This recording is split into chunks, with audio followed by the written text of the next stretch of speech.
ಗಜಮುಖದವಗೆ ಗಣಪಾಗಿ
ಶರಣು ಶರಣು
ಶರಣು ಶರಣು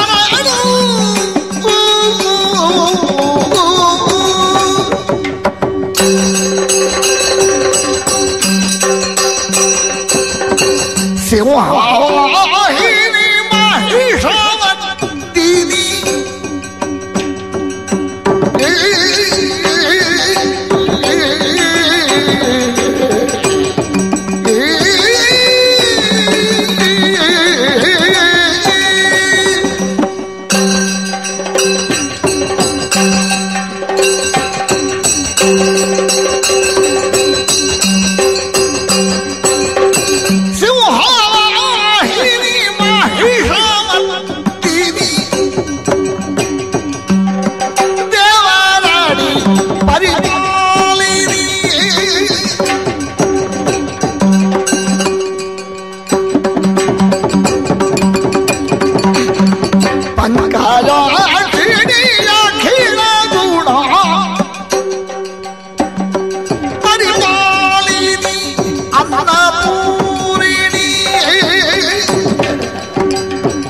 ಶರಣು ಶರಣು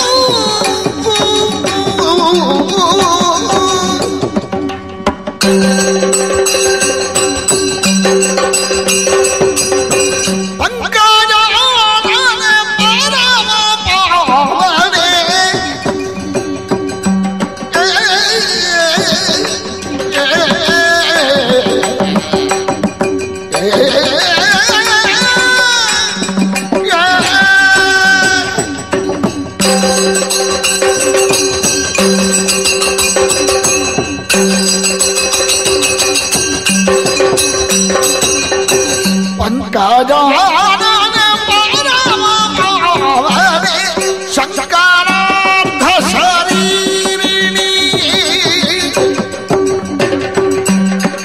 ಶಂಖ ಚಕ್ರಗದಾಭ್ಯಪಾಣಿ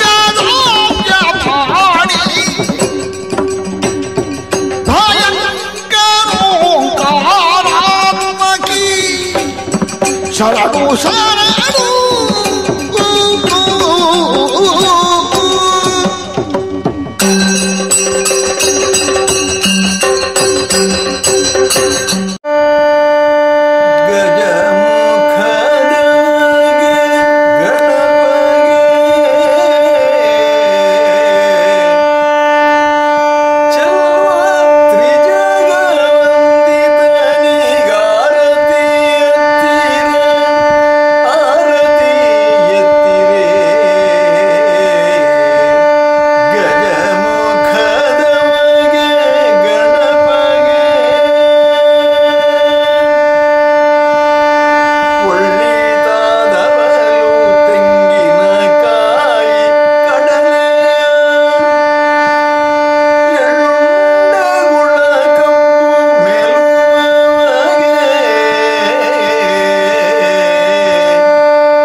ಅದನ್ನು ಮಧ್ಯಮದಲ್ಲಿ ಹೇಳಬೇಕು.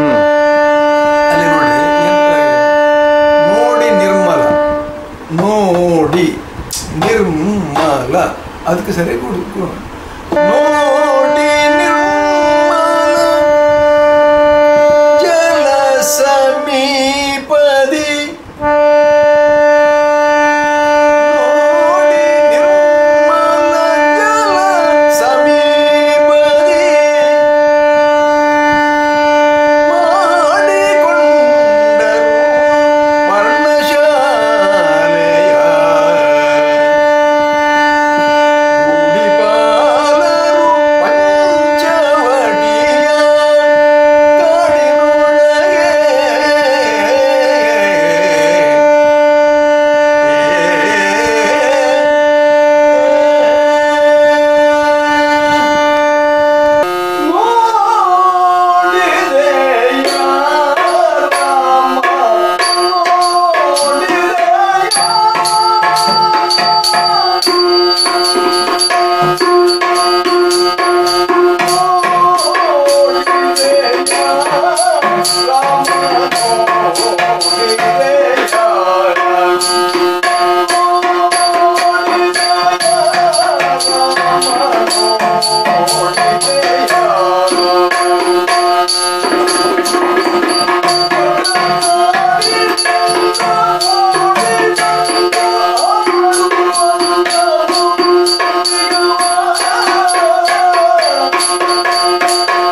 ನಮಸ್ಕಾರ ಸರ್. ನಮಸ್ಕಾರ. ಯಕ್ಷಗಾನದ ಬಗ್ಗೆ ಒಂದಷ್ಟು ಹೊತ್ತು ಅದರ ಬಗ್ಗೆ ವಿಶೇಷವಾಗಿ ಸ್ವಲ್ಪ ತಿಳಿದುಕೊಳ್ಳುವ ಉದ್ದೇಶ ಅಷ್ಟೇ ಇಲ್ಲಿ. ಛಂದೋಬದ್ಧವಾದಂತಹ ಪದರಚನೆಯ ಬಗ್ಗೆ ನಿಮ್ಮ ಖಚಿತವಾದಂತಹ ಅಭಿಪ್ರಾಯ ಏನು? ಯಾಕೆಂತಂದರೆ ಮುದ್ದಣನ ಪದಗಳು ಹಾಡಲಿಕ್ಕೆ ಕಷ್ಟ ಆಗ್ತದೆ, ಸರಳವಾಗಿರುವ ಪದಗಳು ಒಳ್ಳೆಯದು ಅಂತ ಕೆಲವರೆಲ್ಲ ಹೇಳುವುದನ್ನು ಕೇಳುವುದರಿಂದ ಈ ಒಂದು ಪ್ರಶ್ನೆಯನ್ನು ಕೇಳ್ತಾ ಇದ್ದೇನೆ. ಯಕ್ಷಗಾನದ ಹಾಡು ಅಂತ ಹೇಳಿದರೆ ಅದು ಛಂದೋಬದ್ಧವಾದಂಥ ಕೃತಿ. ಅದಕ್ಕೆ ಹೆಸರು ಪದ ಅಂತ.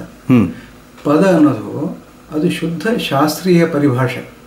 ನಾಟ್ಯಶಾಸ್ತ್ರದಲ್ಲಿ ಪದ ಅಂತೇಳಿ ಹೇಳೋದು. ಪದ ಅಂದರೆ ಏನು? ನಿಬದ್ಧವಾದದ್ದು. ಯಾವುದಕ್ಕೆ ನಿಬದ್ಧವಾದದ್ದು? ತಾಳಕ್ಕೆ ಮತ್ತು ರಾಗಕ್ಕೆ. ತಾಳ ಮತ್ತು ರಾಗ, ನೀವು ಯಾವುದೇ ಪದ ನೋಡಿ ಪ್ರಸಂಗದಲ್ಲಿ ಮೇಲೆ ಇರ್ತದೆ, ರಾಗ ಇಂಥದ್ದು, ತಾಳ ಇಂಥದ್ದು. ಹೌದು ಹೌದು. ಅವೆರಡಕ್ಕೆ ನಿಬದ್ಧವಾದ ಸಾಹಿತ್ಯ ರಚನೆಗೆ ಪದ ಅಂತ ಹೆಸರು. ಆದ್ದರಿಂದ ಛಂದಸ್ಸನ್ನು ಬಿಟ್ಟು ನಾವು ಯಕ್ಷಗಾನ ಪದವನ್ನು ಆಲೋಚನೆ ಮಾಡಲಿಕ್ಕೆ ಸಾಧ್ಯ ಇಲ್ಲ. ಅದನ್ನು ಹಿಂದೆ ಪರಂಪರೆಯಾಗಿ ಗುರುವಿನಿಂದ ಶಿಷ್ಯ ಕಲ್ತ್ಕೊಂಡು ಬಂದಿದ್ರು. ಇವತ್ತು ಅದಕ್ಕೆ ಸಂಬಂಧಪಟ್ಟಂಥ ಸಾಹಿತ್ಯ ಪುಸ್ತಕ ರೂಪದಲ್ಲಿ ಸಿಗ್ತಾ ಉಂಟು. ಅದು ಬಹಳ ಸುಲಭ ಆಗಿದೆ ಈಗ ನಿಜವಾಗಿ. ಹೌದು. ಅದನ್ನು ಕಲಿತು ಪದ ಹೇಳಿದ್ರೆ ನಮಗೆ ಅದು ಅರ್ಥವತ್ತಾಗಿ ಆಗುವಂಥದ್ದು. ಯಕ್ಷಗಾನಕ್ಕೆ ಲಾಕ್ಷಣಿಕ ಗ್ರಂಥದ ಅವಶ್ಯಕತೆ ಇದೆ ಅಂತ ನಿಮಗೆ ಅನಿಸ್ತದ? ಲಕ್ಷಣ ಗ್ರಂಥ ಯಾವಾಗಲೂ ಹುಟ್ಟೋದು ಒಂದು ಪದ್ಧತಿಯಲ್ಲಿ ತಡೆ ಉಂಟಾದಾಗ ಅಥವಾ ಒಂದು ಯಾವುದೋ ಕವಲು ದಾರಿ ಹಿಡಿದಾಗ, ಆವಾಗ ಇನ್ನೊಂದು ಮರವೇ ಆದಾಗ, ಈಗ ನಮ್ಮ ದೇಶದ ಒಂದು ಸ್ವಾಸ್ಥ್ಯ ಸ್ಥಿತಿ ಇತ್ಯಾದಿಗಳನ್ನು ನೋಡಿದರೆ ಎಷ್ಟೆಷ್ಟೋ ಅಪಘಾತಗಳು ಮತ್ತು ವಿನಾಶಗಳು ಆಗಿದ್ದಾರೆ. ಹೌದು ಹೌದು. ಎಷ್ಟೋ ಕಲಾವಿದರು, ಒಳ್ಳೆ ಕಲಾವಿದರು ಸಾಂಕ್ರಾಮಿಕ ಕಾಯಿಲೆ ಸತ್ಯ ಹೋಗಿರ್ಬೋದು. ಹೌದು. ಅಂತಲ್ಲೆಲ್ಲ ನಷ್ಟ ಆಗುವಾಗ ಮತ್ತು ಉಪಾಯ ಏನಂದ್ರೆ ಇರುವವರು ಯಾರು, ಸ್ವಲ್ಪ ಆದ್ರೂ ಗೊತ್ತಿದ್ದವರು ಯಾರು ಅಂತ ಹೇಳಿ ಅವರ ಕಲಿತುಕೊಂಡು ಬರುವಂಥದ್ದು. ಹೌದು. ಹಾಗಾಗಿ ಇಲ್ಲಿವರೆಗೆ ಅದು ಆದ್ದರಿಂದ ಪರಂಪರೆಗೆ ಅಷ್ಟು ಮಹತ್ವ ಇದ್ದದ್ದು. ಈಗ ಪೌರೋಹಿತ್ಯ ಇಟ್ಕೊಳ್ಳಿ, ಪೌರೋಹಿತ್ಯದಲ್ಲಿ ಇಂಥದ್ದಾದ ಮೇಲೆ ಇಂಥದ್ದ ಮಾಡಲಿಕ್ಕೆ ಏನೋ ಬರೆದಿಟ್ಟದುಂಟ ಇಲ್ಲಿ ಯಾರು? ಇಲ್ಲ ಇಲ್ಲ. ಹೌದು. ಎಲ್ಲ ಪುರೋಹಿತರು ತಮ್ಮಷ್ಟಕ್ಕೆ ಅದನ್ನು ಅಭ್ಯಾಸನ ಮಾಡ್ಕೊಂಡು ಬಂದದ್ದು, ಅಲ್ಲಿ ಲಿಖಿತ ಅಗತ್ಯ ಇಲ್ಲ. ಯಾವಾಗ ಅಂತಹ ತಿಳುವಳಿಕೆ ಇರುವಂತಹ ಪುರೋಹಿತರು ಸಿಕ್ಕುವುದಿಲ್ವೋ ಅಲ್ಲಿ ಬರವನ್ನು ನಾವು ಹುಡುಕ್ತೇವೆ. ಬರದಲ್ಲಿ ಏನುಂಟು ಅದರ ಪ್ರಕಾರ ಮಾಡುವಂತ. ಆದ್ದರಿಂದ ಒಂದು ಹಂತದಲ್ಲಿ ನಮಗೆ ಈಗ ಲಕ್ಷಣ ಗ್ರಂಥವನ್ನು ಬರೆಯದ ಅವಶ್ಯಕತೆ ಇದೆ. ಹೌದು. ಯಾಕಂದ್ರೆ ಆ ಒಂದು ಅದನ್ನು ಮಾರ್ಗದರ್ಶಿಯಾಗಿ ಸ್ವೀಕರಿಸಿಕೊಂಡು ಹೆಚ್ಚಿನ ಸೌಂದರ್ಯಾಂಶವನ್ನು ಅಳವಡಿಸಿಕೊಳ್ಳೋದು. ಶಾಸ್ತ್ರ ಅಂದ್ರೆ ಏನು? ಇರುವ ಒಳಿತಿನ ಸಂಗ್ರಹ. ಹೌದು. ಅದನ್ನು ಸರಿಯಾಗಿ ಮೈಗೂಡಿಸ್ಕೊಂಡ್ರೆ ಎಲ್ಲ ಒಳಿತುಗಳು ತನ್ನಷ್ಟಕ್ಕೆ ಬರ್ತವೆ. ಆದ್ದರಿಂದ ಈ ಹಂತದಲ್ಲಿ ಒಂದು ಲಕ್ಷಣ ಗ್ರಂಥವನ್ನು ಬರೆಯುವಂಥ ಅವಶ್ಯಕತೆ ಉಂಟು ಅಂತ ನನಗೆ ಕಾಣ್ತದೆ. ಈಗ ಲಕ್ಷಣ ಗ್ರಂಥ ಉಂಟು ಅಂತಾದರೆ ಈಗ ನೋಡಿ, ಭಾಗವತಿಯದ್ದು ಒಂದು ಸಾಗರ, ಅದು ವೇಷಭೂಷಣದ್ದು ಅದು ಬೇರೆ, ಬಣ್ಣಗಾರಿಕೆಯದ್ದು ಬೇರೆ, ಎಲ್ಲದಕ್ಕೂ ಬೇರೆ ಬೇರೆಯಾಗಿ ಬರೆಯುವಂಥ ಪ್ರಯತ್ನ ಮಾಡಬೇಕಾ ಅಥವಾ ಎಲ್ಲ ಸಮಷ್ಟಿಯಲ್ಲಿ ಹೀಗೆ ಅಂತ ಬರೆಯುವಂಥ ಪ್ರಯತ್ನ ಆದರೆ ಒಳ್ಳೆಯದಾ? ಯಾವ ರೀತಿ ಅದು ಒಳ್ಳೆಯದು ಒಂದು ವೇಳೆ ಪ್ರಯತ್ನಿಸುವುದಾದ್ರೆ ಒಬ್ಬನಿಂದಲ್ಲ. ಈಗ ಅದರಲ್ಲಿ ಪರಿಣತರು ಇದ್ದಾರೆ. ಹೌದು. ಈಗ ರಾಗದಲ್ಲಿ ಪರಿಣತರಾದವರು ಇದ್ದಾರೆ. ಹೌದು. ಇದನ್ನು ಅಭ್ಯಾಸ ಮಾಡಿ ರಾಗದ ಅಂಶವನ್ನು ಗುರುತಿಸಿ ಹೇಳಬಲ್ಲರು. ಕೆಲವರಿಗೆ ಬಣ್ಣದಲ್ಲಿ ಜ್ಞಾನ ಇದೆ. ಹೌದು. ಈಗ ಬಣ್ಣದ ವೇಷಗಳು, ಈಗ ಮೊನ್ನೆ ಇಲ್ಲಿ ಬಣ್ಣದ ಕಮ್ಮಟ ಮಾಡಿದ್ರು. ಹೌದು. ಎಷ್ಟೆಲ್ಲ ವೆರೈಟಿ ಉಂಟು ಅನ್ನೋದನ್ನೆಲ್ಲ ಗುರುತು ಮಾಡಿಕೊಂಡು ಅದನ್ನು ಬರೆದು ತೋರಿಸಿದ್ರು. ಹೌದು. ಹೀಗೆ ಒಂದೊಂದು ಅಂಶದಲ್ಲಿ ಒಬ್ಬೊಬ್ಬರನ್ನು ಅಥವಾ ಹಲವು ಮಂದಿಯನ್ನು ಸಂಪರ್ಕಿಸಿಯೋ ಅವರ ಜ್ಞಾನವನ್ನು ದಾಖಲೆ ಮಾಡುವಂಥದ್ದು. ಹಾಗೆ ಕುಣಿತದಲ್ಲಿ, ಹಾಗೆ ಈ ಛಂದಸ್ಸು ಇತ್ಯಾದಿ ಎಲ್ಲ. ಹೌದು. ಎಲ್ಲವನ್ನು ಒಬ್ಬೊಬ್ಬರಿಗೆ ಒಂದೊಂದು ವಹಿಸಿಕೊಟ್ಟು ಅವರು ಅದನ್ನು ಬರೆದು ಮತ್ತೆ ಅದನ್ನು ಪುನಃ ಚರ್ಚೆ ಮಾಡಿ ಸಮಿತಿಯನ್ನು ಮಾಡಿಕೊಂಡು ಚರ್ಚೆ ಮಾಡಿ ಅದಕ್ಕೊಂದು ಸ್ವರೂಪ ಕೊಡೋದು, ನಿರ್ಣಯ ಮಾಡುವಂಥದ್ದು. ಅದು ವಿಶ್ವವಿದ್ಯಾಲಯದಂಥ ಸಂಸ್ಥೆಗಳು ಕೆಲಸ ಮಾಡಬೇಕು. ಯಾಕಂದ್ರೆ ಅದು ಅಕಾಡೆಮಿಕ್ ಆಗಬೇಕು. ಸುಮ್ಮನೆ ನನಗೆ ಗೊತ್ತಿರುವುದೇ ಪರಬ್ರಹ್ಮ ಅಂತ ಹೇಳ್ಕೊಂಡು ನಾನು ಬರೆದು ಹಾಕೋದಲ್ಲ. ಹೌದು. ಅದು ಪರಿಶೀಲನೆ ಬರಬೇಕು. ಅಲ್ಲಿ ಚರ್ಚೆ ಹಾಕೊಂಡು ಅದರಲ್ಲಿ ಪರಿಣತಿ ಇರುವವರು ಮಾತ್ರ ಮಾತಾಡಬೇಕು. ಸುಮ್ಮನೆ ಎಲ್ಲರೂ ಒಂದು ಮಾತಾಡೋದಲ್ಲ. ಅಂಥದ್ದನ್ನು ಚರ್ಚೆ ಮಾಡಿ ಒಂದು ನಿರ್ಣಯಕ್ಕೆ ಬಂದು ಅದನ್ನು ದಾಖಲೆ ಮಾಡಿದರೆ ಅದು ಲಕ್ಷಣ ಗ್ರಂಥ ಆಗ್ತದೆ. ಯಕ್ಷಗಾನದ ಶಾಸ್ತ್ರೀಯತೆ ಅಥವಾ ಪಾರಂಪರಿಕ ಯಕ್ಷಗಾನ ಅಥವಾ ಸಾಂಪ್ರದಾಯಿಕ ಯಕ್ಷಗಾನ ಇದರ ಗುಣಲಕ್ಷಣಗಳ ಬಗ್ಗೆ ಸ್ವಲ್ಪ ವಿವರಿಸ್ತೀರಾ? ಯಕ್ಷಗಾನದಲ್ಲಿ ನೋಡಿ, ಯಕ್ಷಗಾನ ಆಟ ಹೇಗೆ ಶುರು ಆಗ್ತದೆ? ಮೊದಲ ಚೌಕಿಯಲ್ಲಿ ವೇಷಧಾರಣೆ ಮಾಡೋದ್ರಿಂದ ಅವರಿಗೆ ಒಂದು ಪರಂಪರೆ ಇದೆ. ಈಗ ರಾಮನ ವೇಷ ಹೀಗೆ, ಕೃಷ್ಣನ ವೇಷ ಹೀಗೆ, ಬಣ್ಣದ ವೇಷ ಹೀಗೆ ಅಂತ ಒಂದು ಪರಂಪರೆ ಇದೆ. ಹೌದು. ಆ ಪ್ರಕಾರವಾಗಿ ಬಣ್ಣ ಬರೀತಾರೆ. ಬಣ್ಣ ಬರೆದ ಮೇಲೆ ವೇಷ ಕಟ್ತಾರೆ. ವೇಷ ಕಟ್ಟಿದಾಗ ಒಂದು ಗಾತ್ರ ನಿರ್ಮಾಣ ಆಗ್ತದೆ. ಕರೆಕ್ಟ್. ಆ ಗಾತ್ರಕ್ಕೆ ಸರಿಯಾಗಿ ನಾಟ್ಯದ ಕಾಲು ಕೈ ಎಷ್ಟು ಚಾಚಬೇಕು ಅನ್ನೋದು ನಿರ್ಣಯ ಆಗ್ತದೆ. ಆದ್ದರಿಂದಲೇ ಬಡಗಿನ ವೇಷದ ನಾಟ್ಯವನ್ನು ತೆಂಕಿಗೆ ಹಿಡಿಸುವುದಿಲ್ಲ. ಅದು ಮಾಡಿ ಕಸಿ ಕಟ್ಟಿದ್ದಾರೆ. ಅವರು ವಿಫಲರಾಗಿದ್ದಾರೆ. ಹೌದು. ಅವರಿಗೆ ಅದು ಅರ್ಥ ಆಗಲಿಲ್ಲ. ಯಾಕಂದರೆ ಅವರು ಹಾಗೆ ತೆಂಕಿನ ನಾಟ್ಯವನ್ನು ಬಡಗಿ ತಗೊಂಡೋಗಿದ್ದಾರೆ. ಅಲ್ಲಿಯೂ ವಿಫಲ ಆಗ್ತದೆ. ಯಾಕಂದರೆ ಅದ್ರ ಗಾತ್ರವೇ ಬೇರೆ. ಗಾತ್ರದಲ್ಲಿ ಕೈಗಳು ಅದು ಹೇಗೆ ಎಷ್ಟು ದೀರ್ಘಕ್ಕೆ ಹೋಗಬೇಕು. ಹೌದು. ಅದಕ್ಕೊಂದು ಇದಮಿತ್ತ ಅಂತ ಒಂದು ತೀರ್ಮಾನ ಉಂಟದು. ಹೌದು. ಹಾಗಾಗಿ ಅದು ಇದಕ್ಕೆ ಆಗೋದಿಲ್ಲ, ಇದು ಅದಕ್ಕೆ ಆಗೋದಿಲ್ಲ. ಇದು ಪರಂಪರೆಯಿಂದ ಬಂದಿರುವಂಥದ್ದು. ಗುರು ಶಿಷ್ಯನಿಗೆ ಕೈ ಹೀಗೆ ನಿಲ್ಲಬೇಕು ಅಂತಿದ್ದ ರೀತಿಯಲ್ಲಿ ಮಾಡಿಕೊಂಡು ಕಲಿಸ್ಕೊಂಡು ಬಂದಿರುವಂಥದ್ದು. ಪರಂಪರೆಯಲ್ಲಿ ಅನೇಕ ಅಂಶಗಳು ದಾಖಲೆ ಆಗಬೇಕಾಗಿದೆ. ಅದರ ಪ್ರಕಾರ ನೀವು ಅದನ್ನು ಪುನಃ ಸೃಷ್ಟಿ ಮಾಡಿದರೆ ಇದು ಎಷ್ಟೋ ಮುಂದಕ್ಕೆ ಹೋಗ್ಬೋದು. ಲಕ್ಷಣ ಗ್ರಂಥ ಇದ್ರೆ ಆಗುವ ಒಂದು ಪ್ರಯೋಜನ ಇದು. ಹೌದು ಹೌದು. ಸರಿ. ಪ್ರಸಂಗದ ಆಶಯ ಅಂತ ಅಂದರೆ ಏನು? ಅದನ್ನು ಈಡೇರಿಸುವ ಹೊಣೆಗಾರಿಕೆ ಯಾರ್ದು? ಪ್ರಸಂಗ ಯಾಕೆ ಬರೀತಾರೆ? ನೀವು ಪಾರ್ಥ ಸುಬ್ಬನ ಪದ್ಯ ನೋಡಿರ್ಬೋದು. ಹೌದು. ಹೃದಯ ಕಮಲವೆಂಬ ಹರಿವಾಣದಲ್ಲಿ ನಿತ್ಯ ಸದಮಲ ಭಕ್ತಿರಸದ ತೈಲದಿ ಪದ್ಮನಾಭನ ನಾಮವೆಂಬ ಜ್ಯೋತಿಯ ತಂದು ಮುದದಿಂದ ಮುದದಳು ಜ್ಞಾನದಾರತಿಯ ನೆತ್ತಿರೆ. ಮುದದಿಂದ ಜ್ಞಾನದ ಆರತಿಯನ್ನು ಎತ್ತುವಂಥದ್ದು. ಇದು ರಂಗಭೂಮಿಯ ಕೆಲಸ. ಯಕ್ಷಗಾನ ಪ್ರಸಂಗ ಮಾಡಬೇಕಾದದ್ದು ಭಕ್ತಿಯಿಂದ. ಆ ಪದ್ಮನಾಭನ ಭಕ್ತಿ, ಆ ಭಕ್ತಿಯಲ್ಲಿ ಏನಿರಬೇಕು? ಭಕ್ತಿಯಲ್ಲಿ ಜ್ಞಾನದ ಜ್ಯೋತಿ ಬರಬೇಕು. ಆ ಕೊನೆಗೆ ಭಕ್ತಿರಸ ತೈಲದಿ ಪದ್ಮನಾಭನ ನಾಮವೆಂಬ ಜ್ಯೋತಿ, ಅದರಿಂದ ಜ್ಞಾನದ ಆರತಿ. ಅಂತಿಮವಾಗಿ ಏನು? ಆ ಆರತಿ ಬೆಳಗುವುದರಲ್ಲಿ ನಮಗೆ ಜ್ಞಾನ ಸಿಗಬೇಕು. ಈ ಜನರಿಗೆ, ಒಟ್ಟು ಸಮಾಜಕ್ಕೆ ಜ್ಞಾನ ತಲುಪಬೇಕು. ಯಾವುದರ ಜ್ಞಾನ? ಬದುಕಿನ ಜ್ಞಾನ, ದೇವರ ಬಗ್ಗೆ ಜ್ಞಾನ, ನಮ್ಮ ಅಂತಿಮ ಗುರಿ ಯಾವುದು ಜೀವನದ್ದು ಅನ್ನೋದರ ಅರಿವು. ಈ ಅರಿವನ್ನು ಕೊಡುವಂತಹ ಕೆಲಸವನ್ನು ಪ್ರಸಂಗಕರ್ತ ಮಾಡ್ತಾನೆ. ನಾವು ಪ್ರಾರಂಭದಲ್ಲಿ ಆ ಪ್ರಸಂಗಗಳನ್ನು ಅಭ್ಯಾಸ ಮಾಡಿದರೆ ನಮಗೆ ಆ ಕವಿ ಯಾಕೆ ಇದನ್ನು ಬರೆದಿದ್ದಾನೆ ಅನ್ನೋದು ಗೊತ್ತಾಗ್ತದೆ. ಭಕ್ತಿ ಅಂದರೆ ಏನು, ದೇವರಂದರೆ ಏನು, ಇದೆಲ್ಲ. ಹಾಗಾಗಿ ಈ ಜನರಲ್ಲಿ ಏನು ತೊಂದರೆ ಕಾಣ್ತಾ ಇದೆ? ಜನರು ಉದಾಹರಣೆಗೆ ನೀವು ವ್ಯವಹಾರದಲ್ಲಿ ಆಡಿದ ಮಾತಿಗೆ ನಡೆಯುವುದಿಲ್ಲ, ಹೌದು, ಹೇಳಿದ ಹಾಗೆ ನಡೆಯುವುದಿಲ್ಲ. ಹಾಗೆ ಹೇಳಿದ ಹಾಗೆ ನಡಿಬೇಕು. ಇದು ಪ್ರಸಂಗಕರ್ತ ಕೊಡಬೇಕಾದಂಥ ಒಂದು ಆಶಯ ಅಂತ ಇಟ್ಕೊಳ್ಳಿ. ಆಗ ಅವ ಏನು ಮಾಡ್ತಾನೆ? ಹೇಳಿದ್ದ ಹಾಗೆ ಮಾಡಿದವನಿಗೆ ಎಷ್ಟು ಪ್ರಯೋಜನ ಆಗಿದೆ, ಹೇಳಿದ ಹಾಗೆ ಮಾಡದಿದ್ದವನಿಗೆ ಏನು ತೊಂದರೆ ಆಗಿದೆ ಅನ್ನೋದನ್ನು ಒಂದು ರೋಚಕವಾದ ಕಥಾನಕವನ್ನು ಕಲ್ಪನೆಯಿಂದ ಅದನ್ನು ಕೂಡಿಸಿಕೊಂಡು ಮಾಡಿಕೊಡ್ತಾನೆ. ವಾಲ್ಮೀಕಿ ಮಾಡಿರುವುದು ಅದನ್ನು. ಏನು ಅಲ್ಲಿ ಕೊಟ್ಟಿರುವಂಥ ಸಂದೇಶ? ತಂದೆಯ ಮಾತನ್ನು ಪಾಲಿಸಬೇಕು, ಎಷ್ಟು ಕಷ್ಟವಾದರೂ. ಅಣ್ಣನನ್ನು ಅನುಸರಿಸಬೇಕು, ತಮ್ಮನು ಮೀರಿ ಹೋಗೋದಲ್ಲ. ತನಗೊಂದು ಲಾಭ ಸಿಗ್ತಂತ ಹೇಳ್ಕೊಂಡು ಅಣ್ಣನನ್ನು ಅಡಿಗೆ ಹಾಕಿ ಮುಂದೆ ಹೋಗೋದಲ್ಲ ಅಲ್ಲ.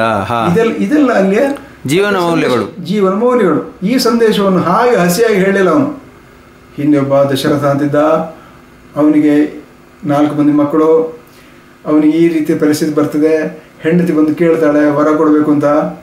ಆಗ ಮಗನಿಗೆ ಕಷ್ಟ ಆಗುವಂಥ ವರ ಅದು, ಅವನಿಗೆ ದುಃಖ ಆಗ್ತದೆ. ಆದರೂ ಅವ ಒಪ್ಪಿ ಸುಮ್ಮನೆ ಕೂತ್ಕೊಳ್ತಾನೆ. ರಾಮ ಬಂದು ಕೇಳ್ತಾನೆ, ತಂದೆಯ ಇಚ್ಛೆ ಇದು ಅಂತ ಗೊತ್ತಾಗ್ತದೆ ಅವನಿಗೆ. ತಂದೆ ಕೊಟ್ಟ ಮಾತು ನಡಿಬೇಕು. ನಾನು ಕೊಟ್ಟ ಮಾತು ಮಾತ್ರ ಅಲ್ಲ, ತಂದೆ ಕೊಟ್ಟ ಮಾತು ನಡಿಬೇಕು. ಅದಕ್ಕೋಸ್ಕರ ಅವನು ಪಟ್ಟಾಭಿಷೇಕ ಸಿದ್ಧನಾದವನು ಕಾಡಿಗೆ ಹೋಗ್ತಾನೆ. ಹಾಗೆ ಆ ಪಟ್ಟದ ಲಾಭವನ್ನು ಪಡೆಯುವ ತಮ್ಮ ಭರತ ಅವ ಏನು ಹೇಳ್ತಾನೆ? ಇಲ್ಲ ಇಲ್ಲ ಇಲ್ಲ, ಅದು ನೀನು ಧರ್ಮಬದ್ಧವಾಗಿ ನಾವು ನಮ್ಮ ವಂಶ ಆಳ್ಕೊಂಡು ಬಂದದ್ದು. ನಮಗೆ ಖುಷಿ ಬಂದಾಗ ಮಾಡಲಿಕ್ಕಿಲ್ಲ, ಆ ಧರ್ಮವನ್ನು ಮೀರಬಾರ್ದು, ನೀನೇ ಬಂದು ಮಾಡಬೇಕು ಅಂತ ಅವನು ಆ ತ್ಯಾಗವನ್ನು ಮಾಡ್ತಾನೆ. ಹಾಗಾದರೆ ಇಂಥ ತ್ಯಾಗದ ಮೌಲ್ಯವನ್ನು ಇದು ಇಂಥದ್ದು ಅಂತ ಹೇಳದೆ ಒಂದು ಕಥಾನಕವನ್ನು ಆಡುವ ಮೂಲಕ ಅವು ಮಾಡಿ ಬರ್ತಾರೆ. ಆ ಪರಿಭಾವನೆ ಉಂಟಲ್ಲ, ಇದು ಪ್ರಸಂಗಕರ್ತನ ಜವಾಬ್ದಾರಿ, ಅದು ಅವನ ಉದ್ದೇಶ. ಈಗ ನಾನೊಂದು ಪ್ರಸಂಗ ಬರೆದಿದ್ದೇನೆ ಅಂತೇಳಿ ಆದರೆ ಅದರಲ್ಲಿ ನಿಶ್ಚಿತವಾದ ಕೆಲವು ಭಾರತೀಯ ಮೌಲ್ಯಗಳನ್ನು ಪ್ರತಿಪಾದನೆ ಮಾಡಿದ್ದೇನೆ. ಅದು ನಾನು ವಾಚ್ಯವಾಗಿ ಹೇಳಲಿಲ್ಲ.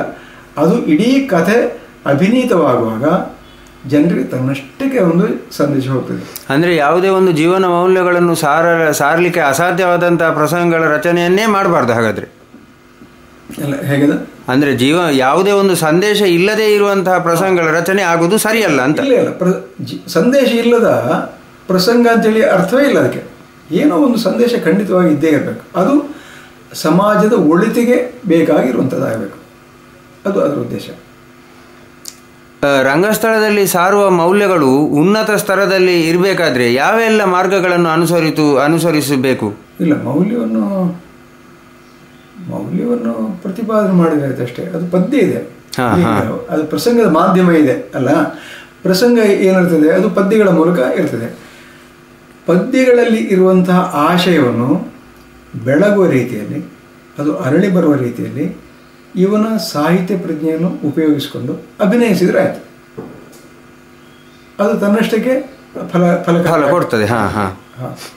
ಯಕ್ಷಗಾನಕ್ಕೆ ನಾಟ್ಯ, ಸಂಗೀತ, ಸಾಹಿತ್ಯ ಆದಿಯಾಗಿ ಬೇರೆ ಬೇರೆ ವಿಚಾರಗಳು, ಬೇರೆ ಬೇರೆ ಸೋದರ ಕಲೆಗಳಿಂದ ಎರವಲು ಪಡೆಯಬೇಕಾದಂಥ ಅವಶ್ಯಕತೆ ಉಂಟಾ? ಅವಶ್ಯ ಇಲ್ಲ ನಿಜವಾಗಾದ್ರೆ.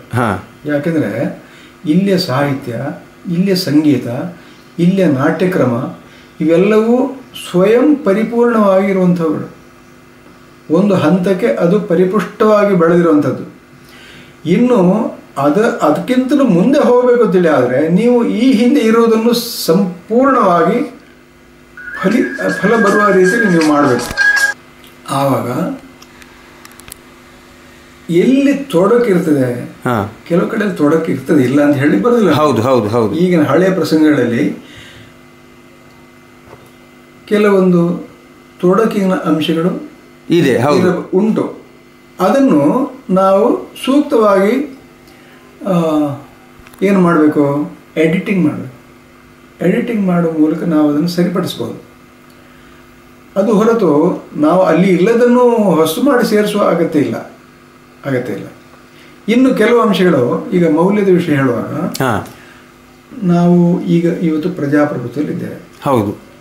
ನಮ್ಮ ದೇಶ ಸ್ವತಂತ್ರವಾಗಿದ್ದುದನ್ನು, ನಮ್ಮ ಇಡೀ ದೇಶ ಸ್ವಾತಂತ್ರ್ಯವನ್ನು, ಧರ್ಮದ ಸ್ವಾತಂತ್ರ್ಯವನ್ನು, ನಮ್ಮ ಮಾತಾಡುವ ಸ್ವಾತಂತ್ರ್ಯವನ್ನು, ನಮ್ಮ ವ್ಯವಹಾರದ ಸ್ವಾತಂತ್ರ್ಯ ಎಲ್ಲ ಕಳ್ಕೊಂಡೆವು ಅಲ್ವಾ? ಕಳೆದುಕೊಂಡು ಎಷ್ಟು ವರ್ಷ ಆಗಿದೆ? ಸುಮಾರು 300 ವರ್ಷಗಳ ಕಾಲ ಬ್ರಿಟಿಷರ ಕಾಲದಲ್ಲಿ, ಅದಕ್ಕೆ ಹಿಂದೆ ತುರುಕರ ಕಾಲದಲ್ಲಿ, ಅದಕ್ಕೆ ಹಿಂದೆ ಇನ್ಯಾರದೋ ಕಾಲದಲ್ಲಿ. ಹೌದು. ನಮ್ಮ ಆಗಾಗ ನಮ್ಮ ಸ್ವಾತಂತ್ರ್ಯವನ್ನು ನಾವು ಕಳ್ಕೊಂಡಿದ್ದೇವೆ. ಅದರ ಅರ್ಥ ಏನು? ನಮಗೆ ಧಾರ್ಮಿಕರಾಗಲಿಕ್ಕೆ ಆಗುವುದಿಲ್ಲ ಅಂದ್ರೆ ಏನು? We have ceased to be ಯಾವುದು ಎಂತೇಳಿ ರೈಚಸ್. ನಮ್ಮ ಇಡೀ ದೇಶವೇ ಸತ್ತ ಹಾಗೆ ಅದು. ಹೌದು ಹೌದು ಅಲ್ವಾ?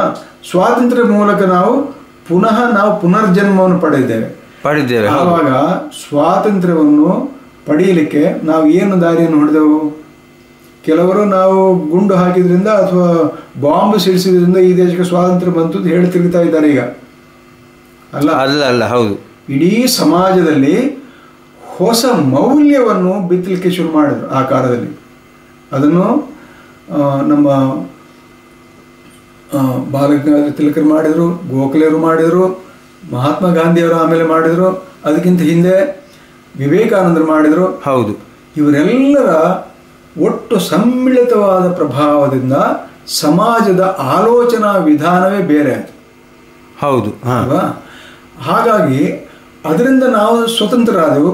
ನಮಗೆ ನಮ್ಮ ಸ್ವತ್ವವನ್ನು ಪ್ರೀತಿಸುವಂತಹ ಸ್ವಾತಂತ್ರ್ಯ ಆಮೇಲೆ ಬಂದದ್ದು. ಈಗ ನಾವು ಅದಕ್ಕೆ ಕೊಡಲಿ ಹಾಕೊಂಡು ಪುನಃ ಹಿಂದಕ್ಕೆ ನಾವು ಹೋದರೆ ಅದರ ಅರ್ಥ ಏನು? ಪುನಃ ಒಬ್ಬ ಗಜನಿ ಮೊಹಮ್ಮದ್ ಬರಬೇಕಾದಂತ ಸ್ಥಿತಿಯನ್ನು ನಾವು ನಿರ್ಮಾಣ ಮಾಡಿಕೊಳ್ತಾ ಇದ್ದೇವೆ. ಅರ್ಥ ಅದೇಲ್ವಾ?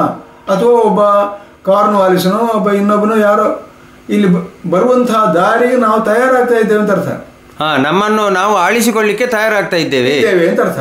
ನಾವು ಆಳುವ ಸ್ಥಿತಿಯನ್ನು ಬಿಟ್ಟುಕೊಟ್ಟು ಪುನಃ ನಾವು ಅಸ್ವತಂತ್ರವಾದಂತಹ ಸ್ಥಿತಿಗೆ ಬರುವಂತಹ ಒಂದು ಪ್ರಯತ್ನ ಮಾಡ್ತಾ ಇದ್ದೇವೆ ಅಂತ ಅರ್ಥ. ಅದಾಗಬಾರ್ದು.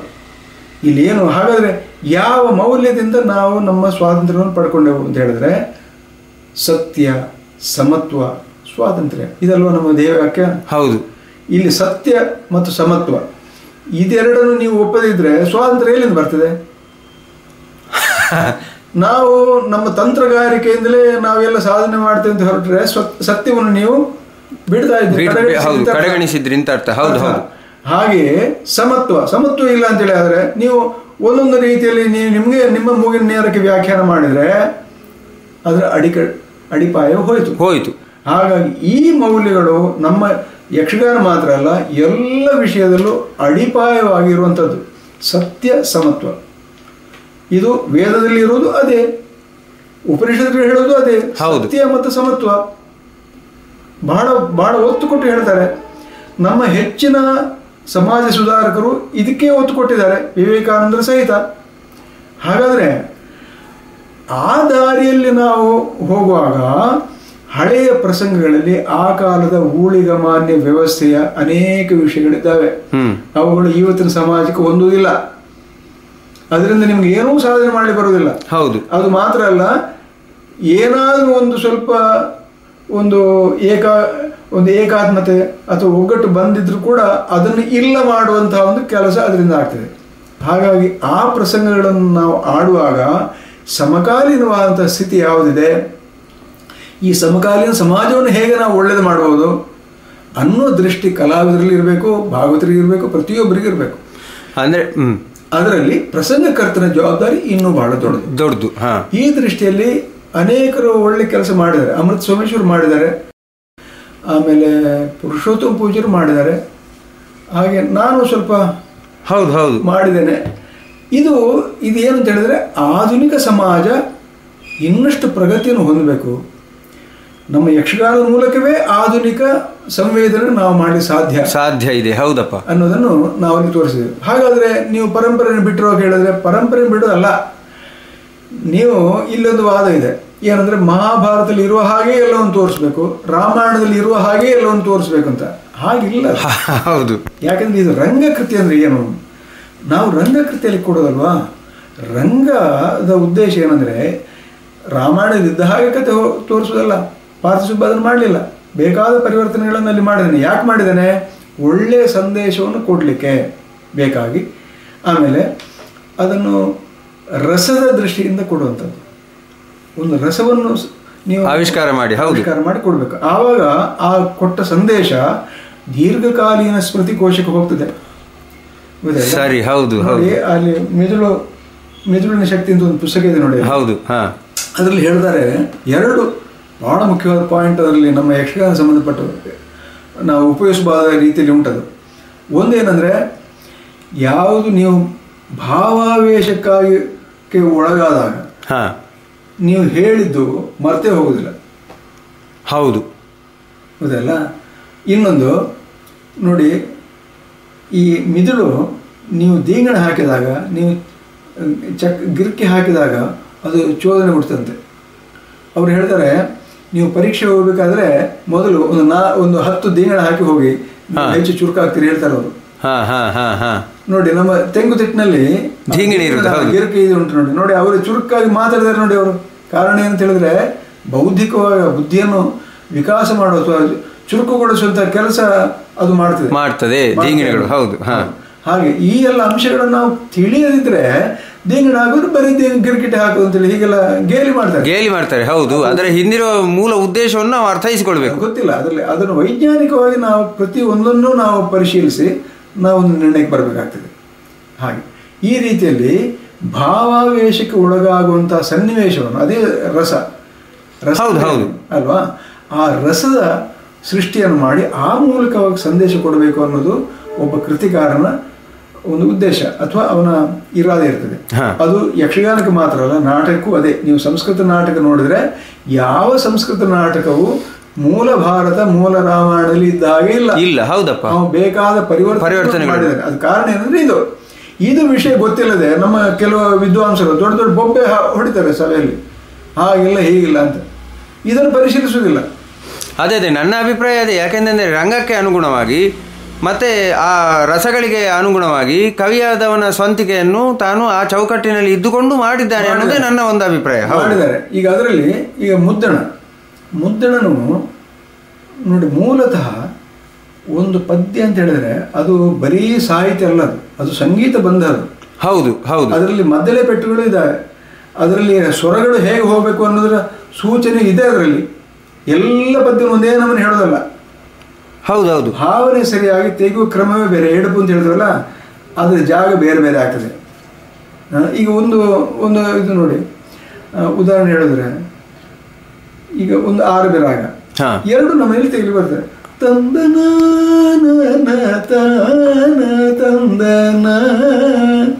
ತಂದನ ತಂದನ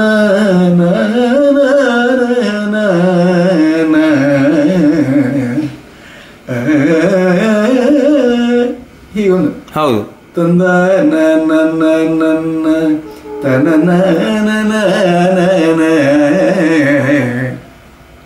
ನೋಡಿ, ಒಂದು ರಾಗ ಇದೆ, ಆದ್ರೆ ಆ ಶೈಲಿ ಬೇರೆ. ಶೈಲಿ ಯಾಕೆಂದ್ರೆ ಇಲ್ಲಿ ಭಾವನೆ ಬೇರೆ.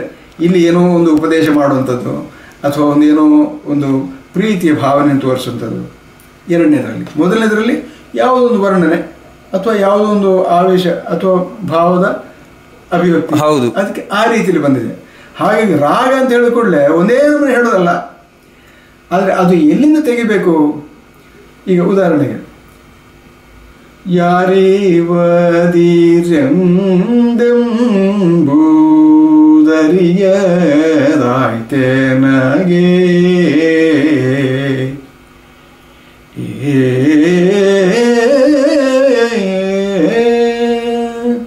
ಮಾಗದ ಹೇಳೋದು ಏನು ಹೇಳ್ತಾನೆ ಅವನು, ಇವರು ಯಾರಪ್ಪ, ಆ ಭಾವನೆ ಏನು, ಅವನನ್ನು ಎದುರಿಸೋರು ಈ ಪ್ರಪಂಚದಲ್ಲೇ ಇಲ್ಲ. ಅವನಿಗೆ ಆಶ್ಚರ್ಯ, ಇವರು ಯಾರಪ್ಪ. ನಾವು ಹೇಳುದಿಲ್ಲ ಈಗ ಇತ್ತೆಂತದ ಮಾರರೆ ಅಂತ ಹೇಳುದು. ಹೌದು ಹೌದು. ಈ ಭಾವನೆಯಲ್ಲಿ ಆ ಪದ್ಯ ಬರ್ತದೆ. ಯಾರಿವಾದೀರೆಂದೆಂಬುದು, ಇದನ್ನು ಯಾರಿವಾದೀರೆಂಬುದರಿಯದಾಯ್ತೇನಾಗೆ ಹೀಗೆ ಹೇಳಿದ್ರೆ ಅದು ಬೇರೆ ಆಯ್ತು, ಆ ಭಾವನೆ ಬೇರೆ ಆಯ್ತು. ಹೌದೌದು, ಭಾವ ವ್ಯತ್ಯಾಸ ಆಗ್ತದೆ. ಹೌದು, ವ್ಯತ್ಯಾಸ ಇದೆ. ಹಾಗಾಗಿ ಇದು ಆ ಪದ್ಯ ಹೇಳ್ತದೆ, ಯಾರಿವುದರ ಎಂಬುದು ಅರಿಯದಾಯ್ತೇನಾಗೆ ಅಂತ ಹೇಳಿದ ಕೂಡಲೇ ಅವನ ಭಾವ ಯಾವುದು ಅನ್ನೋದು ನಾವು ಅರ್ಥ ಮಾಡಿಕೊಳ್ಬೇಕು. ಹೌದು. ಹಾಗಾಗಿ ಈ ಮುದ್ದಣ ಏನು ಮಾಡಿದ, ಅನೇಕ ರೀತಿಯ ಭಾವನೆಗಳಿಗೆ ಒದಗುವಂಥ ಬೇರೆ ಬೇರೆ ಚೌಕಟ್ಟಿನ ಛಂದಸ್ಸನ್ನು ಮಾಡಿದ್ದಾನೆ. ಹೌದು. ಕೆಲವು ಪದ್ಯಗಳಲ್ಲಿ ಅವನು ಒಗಟಿನ ರೀತಿಯಲ್ಲಿ ಉಪಯೋಗಿಸಿದ್ದಾನೆ, ಅದು ಬಹಳ ಉತ್ತಮ ಅಂತ ಹೇಳಿ ಬರೋದಿಲ್ಲ. ಆದರೆ ಅಂತ ಪ್ರಯೋಗ ಮಾಡಬಾರದು ನಾವು ಹೇಳಿ. ಹೌದು, ಪ್ರಯೋಗ ಬೇರೆ ಬೇರೆ ಛಂದಸ್ಸಿನಲ್ಲಿ ಗರಿಷ್ಠ, ನಾನು ಹಾಗೆ ಮಾಡಿದ್ದೇನೆ, ನನ್ನ ಪ್ರಸಂಗಗಳಲ್ಲಿ ಗರಿಷ್ಠ ಸಾಧ್ಯತೆಯ ಛಂದೋಪ್ರಯೋಗಗಳನ್ನು ಮಾಡಿದೆ ನಾನು. ಅಂದರೆ ಎಲ್ಲ ರೀತಿಯಲ್ಲಿ ನಿಮಗೆ ಹೇಳಲಿಕ್ಕೆ ಒಂದು ಕೌತುಕ ಇರಬೇಕು. ಆಮೇಲೆ ಎರಡೆರಡು ಪದ್ಯ ಹೇಳುವುದನ್ನು ಒಂದೇ ಪದ್ಯದಲ್ಲಿ ಹೇಳಬೇಕು, ಆವಾಗಲೇ ಅದಕ್ಕೆ ಹೆಚ್ಚು ಸ್ವಾರಸ್ಯ ಬರೋದು. ಹಾಗೆ ಅಂದರೆ ಭಾವಗಳನ್ನು ಸಾಂದ್ರವಾಗಿ ಕೊಡಬೇಕು. ಹೌದು. ಅಂಥದ್ದು ಬಿಡಿಬಿಡಿ ಆಗಲ್ಲ, ಸಾಂದ್ರವಾಗಿ ಕೊಡಬೇಕು. ಆವಾಗ ಆ ಹಾಡಿಗೆ ಒಂದು ಭಾರ, ಒಂದು ಬನಿ, ತೂಕ ಬರ್ತದೆ. ಹೌದು, ಆಗ ನೋಡುಗನ ಮೇಲೆ ಅದು ಬಹಳ ದೊಡ್ಡ ಒಂದು ಇದು ಕೊಡ್ತದೆ. ಇನ್ನು ಅದಕ್ಕೆ ಅರ್ಥ ಹೇಳುವನಿಗೆ ಕೂಡ ಹಲವು ವಿಷಯಗಳಲ್ಲಿ ಇರೋದ್ರಿಂದ ಅವನ ಮಾತು ತುಂಬಿ ಬರ್ತದೆ, ಅನೇಕ ವಿಚಾರಗಳನ್ನು ಹೇಳ್ತಾನೆ ಅಲ್ವಾ. ಈಗ ನೋಡಿ ನಿರ್ಮಲ ಜಲ ಸಮೀಪದೆ ಮಾಡಿಕೊಂಡರು ಪರ್ಣಶಾಲೆಯ ರೂಢಿಪಾಲರು ಪಂಚವಟಿಯ ಕಾಡಿನೊಳಗೆ ಅಂತ ಹೇಳಿದ್ರೆ ಅಲ್ಲಿ ಏನು ಹೇಳಲಿಕ್ಕಿದೆ, 2-3 ಪಾಯಿಂಟ್ ಮಾತ್ರ ಇದೆ. ಹೌದು, ಅಷ್ಟೇ ಅಲ್ಲ. ಅದಲ್ಲ, ಹೆಚ್ಚು ಭಾವನೆಗಳನ್ನು ತರುವಂತಹ ಇದ್ರೆ ಆ ಅರ್ಥ ಹೇಳೋದಕ್ಕೆ ಹೆಚ್ಚು ಅವಕಾಶ ಬರ್ತದೆ. ಸರಿ. ಹೀಗೆ ಮುಂದೆ ಯಕ್ಷಗಾನಕ್ಕೆ ನಿಜವಾದ ನಿರ್ದೇಶಕ ಅಂತಂದರೆ ಯಾರು? ಭಾಗವತನೇ ನಿರ್ದೇಶಕನು ಅಥವಾ ಹೊರಗಡೆಯಿಂದ ಬೇರೆ ಯಾರಾದರೂ ನಿರ್ದೇಶಕ ಅಂತ ಬೇಕು ಅಂತಂದರೆ ಅವ ಕಲಾವಿದ ಆಗಿರಬೇಕಾ ಅಥವಾ ಕಲಾವಿದನ ಅಲ್ಲದೆ ಇರುವವನು ಆಗಿರಬೇಕಾ? ನಿರ್ದೇಶನ ಅನ್ನೋದು ಬೇಕು. ಹಾಂ, ಹೇಗಿರಬೇಕು ಅನ್ನೋದು ಮುಖ್ಯ. ಹಾಂ, ನಿರ್ದೇಶನ ಅಂದರೆ ಏನು? ಒಂದು ದೃಶ್ಯವನ್ನು ಹೇಗೆ ಮಾಡಬೇಕು ಅನ್ನೋದಕ್ಕೆ ಒಂದು ಮಾರ್ಗದರ್ಶನ. ಹೌದು. ಇಲ್ಲಿ ಯಕ್ಷಗಾನದಲ್ಲಿ ಏನಿದೆ, ಯಕ್ಷಗಾನದಲ್ಲಿ ವೇಷಧಾರಿಗೆ ಪ್ರವೇಶ ಮಾಡೋದು ಹೇಗೆ ಅಂತ ಗೊತ್ತಿದೆ. ಹೌದಪ್ಪ, ಅದಕ್ಕೊಂದು ಪದ್ಧತಿ ಉಂಟು. ಆ ಪದ್ಧತಿ ಬಿಡಬಾರ್ದು. ಇಲ್ಲಿ ಏನಿದೆ, ನಮ್ಮ ಯಕ್ಷಗಾನದ ಮುಖ್ಯವಾಗಿ ವಿಷಯ ಏನಂದ್ರೆ ಹಾಡು, ಕುಣಿತ, ವಾದನ, ಇದು 3 ಒಪ್ಪಂದದ ಏಕರೂಪದ ಅಭಿವ್ಯಕ್ತಿ ಆಗಬೇಕು. ಹೌದು. ಅಲ್ಲಿ ಒಬ್ಬ ಹೊರಗೆ ನಿಂತು ನನ್ನ ಕೌಶಲ ತೋರಿಸ್ತೇನೆ ಅಂತ ಹೇಳಿದ್ರೆ ಅದು ಇದಕ್ಕೆ ಆಗುದಿಲ್ಲ, ಇಲ್ಲಿ ಆಗುದಿಲ್ಲ. ಹಾಗಾಗಿ ಈ 3ಅನ್ನು ಒಗ್ಗೂಡಿಸಿಕೊಂಡು ಒಂದೇ ಅಚ್ಚಿನ ರೀತಿಯಲ್ಲಿ ಮಾಡುವಂತಹ ಒಂದು ಪ್ರಯತ್ನ ಆಗಬೇಕು. ಅದು ಸಾಂಘಿಕವಾದ ಪ್ರಯತ್ನ. ಆ ಪ್ರಯತ್ನಕ್ಕೆ ಒಬ್ಬನ ನಾಯಕನ ಅಗತ್ಯ ಉಂಟು. ಈಗ ಅವ ಯಾರು, ಅವ ಭಾಗವತ ಅಲ್ವಾ ಅಂತ ಕೇಳಿದ್ರೆ, ಭಾಗವತನಿಗೂ 100ಕ್ಕೆ 100 ನಿರ್ದೇಶನ ಮಾಡಿ ಬರೋದು. ಅವ ಪದ ಹೇಳ್ಬೇಕಲ್ಲ, ಅಲ್ಲಿ ಹೌದು ಪದ ಹೇಳುವ ಕೆಲಸ ಅಲ್ಲಿ ಉಂಟಲ್ಲ, ನಿರ್ದೇಶನ ಮಾಡುದು ಯಾವಾಗ. ಹಾಗಾಗಿ ಅಲ್ಲಿ ಈ ಎಲ್ಲ ಪದ್ಧತಿ, ಹಾಡುಗಾರಿಕೆ, ಮದಲೆ ವಾದನ ಅಥವಾ ಚಂಡೆ ವಾದನ ಮತ್ತು ಕುಣಿತ, ಇದರ 3 ವಿಷಯಗಳ ಖಚಿತವಾದ ಜ್ಞಾನ ಇರುವಂತಹ ವ್ಯಕ್ತಿ ಅದರ ಗುಣವನ್ನು ಆಲೋಚನೆ ಮಾಡಿಕೊಂಡು ಹೇಳಬೇಕು. ಹೇಳುವಾಗ ಇವರು ಸುಮ್ಮನೆ ಕೋಲೆ ಬಸವನ ಇತ್ತೆಲ್ಲ ಎಲ್ಲಾಡಿಸೋಲ್ಲ, ಅವರು ಪ್ರಶ್ನೆಗಳನ್ನು ಕೇಳಬೇಕು. ಹೀಗೊಂದು ಉಂಟಲ್ಲ, ಅದಕ್ಕೆ ಪ್ರತಿಬಂಧಕ ಉಂಟಂತ ಅವ್ರು ಕೇಳಿದಕ್ಕೆ ಅದಕ್ಕೆ ಇವು ಸಮಾಧಾನ ಕೊಡಬೇಕು. ಅಂದರೆ ಒಬ್ಬ ನಿರ್ದೇಶಕ ಒಂದು ದೃಶ್ಯವನ್ನು ಪರಿಭಾವನೆ ಮಾಡುವಾಗ ಏನೆಲ್ಲ ಅಂಶ ಬರ್ತದೆ, ಪರಂಪರೆಯಲ್ಲಿ ಏನೆಲ್ಲ ಉಂಟು, ಅದನ್ನೆಲ್ಲವನ್ನೂ ಕಲಿತವನಾಗಿರಬೇಕು, ಗೊತ್ತಿರುವವನಾಗಿರಬೇಕು. ಅಂಥವನಿಗೆ ಇದು ನಿರ್ದೇಶನ ಮಾಡಬೇಕು. ಭಾಗವತರು ಮಾಡಬಹುದು ಒಂದು ಹಂತದಲ್ಲಿ, ಮೊದಲೇ ಪೂರ್ವಭಾವಿ ತಾಲೀಮು ಮಾಡಬೇಕು. ಮಾಡ್ತಾ ಇಲ್ಲ. ಈಗ ನೋಡಿ, ಹಿರಡಿಕೆ ಮೇಳವನ್ನು ಎಬ್ಬಿಸಬೇಕಾಗಿದ್ರೆ ಸುಮಾರು 1 ತಿಂಗಳು ತರಬೇತಿ ಮಾಡಿದಾರಂತೆ ದೇವಸ್ಥಾನದಲ್ಲಿ. ಅದು ಮೊದಲೇ ಮಾಯಲೋಕದಲ್ಲಿ ನಿಮಗೆ ಅದರ ಮಾಹಿತಿ ಇದೆ. ಒಳ್ಳೆ ವೇಷಧಾರಿಗಳವರು, ವೇಷಧಾರಿಗಳ ವೀರಭದ್ರ ನಾಯಕರಿದ್ರು ಅದರಲ್ಲಿ. ಅವರೆಲ್ಲರೂ ಸೇರಿ ತಾಲೀಮು, ನಿತ್ಯ ತಾಲೀಮು 1 ತಿಂಗಳು ಮಾಡಿದಾಗ ಕೆಲವಾರು ಪ್ರಸಂಗಗಳನ್ನು ಹೇಗೆ ಆಡೋದು ನಾವು ಅಂತ ತರಬೇತಿಯಲ್ಲಿ ಹೋದರು. ಆ ನಿರ್ದೇಶಕ ಯಾರು? ತರಬೇತಿ ಕೊಟ್ಟವರು, ಅವರು ನಿರ್ದೇಶಕರು. ಹೌದು. ಆ ರೀತಿಯಲ್ಲಿ ಹಾಗಾಗಿ ನಿರ್ದೇಶನ ಅವಶ್ಯಕ ಇದೆ. ಆದರೆ ಅದನ್ನು ಯಾರು ಕೊಡೋದು ಅಂತ ಹೇಳಿದ್ರೆ ಪರಂಪರೆಯ ನಿಷ್ಠೆ ಇರುವವರು, ಅದರ ಅರಿವು ಇರುವವರು. ಅವರು ಇದನ್ನು ಅಭ್ಯಾಸ ಮಾಡಿಕೊಂಡು ಬಂದರೆ ಅದು ರಂಗದ ಹೊರಗಿನವರು ಮಾಡ್ಬೋದು, ಏನು ತೊಂದರೆ ಇಲ್ಲ. ಮೇಳದಲ್ಲಿ ಒಬ್ಬ ಅಂಥವನು ಬೇಕು ಅಂತ ಹೇಳಿಲ್ಲ. ಆದರೆ ಇದಕ್ಕೆ ಯಾವ ಕಷ್ಟ ಏನು ಗೊತ್ತುಂಟಾ? ಈ ನಿಯಂತ್ರಣ ಮಾಡಿ ಬಿಟ್ಟು ಹೊರಗೆ ಹೋದ್ರೆ ಇವರು ಹಿಂದೆ ಹೋಗ್ಲಿ ಬರ್ತದ? ಅಲ್ಲ, ಕಲಾವಿದರನ್ನು ನಿಯಂತ್ರಣ ಮಾಡುವವರು ಯಾರು? ಅದು ಪ್ರಶ್ನೆ. ನಿರ್ದೇಶಕನಾಗಿದ್ರು ಕೂಡ ಅವನ ನಿಯಂತ್ರಣದಲ್ಲಿ ಅವರು ಇಲ್ಲದಿದ್ರೆ ಅದು ಮೇಳ ಅಲ್ಲ. ಹೌದು, ಅವ ಕಲಾವಿದರು ಅವನು ಹೊರಗೆ ಹಾಕಬೇಕು ಅಷ್ಟೇ, ಮತ್ತೆ ಬೇರೆ ದಾರಿ ಇಲ್ಲ. ಅವ ಖುಷಿ ಬಂದಾಗ ಮಾಡ್ತಾನೆ ಅಂತೇಳಿ ಆದರೆ ಅವನಿಗೆ ಅವ ಯಕ್ಷಗಾನ ಕಲಾವಿದ ಅಲ್ಲ. ಮತ್ತು ಕೇರಳದಲ್ಲಿ ಇರುವಾಗ ಒಂದಿದೆ, ಅವರು ಸರ್ಟಿಫಿಕೇಟ್ ಇಲ್ಲದ್ರೆ ಹೊರಗೆ ಹಾಕ್ತಾರೆ. ಅವರು ಮಾಡ್ಲಿಕ್ಕಿಲ್ಲ, ಹಿಡಿದು ಒಳಗೆ ಹಾಕ್ಬೋದು. ಅವರು ಇಲ್ಲಿ ಕಥೆಗಳಿಗೆ ನಾನು ಕಲಿಸ್ತೇನೆ ಅಂತೇಳಿ ನಾನು ಅಲ್ಲಿಂದ ಹೋದ್ರೆ ನನ್ನನ್ನು ಹಿಡಿದು ಒಳಗೆ ಹಾಕ್ಬೋದು ಅವರು. ಯಾಕೆಂತೇಳಿದ್ರೆ ನನಗೆ ಅರ್ಹತೆ ಇಲ್ಲ. ಅರ್ಹತೆ ಬೇಕು, ಸರ್ಟಿಫಿಕೇಟ್ ಬೇಕು ಅವರಿಗೆ. ನೀವು ಖುಷಿ ಬಂದಾಗೆ ಆಟ ಆಡಬಾರ್ದು ಅನ್ನುವಂತಹ ನಿಯಮ ಮಾಡಿದ್ರೆ ಎಲ್ಲ ಹೆಚ್ಚಿನ ಸಮಸ್ಯೆಗಳು, ಕೊರತೆಗಳು ತೀರ್ತದೆ. ಹೌದು. ಈಗ ಏನಂತ ಹೇಳಿದ್ರೆ ಖುಷಿ ಬಂದು ಹೋಗಿ ಅಲ್ಲಿ ಕ್ಲಾಸ್ ಮಾಡೋದು. ಅವ ಕಲಿಸಿದೆ ಆ ಮಕ್ಕಳಿಗೆಲ್ಲ ಅದೇ ಅಂದ್ರೆ ಪೂರ್ವರಂಗದ ಅಭ್ಯಾಸ ಇಲ್ಲ, ಏನು ಇಲ್ಲ, ಯಾವುದು ಇಲ್ಲದೆ ಕ್ಲಾಸ್ ಮಾಡ್ತೇನೆ ಹೇಳ್ತಾರೆ. ಎಂಥದ್ದು ಗೊತ್ತಿಲ್ಲ ಅವನಿಗೆ. ಹಾಗೆ ಅಂದರೆ ಒಬ್ಬ ಪಾಠ ಮಾಡುವವನಿಗೆ ಕುಣಿತದ ಸ್ಪಷ್ಟವಾದ ಕಲ್ಪನೆ ಇರಬೇಕು. ಕುಣಿದು ತೋರಿಸ್ಬೇಕು ಅವನು. ಹೌದು. ಹಾಗೆ ಸಾಹಿತ್ಯದಲ್ಲಿ ಅಲಂಕಾರ ಅಂದ್ರೇನು, ರಸ ಅಂದ್ರೆ ಏನು, ಧ್ವನಿ ಅಂದ್ರೆ ಏನು ಅಂತ ಅವ ಹೇಳಿ ಗೊತ್ತಿರ್ಬೇಕು ಅವನಿಗೆ. ಛಂದಸ್ಸೇನು ಇತ್ಯಾದಿ ಗೊತ್ತಿರಬೇಕು. ಆಮೇಲೆ ಆ ಪಾತ್ರಾಭಿನಯ ಬರುವಾಗ ನೋಡಿ, ಆ ಕುಣಿತದಲ್ಲಿ ಕೂಡ ಕುಣಿತ ಪ್ರಶ್ನೆ ಬೇರೆ ಉಂಟಾ? ಹೌದು, ಉಂಟು ಉಂಟು, ಬೇರೆ ಅಲ್ಲಿ ಹೇಳ್ತಾನೆ. ಇದೆಲ್ಲ ಅರಿವು ಇದ್ದವನಿಗೆ ಒಂದು ನಿರ್ದೇಶನ ಮಾಡುವ ಅರ್ಹತೆ ಬರ್ತದೆ. ಈ ಅರ್ಹತೆ ಇಲ್ಲದವರನ್ನು ನಿರ್ದೇಶಕರಾಗಿ ಒಪ್ಪಬಾರದು. ನಾನು ಮೊನ್ನೆ ಒಂದು ಸಭೆಯಲ್ಲಿ ಸ್ಪಷ್ಟವಾಗಿ ಹೇಳಿದೆ, ನಿಮ್ಮ ನಿರ್ದೇಶನ ಅಗತ್ಯ ಇಲ್ಲ. ಇಲ್ಲಿ ಮೊದಲು ನೀವು ಪರಂಪರೆಯನ್ನು ಕಲೀರಿ, ಅದನ್ನು ಕಲಿತು ಇದ್ದದನ್ನು ಇದ್ದ ಹಾಗೆ ತೋರಿಸ್ಲಿಕ್ಕೆ ಕಲೀರಿ ಮೊದಲು, ಮತ್ತೆ ನಿರ್ದೇಶನ ಮಾತ್ರ ಹೇಳುವ ಅಂತ. ಯಾಕೆಂದ್ರೆ ನಾನು ನೋಡಿದೆ ಅವರು ಮೇಳದಲ್ಲಿ ನೀನಾಸು ನಾಟಕದ ಹಾಗೆ ಒಂದೊಂದು ಪೂರ್ವರಂಗದ ಚಲನೆ. ಹಾಗೆ ನಿರ್ದೇಶಕನ ಸ್ಥಾನಕ್ಕಿಂತ ಪರಂಪರೆಯನ್ನು ಕಲಿಯುವುದು ಬಹಳ ಮುಖ್ಯ. ಪರಂಪರೆಗೆ ಬದ್ಧವಾಗಿ ನಾವು ಕೆಲಸ ಮಾಡಿದರೆ ನಿರ್ದೇಶಕನ ಅವಶ್ಯಕತೆ ಬರೋದಿಲ್ಲ. ಇನ್ನು ಪರಂಪರೆ ಅಂದರೆ ಅದೊಂದು ಬಂಧನ ಅಂತ ಇವರಲ್ಲಿ ತಿಳ್ಕೊಳ್ಳೋದು. ಎಲ್ಲರೂ ಈಗ ಅದನ್ನೇ ತಿಳ್ಕೊಳ್ಳೋದು. ಅಂದರೆ ಅವ್ರಿಗೆ ಗೊತ್ತಿಲ್ಲ ಅಂತ ಅರ್ಥ. ಅವ್ರಿಗೆ ಪರಂಪರೆ ಏನು ಅಂತೇಳಿ ಗೊತ್ತಿಲ್ಲ. ಪರಂಪರೆ ಇರೋದು ಸುಲಭ ಮಾಡುವುದಕ್ಕೆ. ಹೇಗೆಂದರೆ ನೀವು ಅರ್ಜುನ ಪ್ರವೇಶ ಹೇಗೆ, ಅದಕ್ಕೊಂದು ಪರಂಪರೆ ಇದೆ. ಅದು ಕಲ್ತ್ರೆ ಆಯ್ತಲ್ಲ, ಕೆಲಸ ಆಯ್ತಲ್ಲ. ಮತ್ತೆ ನೀವು ಆ ಪರಂಪರೆ ಬದ್ಧವಾಗಿ ಅರ್ಜುನ ಪ್ರವೇಶ ಮಾಡಿದ್ರೆ ಮುಗಿದೋಯ್ತು. ಈಗ ಅಲ್ಲಿ ನಿರ್ದೇಶನದ ಅವಶ್ಯಕತೆ ಬರೋದಿಲ್ಲ. ಅಂದರೆ ಪರಂಪರೆಯ ಅರ್ಜುನ ಹೇಗೆ ಬರಬೇಕು ಅಂತ ಗೊತ್ತಿಲ್ಲದನ್ನು ಮಾಡಿದಾಗ ಹಾಗಲ್ಲ ಹೀಗೆ ಅಂತ ಹೇಳಲಿಕ್ಕೆ ನಿರ್ದೇಶಕ ಬರಬೇಕು. ಹಾಗಿಲ್ಲ ಇದು. ಆದ್ದರಿಂದ ಮೊದಲು ಅರ್ಜುನ ಕುಣಿಯೋ ಕ್ರಮ ಹೇಗಿದೆ ಅದನ್ನು ಕಲಿಯಿರಿ. ಮೊದಲು ಪೂರ್ವರಂಗ ಆ ಪದ್ಯ ಹಾಡೋದು ಹೇಗೆ ಅಂತ ಮೊದಲು ಕಲಿಯಿರಿ, ಆಮೇಲೆ ಭಾಗವತಿಗೆ ಮಾಡಿ. ಈಗ ನೀವು ನೋಡಿ, ಆಗ ನನ್ನ ಹತ್ರ ಮಾತಾಡೋಕೆ ಹೇಳಿದ್ರಿ, ಪರಂಪರೆಯ ಒಂದು ಶಬ್ದ ಅರ್ಥ ಹೇಳಿದ್ರಿ, ಅದನ್ನೊಮ್ಮೆ ನನಗೆ ಹೇಳಿ. ಪರಂಪರೆ ಅಂದ್ರೆ ಈಗ ನಾನು ನನ್ನ ಗುರುಗಳಿಂದ ಕಲ್ತಿದ್ದೇನೆ. ಹೌದು. ಅವರು ಅವರ ಗುರುಗಳಿಂದ ಕಲ್ತಂತ ಅಂಶವನ್ನು ನನಗೆ ದಾಟಿಸ್ಕೊಟ್ಟಿದ್ದಾರೆ. ಹೌದು, ಆಯ್ತಲ್ಲ. ಹೌದು. ಅದಕ್ಕಿಂತ ಹಿಂದೆ ಅವರ ಗುರುಗಳು ಅವರಿಗೆ ಹೇಳಿಕೊಟ್ಟಿದ್ದಾರೆ. ಹೌದು. ಅಂದ್ರೆ ಒಬ್ಬರಿಂದ ಒಬ್ಬರಿಗೆ ಪರಂಪರೆ. ಅಂದ್ರೆ ಒಬ್ಬರಿಂದ ಇನ್ನೊಬ್ಬರಿಗೆ ದಾಟಿಕೊಂಡು ಬಂದದ್ದು ಅಂತ ಅರ್ಥ. ಹೌದು. ಅಲ್ಲಿ ಅವರು ಖುಷಿ ಬಂದದ್ದು ಮಾಡಬಾರದು ನಿಜವಾಗಾದ್ರೆ. ಈಗ ಆಮೇಲೆ ಆ ಪರಂಪರೆ ಅದು ಹೀಗೆ ಅದಕ್ಕೆ ನಿಷ್ಠರಾಗಿ ನನ್ನ ಗುರುಗಳು ಹೇಳಿದ್ದಕ್ಕೆ ನಿಷ್ಠನಾಗಿ ನಾನು ನಿಮಗೆ ಹೇಳಿಕೊಟ್ರೆ ಅದು ನನ್ನಿಂದ ನಿಮ್ಮಲ್ಲಿಗೆ ದಾಟುತ್ತದೆ, ಸಂಪೂರ್ಣ ದಾಟ್ತದೆ. ಹೌದು. ನಿಷ್ಠೆ ಇಲ್ಲದಿದ್ರೆ ಏನಾಗ್ತದೆ, ನಾನು ಅವರು ಕೊಟ್ಟದ್ರಲ್ಲಿ ನನ್ನದೇ ಕೆಲವನ್ನ ಜೋಡಿಸ್ಕೊಂಡು ಮಾಡಿಕೊಡ್ತೇನೆ. ಅಲ್ಲಿಗೆ ಏನಾಯ್ತು, ಅದು ಕರಪ್ಟ್ ಆಯ್ತು.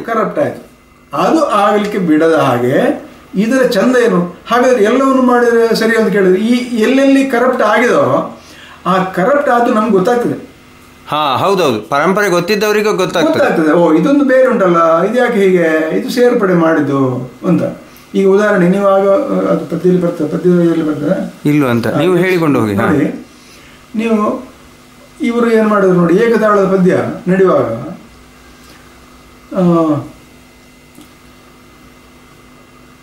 ಯಾವುದಲ್ಲಿ ಈ ಪದ್ಯ ಆಲಾಪನೆ ಮಾಡುವಾಗ ತಗದೇನ ದೀನಿ ನಿಲ್ಸಿದ್ರು. ಹೌದು, ಒಂದು ಅಂಕಿಟ ಹೀಗೆ ಶುರು ಮಾಡಿದ್ರು. ಹಾಗೆ ಮಾಡ್ಲಿಕ್ಕೆ ಇರಲಿಲ್ಲ, ಯಾಕಂದ್ರೆ ನಿಲ್ಲಿಸಲಿಕ್ಕಿಲ್ಲ. ಇಲ್ಲಿ 2 ಅಕ್ಷರ ಜಾರದಲ್ಲಿ. ಹೌದು, 2 ಅಕ್ಷರ ಜಾಸ್ತದೆ. ಹೌದು, ಜಾರ್ತದು. ಅದನ್ನೇನು ಸೇರಿಸಿರಿ ಮತ್ತೆ ಒಂದು ಬದಿಯಲ್ಲಿ ನಾವು ಶಾಸ್ತ್ರೀಯ ಅಂತ ಹೇಳೋದು, ಇನ್ನೊಂದು ಬದಿಯಲ್ಲಿ ಹೀಗೆ ಖುಷಿ ಬಂದಾಗ ಮಾಡಿದರೆ ಇದು ಯಾರು ಕೂಡ ತಿಳಿದು ಯೋಚನೆ ಮಾಡಿ ಈ ಭಾಗವತರು ಮತ್ತು ಮೊದಲಿಗಾರು ಮಾಡಿದಲ್ಲ. ಲಾಯಕ ಆಗ್ತದೆ ಅಂತ ಎಣಿಸಿ ಮಾಡು. ಲಾಯಕ ಇದಕ್ಕೆ ಯಾರು ಉತ್ತರ ಕೊಡಬೇಕು ನೋಡಿ. ದೊಂದು ಕಿಟ ಕಿಟ ದೀನ್ ಕಿಟ ದಿದ್ದೊಂದು ಕಿಟ ಆಯ್ತಾ. ಆ ಪದ್ಯ ತಗೊಳ್ಳೋ ಇದೇ ತಾಳ ತಗೊಳ್ಳಿ. ಕೋಮಲಾಂಗಿ ಕೆರೆ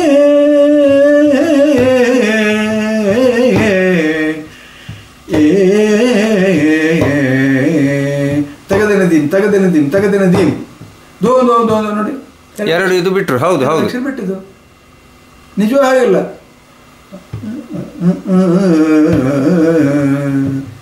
ಅಲ್ಲೇ ತಗೊಳ್ಬೇಕು. ಹೌದು, ಒಂದು ಅಂಕಿಟ ಅಂತ ತಗೊಳ್ಬೇಕು, ಬುಡಕ್ಕೆ ಬರ್ತದೆ. ಅದೇ ಅದು ಪ್ರಶ್ನೆ ಇತ್ತು ಮುಂದೆ, ಅಂದ್ರೆ ಅದು ಯಾಕೆ ಈಗ ಬಿಟ್ಟಿದ್ದಾರೆ ಅಥವಾ ಅದು ಚಂದ ಕಾಣ್ತದೆ ಅಂತ ಮಾಡಿದ್ದ? ಅದು ಪರಂಪರೆಯಲ್ಲಿ ಇಲ್ಲದ್ದು. ನನಗೆ ನನ್ನ ಗುರುಗಳು ಹೇಳಿಕೊಟ್ಟದ್ದು ಹಾಗೆ ಹೇಳಿಕೊಡ್ಲಿಲ್ಲ. ಈಗ ಹಾಗಾದ್ರೆ ಚಂದ ಅಂತ ಹೇಳಿದ್ರೆ ಎಂತದ ಚಂದ ಅಂದ್ರೆ, ನೀವು ಒಟ್ಟರೆ ಖುಷಿ ಬಂದ ಮಾಡಿದ್ರೆ ಚಂದ ಅಂತ ಹೇಳುದ? ಅದಕ್ಕೆ ಅರ್ಥ ಬೇಡವಾ? ಅದಕ್ಕೆ ಈ 2 ಅಕ್ಷರ ಏನಾಯ್ತು ಅಂತ ಉತ್ತರ ಕೊಡೋದು ಬೇಡ. ಮತ್ತೆ ನೀವು ಎಷ್ಟು ದೊಡ್ಡ ಮೊದಲಿಗಾರ ಆಗಿರ್ಲಿ, ಎಷ್ಟು ದೊಡ್ಡ ಭಾಗವತ ಆಗಿರ್ಲಿ, ನೀವು ಅಥವಾ ಎಂಥ ವೇಷಧಾರಿ ಆಗಲಿ, ಈ ಪ್ರಶ್ನೆಗೆ ಉತ್ತರ ಕೊಡೋದು ಬೇಡವಾ? ಮತ್ತೆ ಈಗ ಇದು ಪರಂಪರೆ ಆಗಿದೆ. ನನ್ನ ಕಣ್ಣೆದುರಲ್ಲೇ ಶುರು ಆದದ್ದು ಯಾವಾಗ 80s ನಲ್ಲಿ. ಹೌದೌದು, 80s ನಲ್ಲಿ ಶುರುವಾಗಿರುವಂಥದ್ದು. ಯಾರು ಮಾಡಿದ್ರು? ದೊಡ್ಡ ದೊಡ್ಡ ಮೊದಲಿಗಾರೇ ಮಾಡಿದ್ರು ಮತ್ತು ವೇಷಧಾರಿಗಳು. ಭಾಗವತರು ಸುಮ್ಮನೆ ಕೂತದೆ. ಹಾಗಾಗಿ ಈಗ ಬಲಿಪುರ ಕೂಡ ಅದನ್ನು ಒಪ್ಕೊಳ್ಬೇಕಾಯ್ತು. ಯಾಕಂದ್ರೆ ಮೊದಲಿಗಾರ ಹಾಗೆ ಮಾಡು ಎಂತ ಮಾಡು ಅಂತ ಕೇಳ್ಬೋದು ಅವರು. ಹಾಗಾಗಿ ಇದು ಕಲೆಕ್ಟೇ ಆಗಿರುವಂತಹ ಒಂದು ಪ್ರಯತ್ನ ಆಗಬೇಕಾದದ್ದು. ಹೌದು, ತಪ್ಪು ಮಾಡುವಾಗಲೂ ಎಲ್ಲರೂ ಸೇರಿ ಕಲೆಕ್ಟಿವ್ ತಪ್ಪುಗಳನ್ನೇ ಮಾಡುದು. ಕಲೆಕ್ಟಿವ್ ತಪ್ಪು ಮಾಡಿದ್ರಿ ಅವರು. ಅದು ಪರಂಪರೆ ಆದರೆ ಮತ್ತೆ ಮುಂದೆ ಅದು ಸರಿಯಾದ ಪರಂಪರೆ, ಅದನ್ನು ಸರಿ ಮಾಡಬೇಕಲ್ಲ. ಅಂಥದ್ದನ್ನು ನಾವು ಎಷ್ಟೋ ಸರಿ ಮಾಡಿದ್ದೇವೆ. ಈಗ ನೋಡಿ, ಉದಾಹರಣೆಗೆ ಅರ್ಧನಾರಿ ವೇಷವನ್ನು ಕಳೆದು ಹಾಕಿದ್ರು. ಹೌದು, ಷಣ್ಮುಖ ಸುಬ್ರಾಯವನ್ನು ಕಳೆದು ಹಾಕಿದ್ರು. ಹೌದು, ಷಣ್ಮುಖ ಸುಬ್ರಾಯವನ್ನು ಆಮೇಲೆ ಮುಳಿಯ ಮಾಬಲ್ ಭಟ್ರು ಎಲ್ಲ ಇದ್ಕೊಂಡು ನಾವು ಅದನ್ನು ರೀಕನ್ಸ್ಟ್ರಕ್ಟ್ ಮಾಡಿದ್ವು. ಷಣ್ಮುಖ ಸುಬ್ರಾಯ ಮತ್ತು ಅರ್ಧನಾರಿ ವೇಷವನ್ನು ತೆಂಕಿನಲ್ಲಿ ಮಾಡಿದ್ರು ಅವರು. ಆಮೇಲೆ ಅರ್ಧನಾರಿಯನ್ನು ನಾನು ಗೋಪಾಲರಾಯರ ಹತ್ರ ಹೇಳಿ ಅವರ ಟೀಮ್ನಿಂದ ಅಲ್ಲಿ ರೀಕನ್ಸ್ಟ್ರಕ್ಟ್ ಮಾಡಿದ್ರು. ಬಡಗಿನಲ್ಲಿ ಅರ್ಧನಾರಿಯನ್ನು ಮಾಡಿದ್ರು. ಆದರೆ ಷಣ್ಮುಖ ಸುಬ್ರಾಯ ಕಳೆದು ಹಾಕಿದ್ದಾರೆ, ಪದ ಮಾತ್ರ ಹೇಳ್ತಾರೆ ಅವರು. ಆಮೇಲೆ ಸುಮಾರು 70ರ ದಶಕದಲ್ಲಿ ಕಾರಂತರು ಸರಿ ಚಾಟಿ ಬೀಸಿದಾಗ ಆ ಪೀಠಿಕೆ ಶ್ರೀವೇಷ ಅಂತ 2 ಜೊತೆ ವೇಷ ಕನ್ಸ್ಟ್ರಕ್ಟ್ ಮಾಡಿದ್ದು 71ರಲ್ಲಿ ತೆಂಕಿನಲ್ಲಿ. ಬಡಗಿನಲ್ಲಿ ಇಲ್ಲ, ಇವತ್ತಿಗಿಲ್ಲ ಪೀಠಿಕೆ ಶ್ರೀವೇಷ ಅಂತಿಲ್ಲ. ಹೀಗೆ ಒಂದೊಂದೇ ಕಳೆದು ಬಂದದನ್ನು ನಾವು ರೀಕನ್ಸ್ಟ್ರಕ್ಟ್ ಮಾಡಿದ್ದೇವೆ. ಅದು ಪರಂಪರೆ. ಹೌದೌದು, ಆ ಪರಂಪರೆ ನಾವು ರಿವೈವ್ ಮಾಡಿಕೊಂಡು ನಾವು ಉಳಿಸಿಕೊಂಡು ಹೋಗ್ಬೇಕು, ಊರ್ಜಿತಗೊಳಿಸ್ಬೇಕು, ನಾವು ಅದನ್ನು ಇಟ್ಕೊಳ್ಬೇಕು. ಓಹೋ, ಪೀಠಿಕೆ ಶ್ರೀವೇಷ 70ರ ನಂತರ ಅದು ರೀಕನ್ಸ್ಟ್ರಕ್ಟ್ ಆಗಿದ್ದು. ಅಂದ್ರೆ ಅದಕ್ಕಿಂತ ಮುಂಚೆ ಕರಪ್ಟ್ ಆಗಿತ್ತು. ಹಾಗಾದ್ರೆ ಬಿಟ್ಟಿದೆ. ಯಾಕಂದ್ರೆ ಆಗ ಕೇರಳ ಸೋದರಿಯರ ನೃತ್ಯವನ್ನು ನೋಡಲು ಮರೆಯದ ರೀತಿಯ ಗೊಂಬೆ ಆಟ ಆಡೋದು, ಹೌದೌದು ಅದೆಲ್ಲ ಇತ್ತು. ಹೌದು, ಡ್ಯಾನ್ಸ್ ಮಾಡಿಸೋದು ಇದೆಲ್ಲ ಇತ್ತು. ಅದೆಲ್ಲ ಯಾವಾಗ 50s ನಲ್ಲಿ ಮಾಡಿದ್ರು. 60s ಬರುವಾಗ ಕಾರಂತರು ಸರಿ ಬೀಸಿದ್ರು. ಆ ಹೊತ್ತಿನಲ್ಲಿ ವಿಠಲ ಶೆಟ್ಟರೆ ಪುನಃ ಇದನ್ನು ಒಡ್ಡೋಲಗ ಆಮೇಲೆ ಪೀಠಿಕೆ ವೇಷ ಇದನ್ನೆಲ್ಲ ತಂದದ್ದು. ಓಹೋ, ಅವರು ಆ ಕಾಲದಲ್ಲಿ ತಂದದ್ದು ವಿಠಲ್ ಶೆಟ್ಟರು. ಓಕೆ, ಹೌದು. ಆವಾಗ ರಿವೈವ್ ಮಾಡಿದ್ದು, ಆಮೇಲೆ ಒಂದೊಂದೇ ರಿವೈವ್ ಮಾಡಿದ್ರು. ಹಾಗಾದ್ರೆ ಕಾರಂತರಿಗೆ ನಾವು ಕೃತಜ್ಞರಾಗಿರ್ಬೇಕು. ಖಂಡಿತವಾಗಿ. ಕಾರಂತರಿಗೆ ಕೆಲವು ಅಂಶಗಳು, ಕೆಲವು ಅವರೆಲ್ಲ ಇದ್ರೆ ಹೌದು ಅದು ಇಡೀ ನಷ್ಟವಾಗಿ ಹೋಗ್ತಿದ್ದು. ಅವರು ಬೀಸಿದ್ರಿಂದ ಇವರು ಎಚ್ಚೆತ್ತರು ನಮ್ಮಲ್ಲಿ ಇದು ಉಂಟು ಅಂತ ತೋರಿಸಿದ್ರು. ಈಗ ನೋಡ್ಲಿಕ್ಕೆ ಹೋದ್ರೆ ಬಡಗಿನಲ್ಲಿ ಇಲ್ಲ ಅದು. ಈ ಯಾರು ಅರ್ಧನಾರಿ. ಹೌದು, ಮೊನ್ನೆ ನನಗೆ ಪಾತಾಳ ವೆಂಕಟರಮಣ ಭಟ್ರು ಕೂಡ ಅದನ್ನೇ ಹೇಳಿದ್ರು. ಕಾರಂತರು ನಿಮ್ಮಲ್ಲಿ ಯಕ್ಷಗಾನದಲ್ಲಿ ಸ್ತ್ರೀವೇಷವೇ ಇಲ್ಲಲ್ಲ ಅಂತ ಹೇಳಿದ ಮೇಲೆ ಅವರಿಗೊಂದು ಸ್ಫೂರ್ತಿ ಹುಟ್ಟಿ ಅವರು ಕೆಲವೊಂದಷ್ಟು ಸಂಶೋಧನೆಗಳನ್ನು ಮಾಡಿದ್ದು ಅಂತ ಹೇಳಿ ಅವರು ಹೇಳ್ತಿದ್ರು. ಮಾಡಿದ್ದಾರೆ, ಬಹಳ ಸುಂದರವಾದ ವೇಷಭೂಷಣಗಳನ್ನು ಅವರು ತಯಾರು ಮಾಡಿದರು. ಬಟ್ ಅದು ಯಾಕೆ ಈಗ ಅವರ ಹತ್ರ ಮಾತಾಡುವ ಸಂದರ್ಭದಲ್ಲಿ ಇದನ್ನು ನಾವು ಏನು ವಿಮರ್ಶಕರು ಒಪ್ಪಿದ್ದಾರೋ ಇಲ್ಲೋ ಗೊತ್ತಿಲ್ಲ ಅಂತೂ ನಾನು ಮಾಡಿಕೊಂಡು ಬಂದಿದ್ದೇನೆ ಅಂತ ಅವರು ಹೇಳ್ತಾರೆ. ಇಲ್ಲ ಇಲ್ಲ, ನಾವೆಲ್ಲ ಅದನ್ನು ಲೇಖನದಲ್ಲಿ ಹೇಳಿದ್ದೇವೆ. ಅವರದನ್ನು ಮೆಚ್ಚುವ ಮಾತನ್ನು ನನ್ನ ಲೇಖನದಲ್ಲಿ ಕಾಣಬಹುದು ನೀವು. ಅಂದ್ರೆ ಅದನ್ನು ಈಗ ನಾವು ಪರಂಪರೆ ಅಂತ ತೆಗೆದುಕೊಂಡು ಅದನ್ನು ಮಾಡಬಹುದು, ಪರಿಪೂರ್ಣವಾಗಿದೆ ಅದು. ಹಾಗಾದ್ರೆ ಯಾವ ಉತ್ತಮ ಕೆಲಸ ಆಗಿದೆಯೋ ಅದು ಶ್ರೇಷ್ಠವಾಗಿ ಇದ್ರೆ ಖಂಡಿತವಾಗಿಯೂ ಅದನ್ನು ಪರಂಪರೆಯಲ್ಲೇ ಸೇರಿಸಲೇಬೇಕು. ಅಂದ್ರೆ ನಾನು ಸ್ಪಷ್ಟವಾಗಿ ಕೇಳುವುದೇನು ಅಂತಂದ್ರೆ, ಪಾತಾಳ ವೆಂಕಟರಮಣ ಭಟ್ಟರ ಆ ಒಂದು ಯಾವುದೇ ಶಿರೋಭೂಷಣ ಇರಬಹುದು, ತೆಂಗಿಗಾಗಿ ಅವರು ಮಾಡಿದ್ದು ಆ ತೋಳ್ಬಂದಿ ಅದೆಲ್ಲ ಈಗಿನ ಜನರೇಷನ್ ಅವರು ಪರಂಪರೆ ಅಂತ ಅದನ್ನು ಸ್ವೀಕಾರ ಮಾಡಿ ಖಂಡಿತ ಫಾಲೋ ಮಾಡಬಹುದು. ಹಾಗಾದ್ರೆ ಏನು ತೊಂದರೆ ಇಲ್ಲ. ಆದ್ರೆ ಅದು ಆಗ್ತಾ ಇಲ್ಲ. ಯಾಕೆ ಆಗ್ತಾ ಇಲ್ಲ ಅಂದ್ರೆ, ಈಗ ನೋಡಿ ಆಧುನಿಕ ರಂಗಭೂಮಿಯ ಬೇರೆ ಬೇರೆ ಪ್ರಭಾವಗಳು ಇವರ ಮೇಲೆ. ಹೌದು ಹೌದು, ಸಿನಿಮಾ ಮಾಧ್ಯಮ, ನಾಟಕ, ಇದರದ್ದೆಲ್ಲ. ಹೌದು, ಹಾಗಾಗಿ ಅವ್ರಿಗೆ ಗೊತ್ತೂ ಇಲ್ಲ, ಯಾರು ಹೇಳಿದವರಿಲ್ಲ. ಈಗ ಅವ್ರ ಮೇಲೆ ನಾವು ಪೂರ ಇದು ಮಾಡೋದಲ್ಲ, ಯಾಕಂದರೆ ಅವ್ರಿಗೆ ಅಂತ ಶಿಕ್ಷಣ ವ್ಯವಸ್ಥೆಯೇ ಇಲ್ಲ. ಯಾರೆಲ್ಲ ಏನು ಸ್ವಲ್ಪ ಕಲಿತಾರೆ, ಮೇಳಕ್ಕೆ ಬರ್ತಾರೆ, ಅಲ್ಲಿ ಇಡೀ ಮಾಡೋದು ಪ್ರಯೋಗ. ಅವ್ರ ಜೀವಮಾನದ ಇಡೀ ಅವ್ರು ಮಾಡೋದು ಪ್ರಯೋಗ ಹೊರತು ಪರಂಪರೆ ಅಲ್ಲ. ನಾವು ಆ ಪ್ರಯೋಗದಿಂದ ಕೆಲವು ಒಳ್ಳೆಯ ಅಂಶಗಳು ಬಂದಿದ್ದಾವೆ, ಕೆಲವು ಬೇಡದಾಗಿದೆ. ಆ ಬೇಡದನ್ನು ತೆಗೆದು ಒಳ್ಳೆಯ ಅಂಶಗಳನ್ನು ಸ್ವೀಕರಿಸಿ ಇದು ಹೀಗಿರಬೇಕಾದ್ದು ಅಂತ ಹೇಳಿದ್ರೆ ಆಯ್ತು, ಅಷ್ಟೇ ಅಷ್ಟೇ. ಹೌದು ಹೌದು. ಓ, ಹಾಗಾದ್ರೆ ಸುಲಭ ಉಂಟು, ರಿಪೇರಿ ಮಾಡ್ಲಿಕ್ಕೆ ಏನು ಕಷ್ಟ ಇಲ್ಲ. ಇಲ್ಲ ಇಲ್ಲ, ನಮ್ಮ ಯಕ್ಷಗಾನದಲ್ಲಿ ಕೆಟ್ಟು ಹೋದದ್ದು ಮನಸ್ಸು ಮಾತ್ರ. ಯಾಕೆಂದ್ರೆ ಅದನ್ನು ಆ ಮನಸ್ಸನ್ನು ಸ್ವಲ್ಪ ಅದಕ್ಕೆ ಜಾಗೃತಿ ಕೊಟ್ಟರೆ, ನಮ್ಮಲ್ಲಿ ಇರುವ ಅಂಶಗಳನ್ನೇ ಸರಿಯಾಗಿ ಜೋಡಿಸ್ಕೊಂಡ್ರೆ ಉತ್ತಮ ಪ್ರದರ್ಶನ, ಸಂಪ್ರದಾಯಬದ್ಧವಾದಂಥ ಪ್ರದರ್ಶನ ಕೊಡ್ಲಿಕ್ಕೆ ಇವತ್ತಿಗೂ ಸಾಧ್ಯ ಉಂಟು. ಅದ್ರಲ್ಲಿ ಮನಸ್ಸು ಬೇಕು. ಯಾರಿಗೆ? ವ್ಯವಸ್ಥಾಪಕರಿಗೆ, ಕಲಾವಿದರಿಗೆ ಮತ್ತು ನೋಡುವವರಿಗೆ. ದಯವಿಟ್ಟು ಮೊದಲು ನೋಡುವವರು ಮಾಡಬೇಕಾದ್ದು ಚಪ್ಪಾಳೆ ಹೊಡೆದೆ, ಸಿಳ್ಳು ಹಾಕದೆ, ಕೈ ಕಟ್ಟಿಕೊಂಡು ಬಾಯಿ ಮುಚ್ಚಿ ನೋಡುವುದನ್ನು ಕಲಿಬೇಕು. ಹೌದು, ನೋಡುವುದನ್ನು ಕಲಿಯುವುದು. ಇವರು ಚಪ್ಪಾಳೆ ಹಾಕಿ ಅವರ ಅವರ ಅವರ ದಡ್ಡತನ ತೋರೋದಲ್ಲ. ನಿಜವಾದ ಆ ಚಪ್ಪಾಳೆ ನೋಡಿ, ಕೆಟ್ಟದಾಗಿ ರಾಗ ಹೇಳಿದ್ದಾರೆ, ಇವರು ಚಪ್ಪಾಳೆ ಹೊಡಿತಾರೆ. ಎಷ್ಟು ಕೆಟ್ಟದ್ದು ನೋಡಿ, ಅವನ ಲೆಕ್ಕ ಸಿಗ್ತಲ್ವಾ? ಅಂದ್ರೆ ಇವರ ಪ್ರೇಕ್ಷಕರ ಅಭಿರುಚಿ ಅಷ್ಟು ಕೆಳಗೆ ಉಂಟು, ಅವನಿಗೆ ಗೊತ್ತಾದಲ್ಲ. ಇನ್ನು ಅವನನ್ನು ಮೆಚ್ಚಿಸ್ಬೇಕು, ಅವನಿಗೆ ಮೆಚ್ಚಿಸ್ಲಿಕ್ಕೆ ಹೊರಡುವ, ಅವನಿಗೆ ಮೆಚ್ಚಿಸ್ಲಿಕ್ಕೆ ಸುಲಭ ಆಯ್ತಲ್ಲ. ಸುಲಭ ಆಯ್ತು. ಇವರ ದಡ್ಡತನ ಅವನಿಗೆ ಉಪಯೋಗಿಸ್ಕೊಳ್ಳೋದು ಅಷ್ಟೇ ಅಷ್ಟೇ. ಹಾಗೆಲ್ಲ ಅದು. ಆದ್ರಿಂದ ಪ್ರೇಕ್ಷಕರು ಬಹಳ ಮುಖ್ಯವಾಗಿ ಜಾಗೃತರಾಗಬೇಕು. ಅವರು ಮಕ್ಕಳಾಟಿ ಮಾಡಬಾರ್ದು. ಈಗ ಪ್ರೇಕ್ಷಕರನ್ನು ಜಾಗೃತಿಗೊಳಿಸುವುದಾದ್ರೆ ಹೇಗೆ ನಾವು ಜಾಗೃತಿ ಮಾಡಬಹುದು? ಈಗ ನೋಡಿ, ಒಂದೇ ಉದಾಹರಣೆ ನಾನು ಹೇಳ್ತೇನೆ. ಒಂದು ಕಡೆ ಸ್ಪರ್ಧೆ ಆಯ್ತು. ಸ್ಪರ್ಧೆಯ ಫಲಿತಾಂಶದ ಬಗ್ಗೆ ನಾನು ಮಾತಾಡ್ಬೇಕು ಅಂತ ಹೇಳಿದ್ರೆ ಮಾತಾಡಿದೆ. ಅವ್ರ ಹತ್ರ ಹೇಳಿದೆ, ಆ ದಿವಸ ಒಂದು ಆಟದಲ್ಲಿ 3-4 ಮಟ್ಲ ಇಟ್ಕೊಂಡು ಡಮಡ ಅಂತ ಬೆಳಿತಾ ಇದ್ದ. ಒಂದಕ್ಕೂ ಶ್ರುತಿ ಇಲ್ಲ. ಜನರಿಗೆ ಗೊತ್ತಿಲ್ಲ, ಚಪ್ಪಾಳೆ ಹೊಡಿತಾ ಇದ್ರು. ನಾನು ಹೇಳಿದೆ, ನೋಡಿ ನೀವು ಚಪ್ಪಾಳೆ ಹೊಡಿತಾ ಇದ್ದೀರಿ, ನಿಮಗೆ ಗೊತ್ತಿಲ್ಲ ಅದರಲ್ಲಿ ಶ್ರುತಿ ಇಲ್ಲ, ಅದಕ್ಕೆ ಶ್ರುತಿ ಇರಲಿಲ್ಲ ಅಂತ ನಿಮಗೆ ಗೊತ್ತಿಲ್ಲ. ಸರಿ, ಮೊದಲಿಗಾರಿಗೆ ಗೊತ್ತಾಯ್ತಲ್ಲ, ಶ್ರುತಿ ಇಲ್ಲ ಇದ್ರು ನಡೀತದೆ ಅಂತ ನಿಮ್ಮ ಚಪ್ಪಾಳೆಯಿಂದ ಅವನಿಗೆ ಗೊತ್ತಾಯ್ತಲ್ಲ. ಇದರ ಅರ್ಥ ಏನು? ನೀವು ಅವನನ್ನು ದಾರಿಗೆಡಿಸಿದ್ರಿ. ಆದ್ದರಿಂದ ದಯವಿಟ್ಟು ಚಪ್ಪಾಳೆ ಹೊಡಿಬೇಡಿ. ನೀವು ನಿಮ್ಮ ಘನತೆಯನ್ನು ನೋಡಿಕೊಳ್ಳಿ. ನಿಮ್ಮನ್ನು ದೇವತೆಗಳ ಸ್ಥಾನದಲ್ಲಿ ಇಟ್ಟಿದ್ದಾರೆ ಸಭಾಲಕ್ಷಣದಲ್ಲಿ. ಹೌದು, ನೋಡುವವರು ಇದಲ್ಲ, ನೀವು ಕೋಡಂಗಿಗಳಾಗ್ತಾರೆ. ಕೋಡಂಗಿಗಳಾಗುದಲ್ಲ.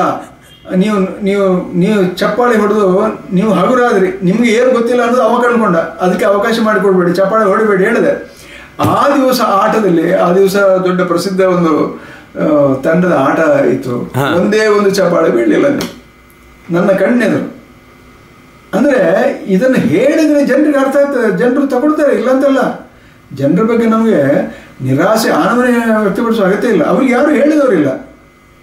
1-4 ಕಡೆಯಲ್ಲಿ ಈ ರೀತಿಯಲ್ಲಿ ಮಾಡಿ ಇದೆಲ್ಲ ನಿಲ್ತದೆ. ಈ ಒಂದು ಉದಾಹರಣೆ ನಮ್ಮ ಕಿನ್ನಿಗೋಡೆ ಯಕ್ಷಲಹರಿ ಅವರು. ಹೌದು, ಅವರು ಸ್ಪರ್ಧೆ, ತಾಳಮಲ್ಲಿ ಸ್ಪರ್ಧೆ ಮಾಡಿದಾಗ ಅವರು ನನ್ನ ಹತ್ರ ಸಲಹೆ ಕೇಳಿದ್ರು. ಕೆಲವು ಆ ಪ್ರಕಾರವಾಗಿ ಅಲ್ಲಿ ಮಾರ್ಕ್ ಕೊಡುವಂತೆಲ್ಲ ಮಾಡಿದ್ರು. ಅದ್ರ ಜೊತೆಗೆ ಪ್ರೇಕ್ಷಕರಿಗೆ ಅವರೊಂದು ಶಿಸ್ತು ವಿಧಿಸಿದ್ರು. ಬೀಡಿ ಎಳಿಬಾರ್ದು, ಚಪ್ಪಾಳೆ ಹೊಡಿಬಾರ್ದು, ಎದ್ದು ಹೋಗಬಾರ್ದು, ನೀವು ನಡುವಿನಲ್ಲಿ. ಹೌದು ಹೌದು. ಆಮೇಲೆ ಮಾತಾಡಬಾರದು, ಬೀಡಿ ಎಳಿಬಾರದು ಅನ್ನೋದನ್ನು ಕೂಡ ಹಾಕಿದರು. ಇದು ಉಗುಳಬಾರದು ಇತ್ಯಾದೆಲ್ಲ, ಅದನ್ನೆಲ್ಲ ಪಾಲಿಸಿದ್ರಲ್ಲ ಇಲ್ಲಿ ಜನರು. ನಿಜವಾಗಿ ಕೆನ್ನಿಗೋಳಿ ಆ ಜನರನ್ನು ನಿಜವಾಗಿ ಅಭಿನಂದಿಸಬೇಕು. ಅಷ್ಟು ವರ್ಷಗಳಿಂದಲೂ ಅವರು ಶಿಸ್ತುಬದ್ಧವಾಗಿ ನೋಡ್ತಾ ಇದ್ದಾರೆ. ಹೌದು, 25 ವರ್ಷ ಆಯ್ತು ಅವರು ಬಹಳ ಅಚ್ಚುಕಟ್ಟಾಗಿ ಮಾಡಿಕೊಂಡು ಬರ್ತಾ ಇದ್ದಾರೆ. ಹಾಗಾದ್ರೆ ಮಾಡಿ ಬರ್ತದಲ್ವಾ, ಅದು ಹೇಗೆ ಸಾಧ್ಯ ಆಯ್ತು? ಅಲ್ಲಿ ಶ್ರೀನಿವಾಸ ಭಟ್ರು ಅಂತ ಒಬ್ರು ಒಳ್ಳೆ ಒಂದು ಏಬಲ್ ವ್ಯವಸ್ಥಾಪನೆ ಉಂಟದ್ರಿಂದ, ಅವರಿಗೆ ಅದು ಕಲ್ಪನೆ ಇದ್ದದ್ರಿಂದ ಅದು ಸಾಧ್ಯ ಆಯ್ತು. ಅವರೇ ಸಾಧ್ಯ ಆದ್ರೆ ನಿಮ್ಗೆ ಯಾಕೆ ಸಾಧ್ಯ ಆಗುದಿಲ್ಲ? ಅದೇ ನಮ್ಗೆ ಅವರ ಮನಸ್ಥಿತಿ ನಾವು ಬೆಳೆಸ್ಕೊಳ್ಬೇಕು ಮೊದಲು. ಹಾಗೆ ಇಲ್ಲಿ ನಮ್ಮ ವ್ಯವಸ್ಥಾಪಕರು ಯಕ್ಷಗಾನದ ಅರ್ಧಾಂಶದ ಸಮಸ್ಯೆಗಳಿಗೆ ವ್ಯವಸ್ಥಾಪಕರ ಅಜ್ಞಾನವೇ ಕಾರಣ. ಹೌದು ಹೌದು. ಆ ವ್ಯವಸ್ಥಾಪಕರು ಬಹಳ ಕೆಟ್ಟ ರೀತಿಯಲ್ಲಿ ವ್ಯವಸ್ಥಾಪನೆ ಮಾಡ್ತಾ ಇದ್ದಾರೆ. ಹಾಗೆ ಇದರಲ್ಲಿ ನೀವು ಹೇಳಿದ್ರೆ ವೈಭವ ಇತ್ಯಾದಿ. ಹೌದು ಹೌದು. ವೈಭವ ಇತ್ಯಾದಿ ಎಂಥದ್ದು ಗೊತ್ತಿಲ್ಲ ಅನ್ನೋದಕ್ಕೆ ಸುಸ್ಪಷ್ಟವಾದ ಪುರಾಣ. ಅದೇ ಗಾನ ವೈಭವ ಎಲ್ಲ, ಗಾನ ವೈಭವ. ಹಾಗೆ ಎರಡೆರಡು ಪಾತ್ರ ಮಾಡೋದು, ಆಮೇಲೆ ಹೌದು ಎರಡೆರಡು ಮೂರು ಇನ್ನೊಬ್ಬ ಅರ್ಥ ಹೇಳೋದು, ಇದೆಲ್ಲ ಎಂತ, ಇದಕ್ಕೆ ಏನಾದ್ರು ಅರ್ಥ ಉಂಟ ಇದಕ್ಕೆ? ಅಂದ್ರೆ ಇವರ ಬೌದ್ಧಿಕ ದಿವಾಳಿತನವನ್ನು ಇವರು ತೋರಿಸೋದು ಅಷ್ಟೇ. ಬಹಳ ಹಗುರಾಗ್ತಾರೆ ಅವರು, ಅದು ಅವ್ರಿಗೆ ಗೊತ್ತಿಲ್ಲ ಅಲ್ವಾ? ಹೌದು, ಪ್ರೇಕ್ಷಕರು ಹೇಳುವುದನ್ನು ಕೇಳಿದ್ದೀನಿ, ಎಂಥದಕ್ಕೆ 5-6 ಜನ ಅಂತ ಹೇಳಿ. ಅದು ಆಮೇಲೆ ಮತ್ತೆ ಅದೇ ಎಲ್ಲ ಕಡೆ ಅದೇ ಆದ್ರೆ ಮತ್ತೆ ಎಂತ ಮಾಡೋದು, ಅವರು ಕೂಡ ಅಭ್ಯಾಸಕ್ಕೆ ಬೀಳ್ತದೆ ಅದು. ಹಾಗೆ. ಸರ್, ನಿಮ್ಮ ಅನಿಸಿಕೆಯಲ್ಲಿ ಇಂದಿನಿಂದ ಸುಮಾರು ಒಂದು 20 ವರ್ಷಗಳಲ್ಲಿ ಯಕ್ಷಗಾನ ಕ್ಷೇತ್ರದಲ್ಲಿ ಯಾವ ಎಲ್ಲ ಮಾರ್ಪಾಟುಗಳು ಕಂಡು ಬರಬಹುದು? ನಾಟ್ಯದಲ್ಲಿ ಆಗಿರ್ಬೋದು, ಬಣ್ಣಗಾರಿಕೆಯಲ್ಲಿ, ವೇಷಭೂಷಣದಲ್ಲಿ, ಹಿಮ್ಮೇಳದಲ್ಲಿ, ಎಲ್ಲದರಲ್ಲೂ ಕೂಡ. ಮೂಲಭೂತವಾಗಿ ಹಾಡುಗಾರಿಕೆಯಲ್ಲಿ ದೊಡ್ಡದಾದಂತಹ ಒಂದು ಬದಲಾವಣೆ ಬಂತು. ಒಂದೇನೆಂದ್ರೆ ಸಂಗೀತದ ರಾಗವನ್ನು ಹೆಚ್ಚು ವಿಸ್ತಾರ ಮಾಡಿಕೊಂಡು ಹಾಡಿದ್ರೆ ಒಳ್ಳೆಯದು, ಕೇಳುವವರಿಗೆ ಇಂಪಾಗ್ತದೆ ಅಂತ ಒಂದು ದೃಷ್ಟಿಯಿಂದ ಸಂಗೀತವನ್ನು ತರಲಿಕ್ಕೆ ನೋಡಿದರು. ಯಕ್ಷಗಾನ ಸಂಗೀತ ಅಂದ್ರೆ ಇದು ಆಲಾಪನೆ ಮಾಡಿ ಕಚೇರಿ ಮಾಡುವಂತಹ ಸಂಗೀತ ಅಲ್ಲ. ಹೌದು, ರಂಗ ಸಂಗೀತ ಇದು. ರಂಗದಲ್ಲಿ ಏನಿದೆ, ಅಲ್ಲಿ ಆ ಪದ ಏನು ಹೇಳ್ತದೆ, ಆ ಪದವನ್ನು ಜನಸಾಮಾನ್ಯರ ಸಂಭಾಷಣೆಯಲ್ಲಿ ಆದ್ರೆ ಹೇಗೆ ಏರಿಳಿತದಲ್ಲಿ ಹೇಳ್ತಾರೆ. ಹೌದು, ಅಷ್ಟೇ. ಅದನ್ನು ಹೇಳಿದ್ರೆ, ನಾನು ಆಗಲೇ ಒಂದು ಪದ್ಯ ಹಾಡಿ ತೋರಿಸಿ ನಿಮಗೆ. ಹೌದು, ಒಂದು ರಾಗ ಹೇಗೆ ವ್ಯತ್ಯಾಸ ಆಗ್ತದೆ ಒಂದು ಸಂದರ್ಭಕ್ಕಂತ. ಅಲ್ಲಿ ಆ ಸಾಹಿತ್ಯವನ್ನು ಛಂದಸ್ಸಿದೆ, ಅದರ ಒಳಗಡೆ ನಿಮಗೆ ಎಷ್ಟು ಸಾಧ್ಯವೋ ಅಷ್ಟು ಮಾತ್ರ ಹೇಳುವುದು. ಹೌದು. ಇವರು ಏನು ಮಾಡಿದ್ರು ವ್ಯತ್ಯಾಸ ಅಂತ ಹೇಳಿದ್ರೆ, ಶಬ್ದ ಹೇಳೋದು, ಆಮೇಲೆ ಒಂದಷ್ಟು ಹೊತ್ತು ಒಂದು ಆವರ್ತನಕ್ಕೆ ಎಳಿಲಿಕ್ಕೆ ನೋಡೋದು. ಒಂದು ಶಬ್ದ ಹೇಳೋದು, ಅದು ತಾಳಲಿಲ್ಲ, ಅದು ಒಟ್ಟು ಹೇಳೋದು, ಆಮೇಲೆ ರಾಗ ಎಳೆಯೋದು. ಇದಲ್ಲ. ಇಲ್ಲಿ ಒಂದು ನೋಡಿ, ಒಂದು ಸಾಂಗತ್ಯ ಅಂತ ಇದೆ ಅಂತ ಇಟ್ಕೊಳ್ಳಿ. ಹೌದು. ಚರಣಾಬ್ಜ ದೆಡೆಯಲ್ಲಿ ನರನು ಕೈ ಮುಗಿದು ನಿಮ್ ಅಂತ ಇದ್ರೆ, ಹೌದು, ಎರಡು ತುಂಡು ಆಯ್ತಲ್ಲ. ಹೌದು. ಆ ತುಂಡು ಚರಣಾಬ್ಜ ದೆಡೆಯಲ್ಲಿ ಅಷ್ಟರೊಳಗೆ ಮುಗಿಬೇಕದು. ಓಹೋ. ಆಮೇಲೆ ಅಷ್ಟರ ಒಳಗೆ ನೀವು ಆ ಸಂಗೀತವನ್ನು ಸಂಗತಿ ಅಂತ ಇರೋದು. ಚರಣಾಬ್ಜ ದೆಡೆಯಲ್ಲಿ ಅಷ್ಟೇ ತರ್ಲಿಕ್ಕೆ ಆಗುದು, ಮಾತ್ರ ಇರೋದು. ಅಲ್ಲ, ಅದಕ್ಕಿಂತ ಹೆಚ್ಚು ತರ್ಲಿಕ್ಕೆ ಆಗುದಿಲ್ಲ ಅಂತ. ಆಗುದಿಲ್ಲ. ಅದನ್ನು ನೀವು ಎಷ್ಟು ಪ್ರಭಾವಿಯಾಗಿ ನೀವು ಕೊಡ್ಬೋದು ಅನ್ನೋದು ಮಾತ್ರ ನೋಡ್ಲಿಕ್ಕೆ ಇರೋದು. ಚರಣಾಬ್ಜ ದೆಡೆಯಲ್ಲಿ ನರನು ಕೈ ಮುಗಿದು ನಿಂದಿರಲು ಗೋಳರಾಯನೀತ. ಅಷ್ಟೇ. ಹಾಗಾದ್ರೆ ಛಂದಸ್ಸಿನ ಒಳಗಡೆ ನಮ್ಮ ತಾಳ ಮತ್ತೆ ರಾಗ ಇದ್ರೆ ಮಾತ್ರ ಅದು ಯಕ್ಷಗಾನದ ಸಂಗೀತ. ಅದನ್ನು ಬಿಟ್ಟು ಹೋದ್ರೆ ಅದು ಯಕ್ಷಗಾನದ ಸಂಗೀತ ಅಲ್ಲ. ಇದನ್ನು ಗಮನದಲ್ಲಿಟ್ಟರೆ ಈಗ ಸರಿಯಾದ ಒಂದು ಯಕ್ಷಗಾನ ಸಂಗೀತ ಬಲಿಪರದ್ದು ಮಾತ್ರ ಅಂತ ಹೇಳಬೇಕು. ಬಲಿಪರು ಹೇಳ್ತಾರೆ, ಹಾಗೆ ಅಲ್ಲ. ಇಲ್ಲಿ ನಿಬ್ಬೂರು ಹೇಳ್ತಾರೆ, ನೆಬ್ಬೂರು ಭಾಗವತರು. ಹೌದು. ಇಲ್ಲಿ ಬಡಗಿನಲ್ಲಿ ತುಂಬಾ ಭಾಗವತರು ಇದ್ರು. 80ರ ದಶಕದವರೆಗೂ ಜಾನುವಾರು ಕಟ್ಟಿಯವರು ಸಹಿತ ಇದ್ರು, ಬಹಳ ಸೊಗಸಾಗಿ ಹಾಡ್ತಾ ಇದ್ರು. ಆಯ್ತಲ್ಲ. ಹೀಗೆ ಈ ಚೌಕಟ್ಟಿನ ಒಳಗೆ ನೀವು ಪದ್ಯ ಹೇಳಿದ್ರೆ ಅದು ಯಕ್ಷಗಾನ ಆಯಿತು, ಅದರಲ್ಲಿ ಭಾವ ಬಂತು. ಇದೇನಂದ್ರೆ ಚರಣಾಬ್ಜ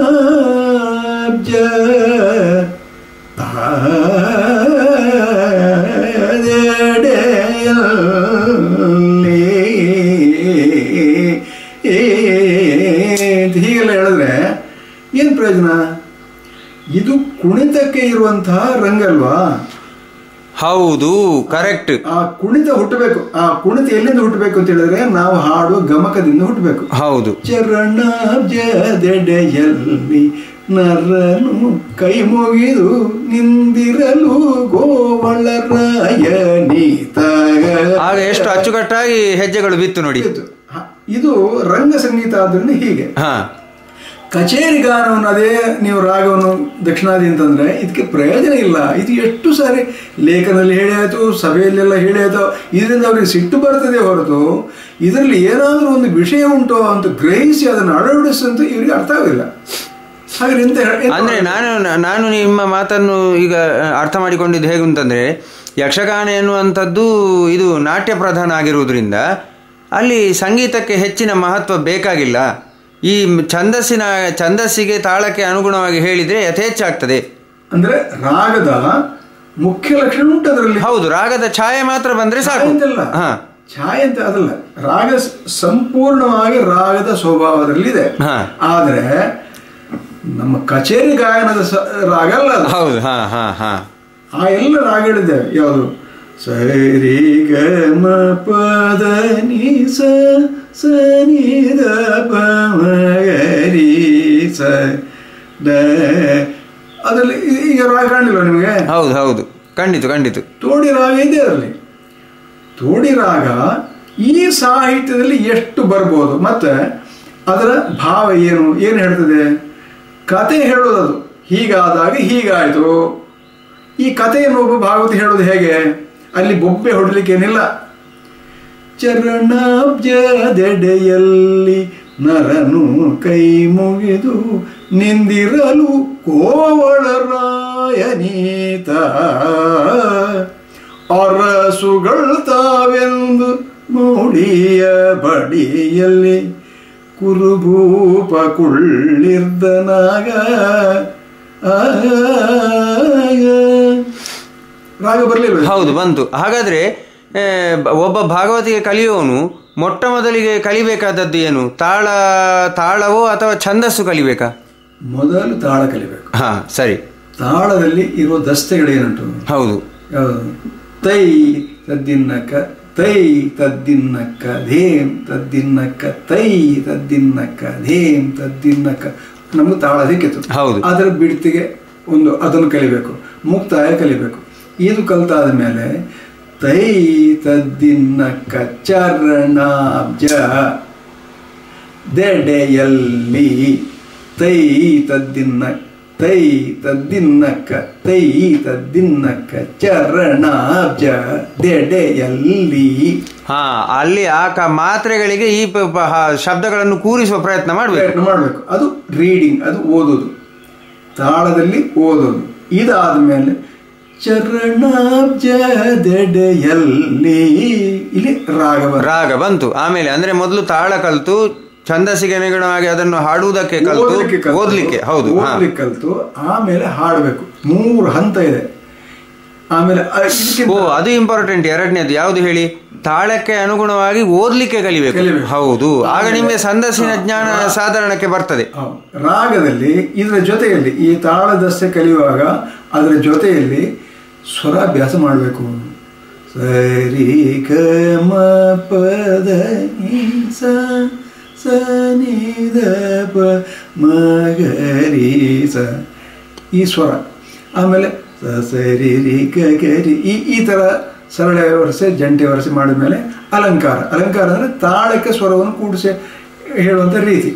ಅಂದರೆ ಈ ಸರಳ ವರಸೆ ಜಂಟಿ ವರಸೆ ಎಲ್ಲ ಯಕ್ಷಗಾನಕ್ಕೆ ಭಾಗವತಿಕೆಗೆ ಬೇಕು.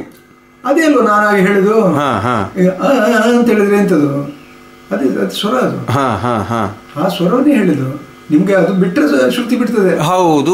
ಸರಿ. ಕೇಳಲಿಕ್ಕೆ ಆಗುದಿಲ್ಲ. ಯಾಕೆಂದ್ರೆ ಇದರ ಕಲ್ಪನೆ ಇಲ್ಲದೆ ಎಂಥದ್ದು ಅಂತ ಹೇಳ್ತಾರೆ, ಅದು ಶ್ರುತಿ ಬಿಡ್ತದೆ, ಕೇಳಲಿಕ್ಕೆ ಅಪಸ್ವರ ಆಗ್ತದೆ. ಹೌದು. ಹಾಗಾಗಿ ಇದು ಕಲ್ತ್ರೆ ಸುಲಭವಾಗಿ ಬಂತು. ಅದರ ಅರ್ಥ ಏನು? ಶಾಸ್ತ್ರ ಇರುವುದು ಸುಲಭ ಮಾಡಲಿಕ್ಕೆ. ನೀವು ಇದನ್ನು ವ್ಯವಸ್ಥಿತವಾಗಿ ಕಲ್ತ್ರೆ ನಿರಾಯಾಸವಾಗಿ ಆ ಪದ್ಧತಿಯ ವಿಷಯ ನಿಮ್ಗೆ ಗೊತ್ತಾಗ್ತದೆ. ಹೌದು, ಬಹಳ ಸುಲಭ ಮಾಡೋದು. ಶಾಸ್ತ್ರವನ್ನು ದ್ವೇಷ ಮಾಡೋದಲ್ಲ, ಅದನ್ನು ಕಲಿತರೆ ಸುಲಭ ಆಗ್ತದೆ ನಮ್ಮ ಕೆಲಸ. ಆಯ್ತಾ? ಹಾಗಾಗಿ ಯಾವ ಪ್ರಶ್ನೆ? ಅದೇ ಯಾವುದೆಲ್ಲ ಮಾರ್ಪಾಟುಗಳೆಲ್ಲ ಬಂದಿದೆ ಅಂತ. ಇಲ್ಲಿ ಏನಾಯ್ತಂದ್ರೆ ಸಂಗೀತ ಬಂತು. ಈ ಶಿಸ್ತನ್ನು ಬಿಟ್ಟರು, ಯಾವ ತಾಳದಲ್ಲಿ ಪದ ನಡಿಬೇಕು ಅನ್ನುವಂಥ ಶಿಸ್ತು ಬಿಟ್ಟು ಬರೀ ರಾಗವನ್ನು ವಿಸ್ತಾರ ಮಾಡಿದ್ರು. ಇದರಿಂದ ಏನಾಯ್ತು, ಅಡಕೆ ರಾಮೇರೆ ಅಂತವರು ಕೂಡ ಅಯ್ಯೋ ನಾನು ಹೇಗೆ ಕುಣಿದಪ್ಪ ಇದಕ್ಕೆ ಅಂತ ಅನ್ನುವಂಥ ಒಂದು ಸ್ಥಿತಿಯನ್ನು ನನ್ನ ಹತ್ರ ಹೇಳಿಕೊಂಡಿದ್ದಾರೆ. ಅವರು ಅವ್ರಿಗೆ ಕಷ್ಟ ಆಗಿದೆ ರಾಮಚಂದ್ರ ಅಂತ ಹೇಳಿ ಅವರು ಹೇಳ್ತಾರೆ ಇದೇ ಮಾತನ್ನು. ಹಾಗಾಗಿ ಅವರಿಂದಾಗಿ ರಾಗವನ್ನು ಇಂಪಾಯಿತು. ಯಕ್ಷಗಾನದಲ್ಲಿ ಯಕ್ಷಗಾನ ಗೊತ್ತಿಲ್ಲದವರು ಬಂದು ಹೊಸ ಪ್ರೇಕ್ಷಕರಾಗಿ ಬಂದರು ಹೊರತು ಯಕ್ಷಗಾನಕ್ಕೆ ಅದರಿಂದ ಏನೂ ಪ್ರಯೋಜನ ಆಗಲಿಲ್ಲ. ಆದರೆ ಮಂಡ್ಯಚರಲ್ಲಿ ನಾನು ಇದು ಹೀಗೆ ಹೇಳಿದ್ರೆ ಒಂದು ದೊಡ್ಡ ಅಪರಾಧ ಮಾಡಿದಾಗ್ತದೆ. ಏನಂದರೆ ನಳಚರಿತ್ರೆ, ಹರಿಶ್ಚಂದ್ರ ಚರಿತ್ರೆ ಇತ್ಯಾದಿ ಪ್ರಸಂಗಗಳನ್ನು ಅವರ ಹಾಗೆ ಭಾವಪೂರ್ಣವಾಗಿ ಹಾಡಿದವರೇ ಇಲ್ಲ ಮಂಡ್ಯಚರ ಹಾಗೆ. ಅಗರಿ ಭಾಗವತರ ಹೊರತು ಅಗರಿಯವರನ್ನು ಬಿಟ್ಟರೆ ಮಂಡ್ಯಚರು ಅತ್ಯಂತ ಭಾವಪೂರ್ಣವಾಗಿ ಪ್ರಸಂಗವನ್ನು ಹಾಡಿದ್ದಾರೆ ಮತ್ತು ಕಡೆಗಣಿಸಿದ್ದಾರೆ. ಹಾಗಾಗಿ ಅವರು ಏನು ಅಪರಾಧ ಮಾಡಿದ್ರೆ ಅವರ ಮಟ್ಟಿಗೆ ಮಾಪಿ. ಯಕ್ಷಗಾನ ಅಲ್ಲ, ಯಕ್ಷಗಾನ ಆಗ್ಬೇಕು, ಹೌದಲ್ವಾ? ಹೌದು ಹೌದು, ನಮಗೆ ಮೂಲಭೂತವಾಗಿ ಯಕ್ಷಗಾನ ಆಗ್ಬೇಕಲ್ಲ. ಆ ನೆಲೆಯಿಂದ ನೀವು ನೋಡಿದ್ರೆ ಅದನ್ನು ಹೊರಗಿಟ್ಟೇ ನಾವು ಮಾತಾಡಬೇಕು. ನಮಗೆ ಅಗರಿಯವರು ಮತ್ತು ಬಲಿಪರು ಇವರಿಬ್ಬರ ದಾರಿ, ನಾನು ಶೈಲಿ ಹೇಳುದು, ಶೈಲಿ ಅಂದ್ರೆ ಬೇರೆ. ಹೌದೌದು, ಗೊತ್ತಾಯ್ತು. ಶೈಲಿ ಬೇರೆ, ವ್ಯವಸ್ಥೆ ಬೇರೆ. ಹೌದು, ಈ ಅವರಿಬ್ಬರ ವ್ಯವಸ್ಥೆಯನ್ನು ನಾವು ಕಾಪಿಡಲೇಬೇಕು. ಆಯ್ತಾ? ಅದೊಂದು ವ್ಯತ್ಯಾಸ ಆಗಿದೆ. ಇವತ್ತಿನ ಎಲ್ಲ ಭಾಗವತರು ಮಂಡ್ಯಚರ ದಾರಿಯವರು. ಆದ್ದರಿಂದ ಯಕ್ಷಗಾನಕ್ಕೆ ಅದು ರೆಲೆವೆಂಟ್ ಅಲ್ಲ. ಎಷ್ಟು ಬೇಕಾದ್ರೂ ಚಂದ ಇರಲಿ, ಏನು ಬೇಕಾದ್ರೂ ಮಾಡಿ ನೀವು ಯಕ್ಷಗಾನವು ಕೇಳಿದ್ರೆ ಆ ಮಾನದಂಡದಿಂದ ಅವರು ಒಳಗೆ ನಿಲ್ಲೋದಿಲ್ಲ, ಹೊರಗಿರ್ತಾರೆ. ಈ ಹಾಡುಗಾರಿಕೆ ಬದಲಾವಣೆ ಆದ್ರಿಂದ ತನ್ನಂತೆ ಕುಣಿತದಲ್ಲಿ ವ್ಯತ್ಯಾಸ ಮಾಡಲೇಬೇಕಾಯ್ತು, ಬೇರೆ ದಾರಿ ಇಲ್ಲ ಅವರಿಗೆ. ಅದಕ್ಕೆ ಸರಿಯಾಗಿ ಇವರು ದಕ್ಷಿಣಾದಿಯನ್ನು ಹೆಚ್ಚು ಅವಲಂಬಿಸಿದ ಹಾಗೆ ದಕ್ಷಿಣಾದಿಯ ಪೆಟ್ಟುಗಳು ಮೊದಲೇ ಬಂತು. ಹೌದು, ಅದು ದೊಡ್ಡ ಒಂದು ತೊಂದರೆ ಆಯ್ತು. ಈಗ ನೋಡಿ, ಧೀಮ್ ತಾಮ್ ತೋಮ್ ತಾಮ್ ನಕ್ಕಾತರ ಕಡೆ ದಿನ್ನ ಧಿನ್ ತಾಮ್ ನಕ್ಕಾತರ ಕಡೆ ದಿನ್ನ ಧಿನ್ ತಾಮ್. ಆ ಧಿಮ್ ಧಿಮ್ ತಾಮ್ ನೋಡಿ, ಅಲ್ಲಿ ಹೆಜ್ಜೆ ಬರ್ತದೆ. ಹೌದು, ಅದು ಹೌದು ಹೌದು, ಅಲ್ಲಿ ಹೆಜ್ಜೆ ಬರ್ತದೆ. ತರ್ಕಿಟ ಕಿಡ್ತ ಕಿಡ್ತ ತರ್ಕಿಡ್ತ ತರ್ಕಿಡ್ತ ತರ್ಕಿಡ್ತ ದಿತ್ರ ಗಿಡ್ತ ಕಡೆ ಕಡ್ತ ಕಡೆ ಕೆಡ್ತ ಕಡೆ ದಿ ತರಗಿಡ ಹೀಗೆ ಮಾಡಿದ್ರೆ ಅಲ್ಲಿ ಪೆಟ್ಟುಗಳೆಲ್ಲ ಉಂಟಪ್ಪ. ಹೌದು, ಲೆಕ್ಕಾಚಾರ ಉಂಟು. ಹೌದು, ಬಿಡ್ಲಿಲ್ಲ. ಇವ ಎಂತ ಮಾಡ್ಬೇಕು ಈ ಮದ್ಲೆಯಲ್ಲಿ ವ್ಯತ್ಯಾಸ ಆದ್ರಿಂದ ಹೆಜ್ಜೆಗಾರಿಕೆಯಲ್ಲಿ ವ್ಯತ್ಯಾಸ, ತೊಂದರೆ ಆಯ್ತು. ಆದ್ರಿಂದ ಅದು ಹೊರಗೆ ಈ ಎಲ್ಲ ಪರಿವರ್ತನೆ. ಇದಕ್ಕೆ ಸರಿಯಾಗಿ ವೇಷವನ್ನು ಬದಲಾವಣೆ ಮಾಡಿದ್ರು. ವೇಷ ಮುಂಡಾಸ್ ಕಟ್ಕೊಂಡು ಬಂದರು. ಮುಂಡಾಸ್ ಅಂದ್ರೆ ಇದು ಅದಕ್ಕೆ ಆನಂತರ ಹೇಳಿದ್ರು, ದಿಂಬಿಗೆ ದಿಂಬನ್ನು ತಲೆಗೆ ಸುತ್ತಿ ಬಂದರು ಅಂತ ಹೇಳ್ತಾರೆ. ಹೌದು ಹೌದು ಹೌದು, ಅದು ಹಾಗೆ ಮಾಡಿದ್ರು ಅವರು. ಅದ್ರ ವೇಷ ಬೆಲೆ ಗೊತ್ತಿಲ್ಲ ಇವರಿಗೆ. ಅಂದ್ರೆ ಅದು ಸಾಮಾಜಿಕ ಪ್ರಸಂಗಗಳೆಲ್ಲ ಬಂತು, ಕಾಲ್ಪನಿಕ ಬಂತು, ಆಗೆಲ್ಲ ನೋಡಿ. ಇದೇ ಈ ಚಂದ್ರಹಾಸ ಚರಿತ್ರೆಯನ್ನು ಮುಂಡಾಸ್ ಕಟ್ಕೊಂಡು ಮಾಡಿದ್ರು ನೋಡಿದೆ ನಾನು. ಹೌದು ಹೌದು, ಇದೇ ಬೆಳೆದವು. ಹಾಗಾಗಿ ಅದು ಬದಲಾಯಿಸರು. ಅಂದರೆ ಪ್ರತಿಯೊಂದು ವಿಷಯದ ಬೆಲೆ ಏನು ಅನ್ನೋದನ್ನು ನೀವು ತಿಳಿದಿದ್ರೆ ಆಗುವಂಥ ಪರಿಸ್ಥಿತಿ ಇದು. ಅವರಿಗೆ ಎಲ್ಲವೂ ಒಂದೇ ಆಗಿಬಿಡ್ತದೆ ಅಂಥದ್ದು. ಹಾಗಾಗಿ ಈ ಎಲ್ಲ ಪರಿವರ್ತನೆಯನ್ನು ಪುನಃ ನಾವು ವಾಪಸ್ ಮಾಡಬೇಕು, ರಿಸ್ಟೋರ್ ಮಾಡಬೇಕು. ಅದೇ ಇರುವಂಥದ್ದು. ಆಗ ಮಾತ್ರ ನಮ್ಮ ಯಕ್ಷಗಾನದ ಬೆಲೆ ಅದರಲ್ಲಿ ಉಳಿತದೆ. ಹೌದು, ಇಲ್ಲದಿದ್ರೆ ಒಟ್ಟು ಇರ್ತದೆ ಅಂತ ಹೇಳಬೇಕು ಅಷ್ಟೇ. ಯಕ್ಷಗಾನ ಹೆಸರಲ್ಲಿ ಏನೋ ಚಲಾವಣೆ ಆಗ್ತಾ ಇರ್ತದೆ. ಯಕ್ಷಗಾನ ರಂಗಭೂಮಿ ಆಧುನಿಕತೆಯ ದಾಳಿಗೆ ಒಳಗಾಗಿ ಕೂಡ ಇನ್ನೂ ತನ್ನ ಅಸ್ತಿತ್ವವನ್ನು ಉಳಿಸಿಕೊಂಡಿದೆ. ಇನ್ನು ಮುಂದಕ್ಕೆ ಬೆಳಿಬೇಕು ಅಂತಾದರೆ ಏನೆಲ್ಲ ಮಾಡಬಹುದು, ಏನೆಲ್ಲ ಬದಲಾವಣೆ ಏನಾದರೂ ಮಾಡುದಿದ್ರೆ? ಈಗ ಹೆಚ್ಚಿನವರು ಬದಲಾವಣೆ ಮಾಡಬೇಕು ಅಂತ ಹೇಳ್ತಾರೆ. ಬದಲಾವಣೆ ಎಲ್ಲ ಆಗಬೇಕು, ಅದು ಮೊದಲು ಕಲಿಬೇಕು. ಅಂದರೆ ಪರಂಪರೆಯ ರೀತಿಯಲ್ಲಿ ಕಲಿಬೇಕು. ದಸ್ತೆಗಳನ್ನು ಕಲಿಬೇಕು. ಬಾಯಿ ಬಂದು ಹೇಳಿದ್ರೆ ಆಗುದಿಲ್ಲ. ದಸ್ತೆಯನ್ನು ಕಲಿಬೇಕು. ಆಮೇಲೆ ಸ್ವರವನ್ನು ಕಲಿಬೇಕು, ರಾಗವನ್ನು ಕಲಿಬೇಕು. ಯಕ್ಷಗಾನದಲ್ಲಿ ರಾಗ ಹೇಗಾಗ್ತದೆ ಈಗ ನೋಡಿ. ಉದಾಹರಣೆಗೆ ಮಧ್ಯಮ ಅಂತ ಇಟ್ಕೊಳ್ಳಿ. ಕರ್ನಾಟಕದಲ್ಲಿ ಒಂದು ರೀತಿಯಲ್ಲಿ ಹೇಳ್ತಾರೆ, ಯಕ್ಷಗಾನಕ್ಕೆ ಅದರದ್ದೇ ಸ್ವರೂಪ ಬೇರೆ ಇದೆ. ಬಹಳ ಸುಂದರವಾದ ಮಧ್ಯಮಾವತಿ ರಾಗದ ಮಟ್ಟುಗಳು ಇದ್ದಾವೆ. ಮಟ್ಟು ಬೇರೆ, ರಾಗ ಬೇರೆ ಅಲ್ಲ. ರಾಗದ ಒಂದು ನಿಶ್ಚಿತವಾದ ವಿನ್ಯಾಸಕ್ಕೆ ಮಟ್ಟು ಅಂತ ಹೆಸರು. ಹೌದು ಹೌದು, ಅದೇ ಕೆಲವು ಛಾಯೆ ಅಂತ ಹೇಳೋದು ಎಂತೆಲ್ಲ ಬಾಯಿ ಬಂದು ಗೊತ್ತಿಲ್ಲದೆ ಹೇಳ್ತಾರೆ. ಮಟ್ಟು ಬಹಳ ಸುಂದರವಾದ ಮಟ್ಟುಗಳಿದ್ದಾವೆ. ಅದನ್ನು ರಿವೈವ್ ಮಾಡಬೇಕು. ಈಗ ದಕ್ಷಿಣಾದಿಯಲ್ಲಿ ಕೂಡ ಕೃತಿಯನ್ನು ಹಾಡುವುದಂದ್ರೆ ಏನು, ಮಟ್ಟನ್ನೇ ಹಾಡೋದಲ್ಲ ಅವರು. ಹೌದು ಹೌದು, ವ್ಯತ್ಯಾಸ ಮಾಡ್ತಾರ. ಈಗ ಒಂದೇ ಕೃತಿ ಇಬ್ರು ಹಾಡುವ ಬೇರೆ ಬೇರೆ ಹಾಡ್ತಾರ? ಇಲ್ಲ, ಒಂದೇ ರೀತಿ ಇರ್ತದೆ. ರೀತಿಯಲ್ಲಿ ಹಾಡಿದ್ರೆ ಮಾತ್ರ ಅದಕ್ಕೆ ಮಟ್ಟು ಅಂತ ಹೆಸರು, ಹೊರತು ಮತ್ತೇನಲ್ಲ. ಓ, ಹಾಗಾದ್ರೆ ನಮ್ಮಲ್ಲಿ ಈಗ ಅದು ವ್ಯತ್ಯಾಸ ಆಗಿದೆ. ನಮ್ಮಲ್ಲಿ ಖುಷಿ ಬಂದಾಗ ಮಾಡ್ತಾ ಇದ್ದಾರೆ. ಹೌದು ಹೌದು. ರಾಗ ಬೇರೆ ಮಾಡ್ತಾರೆ, ಎಂತೆಂತ ರಾಗ ಹಾಡ್ತಾರೆ. ಅಲ್ಲಿ ಸೂಚಿತವಾದ ರಾಗ ಹಾಡುವುದಿಲ್ಲ. ಹಾ, ಹಾಗಾದ್ರೆ ಪ್ರಸಂಗದಲ್ಲಿ ಸೂಚಿತವಾದಂತಹ ರಾಗಗಳನ್ನೇ ಹಾಡ್ಬೇಕು ನಾವು. ಮಾಡ್ಬೇಕಲ್ಲ. ಈಗ ನಾನು ಒಂದು ಪ್ರಸಂಗ ಬರೆದು ಕೊಟ್ರೆ ನನ್ನ ಪ್ರಸಂಗ ನೀವು ಹಾಡ್ತೀರಿ ಅಂತೇಳಿ ಆದ್ರೆ ನಾನು ಸೂಚಿಸಿದ ರಾಗದಲ್ಲಿ ಹಾಡಬೇಕು. ಅದರ ಅರ್ಥ ಏನು? ನನಗೆ ಆ ರಾಗ ಗೊತ್ತಿದೆ, ಆ ರಾಗ ಹೇಗೆ ಹೋಗ್ಬೇಕು ನನಗೆ ಗೊತ್ತಿದೆ, ನಾನು ಅದನ್ನು ಡಿಸೈನ್ ಮಾಡಿದ್ದೇನೆ ಬರೆಯುವಾಗ. ಹೌದಾ? ಬರೆಯುವಾಗ ಅದನ್ನು ಹಾಡಿಯೇ ಬರೆದದ್ದು, ಸುಮ್ಮನೆ ಅಲ್ಲ. ಅದು ಸುಮ್ಮನೆ ಲೆಕ್ಕಾಚಾರ ಮಾಡಿ ಬರೆದದ್ದು. ನಾನು ಮೊದಲು ಹಾಡಿ ಆಮೇಲೆ ಬರೆದದನ್ನು. ಏತರ ದೃಶ್ಯವ ಕಾಣುವಂತಾಯ್ತು ತಮ್ಮ, ಜಾತರ ಕೃತ್ಯದಿ ಮೊಗವೆತ್ತದಾಯ್ತೆಮ್ಮ. ಹೀಗೆ ಬಂದ್ರೆ ಮಾತ್ರ ಆ ಪದ್ಯದಲ್ಲಿ ನಾನು ಹೇಳಿದಾಗ ಆಯ್ತದು. ಹೌದು. ಅದನ್ನೇ ನೀವು ಷಣ್ಮುಖ ಪ್ರಯೋಗದಲ್ಲೋ ಅಥವಾ ಇನ್ನೊಂದು ರೀತಿಯಲ್ಲಿ ನೀವು ಹಾಡಿದ್ರೆ ಅದೇ ರೀತಿ ಬೇರೆ ಆಗ್ತದೆ. ಹಾಗೆ ಅಲ್ಲಿ ತಾಳ ಇದೆ ನೋಡಿ, ಆ ತಾಳಕ್ಕೆ ಸರಿಯಾಗಿ ಹೇಳಿದೆ ನಾನು, ತಿಥಿತೆಯಲ್ಲಿ ಹಾಡಿದೆ ನಾನು. ಹೌದು ಹೌದು, ತಿಥಿ ಸರಿಯಾಗಿ ಆ ರೀತಿಯಲ್ಲಿ. ಹೀಗೆ ಅಲ್ಲಿ ಇರುವುದನ್ನು ಕಲಿಯುವುದು ಫಸ್ಟಿಗೆ. ಅದೇ ಹೊರತು ನಿಮ್ದು ನೀವು ಏನು ತಂದು ಕೊಡೋದು ಬೇಡ. ಹೌದು, ಸರಿಯಾಗಿ ಯಕ್ಷಗಾನಕ್ಕೆ ಅಂತ ಬಡತನ ಏನು ಬೇಡ. ಅಲ್ಲಲ್ಲ, ಅದು ಮೊನ್ನೆ ಬಲಿಪ ಭಾಗವತರು ಕೂಡ ಇದನ್ನೇ ಹೇಳಿದ್ರು, ಸ್ವಂತಿಕೆ ಬೇಡ, ಸ್ವಂತಿಕೆಯಿಂದಲೇ ಹಾಳಾಗೋದು, ನಾವು ಪರಂಪರೆಯನ್ನು ಮಾಡಿದ್ರೆ ಸಾಕು. ನೀವು ಚಂದದಲ್ಲಿ ಇರುವುದನ್ನು ಕಲಿತು ಚಂದದಲ್ಲಿ ಹೇಳಿದ್ರೆ ಅದಕ್ಕೆ ಬರುವ ಮರ್ಯಾದೆ ಬೇರೆ, ಮತ್ತು ಅದನ್ನು ನಾವು ಉಳಿಸಿಕೊಟ್ಟಾಗುತ್ತೆ. ಯಾಕೆಂದರೆ ಸುಮಾರು 400 ವರ್ಷದಲ್ಲಿ ಎಷ್ಟು ತಲೆಮಾರು ಆಗ್ಬೋದು? 30 ವರ್ಷ ತಗೊಳ್ಳಿ. 100ಕ್ಕೆ 3 ಹೌದು 3 ಹೌದು ಅಲ್ವಾ? ಎಷ್ಟು ತಲೆಮಾರು ಆಯಿತು? 12 ಆಯಿತು. 15 ತಲೆಮಾರುಗಳ ಕಲಾವಿದರ ಆ ಬುದ್ಧಿಮತ್ತೆ ಇದೆಯಲ್ಲ, ಅದು ನಮ್ಮಲ್ಲಿವರೆಗೆ ದಾಟಿ ಬಂದಿದೆ. ಹೌದು. ಆಗ ನಿಮ್ಮ ಹಾಗೆ ಇದನ್ನು ರೆಕಾರ್ಡ್ ಮಾಡಲಿಕ್ಕೆ ಫೋಟೋ ಇಲ್ಲ ಅಥವಾ ವಿಡಿಯೋ ಇಲ್ಲ, ಏನೂ ಇಲ್ಲ. ಕೇವಲ ಕಿವಿಯಿಂದ ಬಾಯಿಯಿಂದ ಕಿವಿ. ಹೌದು.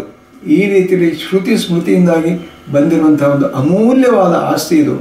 ಆದ್ರೆ ಬೆಲೆ ನಿಮ್ಗೆ ಗೊತ್ತಿಲ್ಲ ಅನ್ನೋದೇ ದೌರ್ಭಾಗ್ಯ ಎಲ್ಲ ಮಾರ್ರೆ. ಹೌದು ಹೌದು ಸರ್. ಅಲ್ವಾ? ಈಗ ನೋಡಿ, ಮೂಲ ರಾಮಾಯಣ ಭಾರತ ಕಥೆಗಳಿಗೆ ಯಕ್ಷಗಾನ ಪ್ರಸಂಗಗಳು ಇಲ್ಲ. ಇದರ ಬಗ್ಗೆ ನಿಮ್ಮ ಒಂದು ಅಭಿಪ್ರಾಯ ಏನು?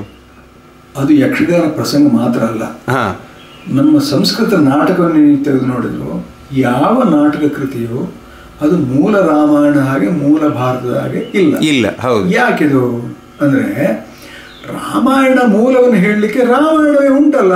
ಹೌದು ಹೌದು, ವಾಲ್ಮೀಕಿ ರಾಮಾಯಣ ಉಂಟಲ್ಲ, ಮತ್ತೆ ಮಾಡಿದ್ರೆ ಆಯ್ತಲ್ಲ. ಹಾಗಾದ್ರೆ ರಂಗಕ್ಕೆ ಯಾಕೆ ತರಬೇಕು ಅದನ್ನು? ಹಾಗಾದ್ರೆ ನೀವು ಅಷ್ಟು ಅಯೋಗ್ಯರ? ನೀವು ಹೇಳಿದ್ರೆ ಕೇಳುದಿಲ್ಲ, ನಿಮಗೆ ಭಾಷೆ ಅರ್ಥ ಆಗುದಿಲ್ಲ ನಿಮಗೆ. ಅದನ್ನು ಪಾರಾಯಣ ಮಾಡಿದ್ರೆ ನಿಮ್ಗೆ ಅರ್ಥ ಆಗುದಿಲ್ವಾ? ಹೌದು, ಅರ್ಥ ಆಗ್ತದೆ. ಅರ್ಥ ಆಗ್ತದೆ. ಮತ್ತೆ ರಂಗ ಎಂತದಕ್ಕೆ? ರಂಗದ ಉದ್ದೇಶ ಬೇರೆ. ರಂಗ ಇರುವುದು ರಸವನ್ನು ಸೃಷ್ಟಿ ಮಾಡೋದಕ್ಕೆ. ರಸ ಎಷ್ಟು? ರಸ ಅನಂತ ಅಂತ ಹೇಳ್ತಾರೆ. ಆದ್ರೆ ಇಲ್ಲಿ ನಮ್ಗೆ ನಾವು ಗುರುತಿಸಿದ ಎಷ್ಟು? 9 ಹೌದು ಅಥವಾ 8. ಈಗ ಭರತ ಗುರುತಿಸುವುದು 8 ಅಷ್ಟವು ರಸ. ಆಮೇಲೆ ಅದನ್ನು 9 ಮಾಡಿದ್ರೆ ಅನಂತರದವರು ಆಗಲಿ 9 ರಸ ಅಂತ ಇಟ್ಕೊಳ್ಳುವ. ಈ 9 ರಸ ಅಂದ್ರೆ ಏನು? ರಸ ಅಂತ ಹೇಳಿದ್ರೆ ಆಸ್ವಾದನೆ ಮಾಡುವಂಥದ್ದು. ಹೌದೌದು ಅಲ್ವಾ? ರುಚಿ ಪಡೋದು. ಆ ರುಚಿ ಪಡುವ ಭಾವಗಳು, ಅದರಲ್ಲಿ ದುಃಖ ಕೂಡ ಉಂಟು. ಆ ದುಃಖ ಹೇಗೆ ರುಚಿಕರ ಆಗ್ತದೆ? ಮನುಷ್ಯನಿಗೆ ಕಣ್ಣೀರು ಹಾಕಿ ರುಚಿಕರ ಆಗ್ತದ? ಅಂದರೆ ಕಣ್ಣೀರು ಬರುವ ಸಂದರ್ಭವೂ ಇದೆ.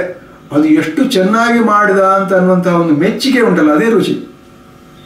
ಹೌದು. ಆ ದುಃಖವನ್ನು ಹೇಗೆ ಚೆನ್ನಾಗಿ ಮಾಡಿದ ಅನ್ನೋದೇ ರುಚಿ.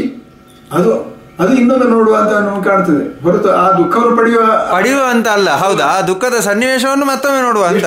ಎಷ್ಟು ಚೆನ್ನಾಗಿ ಮಾಡಿದ ಅವನು ಅನ್ನುವಂಥ ಆ ಮೆಚ್ಚುಗೆ, ಅದು ರಸ, ಆಸ್ವಾದನೀಯವಾದ ರಸ.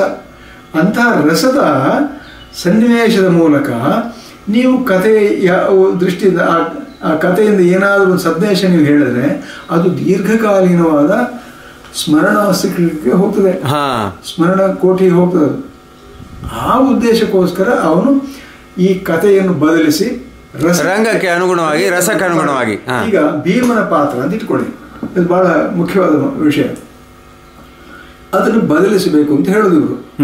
ಅವ ಭಾಳ ಸುಂದರನಾದವನು ಅಂತ.